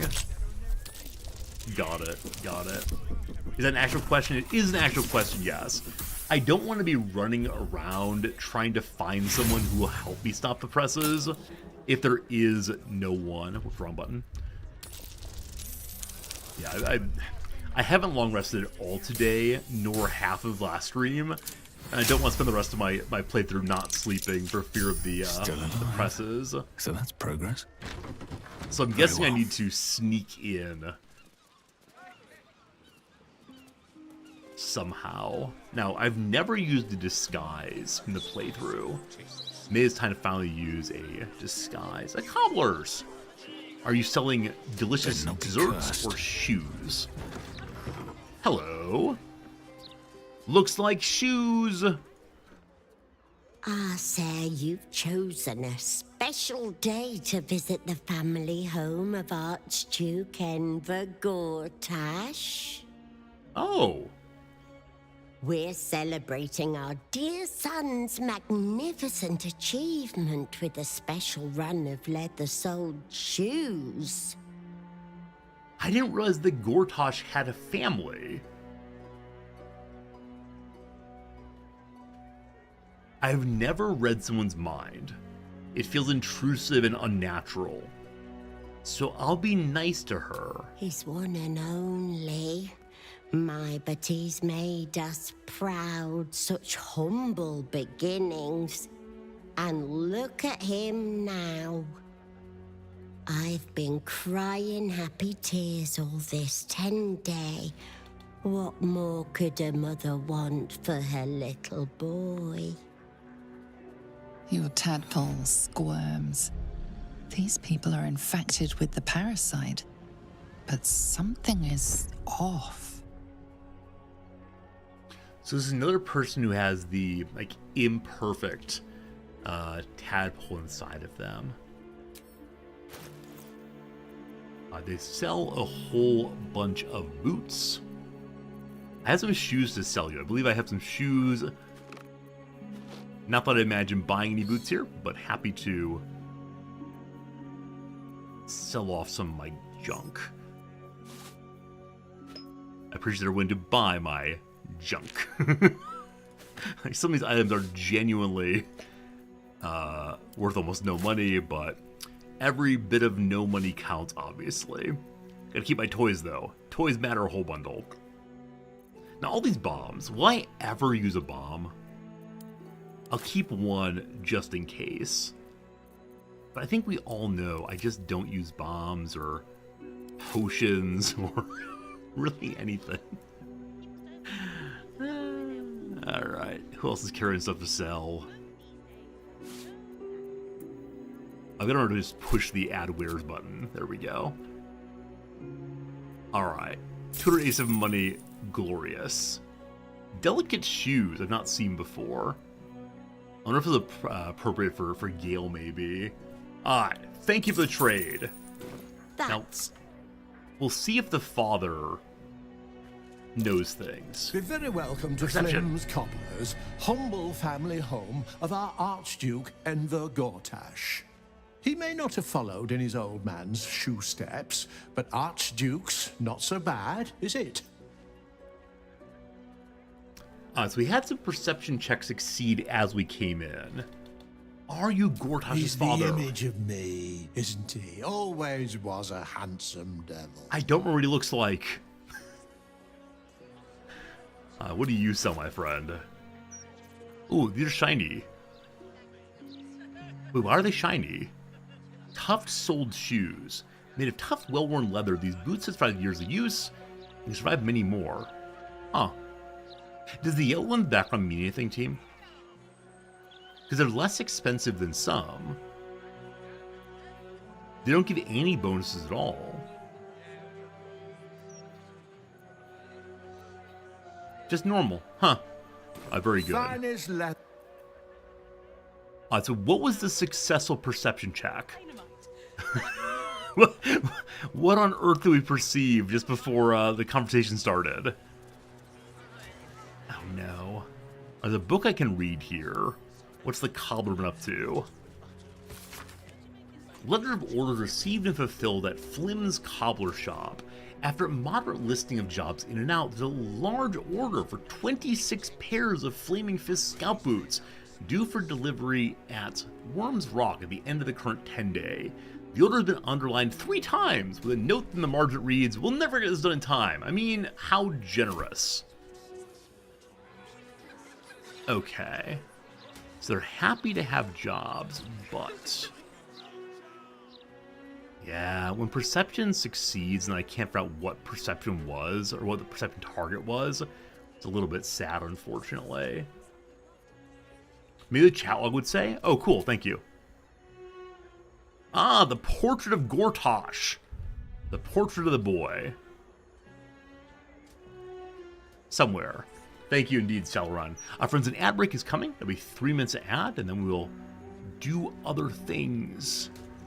3 minutes. Enjoy. Big Gortash fans. Okay, all it says is big Gortash fans. It's flat. A lovely polished frame adorns the rather fetching portrait of Enver Gortash in his younger years. Why is the name different? May I ask that? Very good to see you again. And also you. Okay. This might be a mystery we'll have to save for a future playthrough in which we go hard into reading people's minds. Okay, they don't seem to have another room. So I'm guessing they live elsewhere. So I expect these people aren't actually his parents. One more conversation. Something's on my here. mind. Well, there's a staircase. Come back. That was bizarre. The angle of that just didn't show it at all. Huh. What kind of evil lives up here?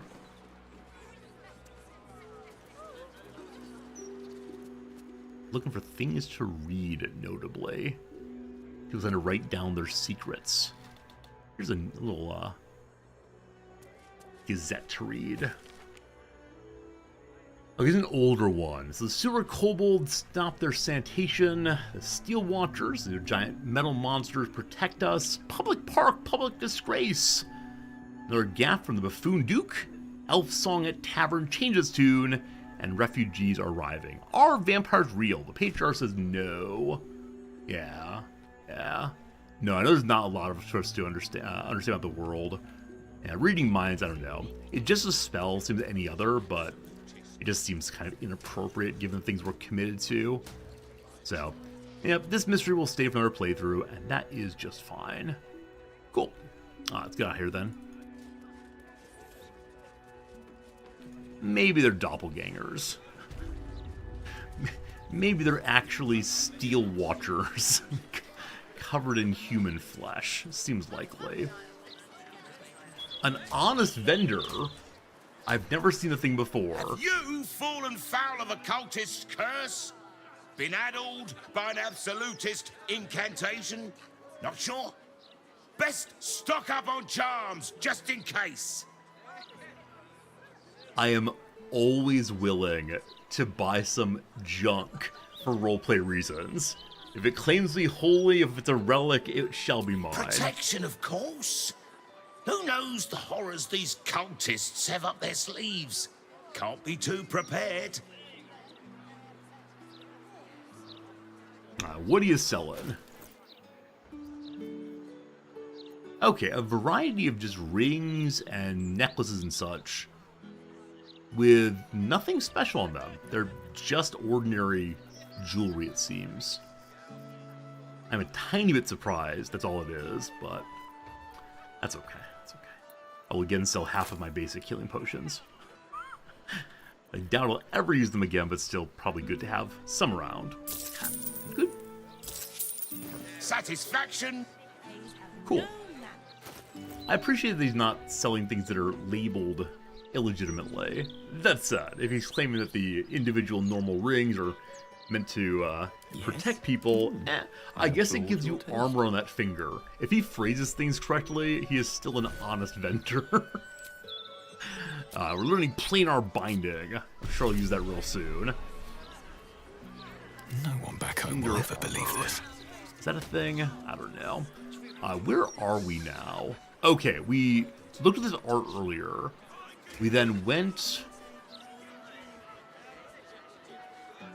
down. Oh, where have we been? What have we done today, friends? Okay, so we started the day right here.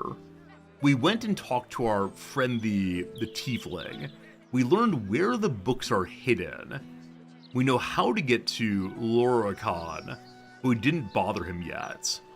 We spoke to a variety of people, including our old tiefling friend there. We went to the graveyard and encouraged a little girl not to play with undeath.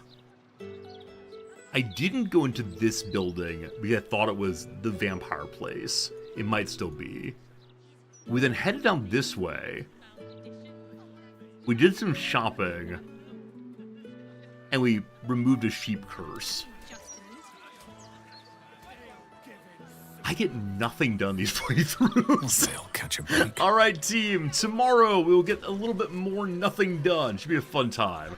We'll find someone to raid host real quick. Let me save the game because I do got to go. Today is the goodbye day of the semester, so I need to get ready to talk about what I'm going to talk about and see what on earth the students have for me. It should be a good time. All right, let me see. You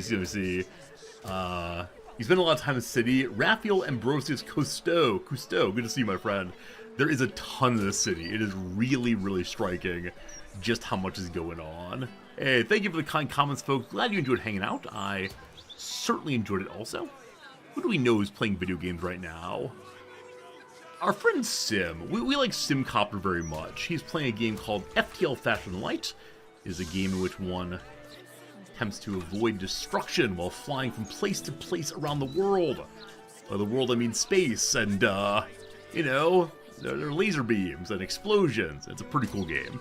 See you there. Take care. Catch you again soon. And again, thank you for all the nice words. Goodbye, my friends. Goodbye.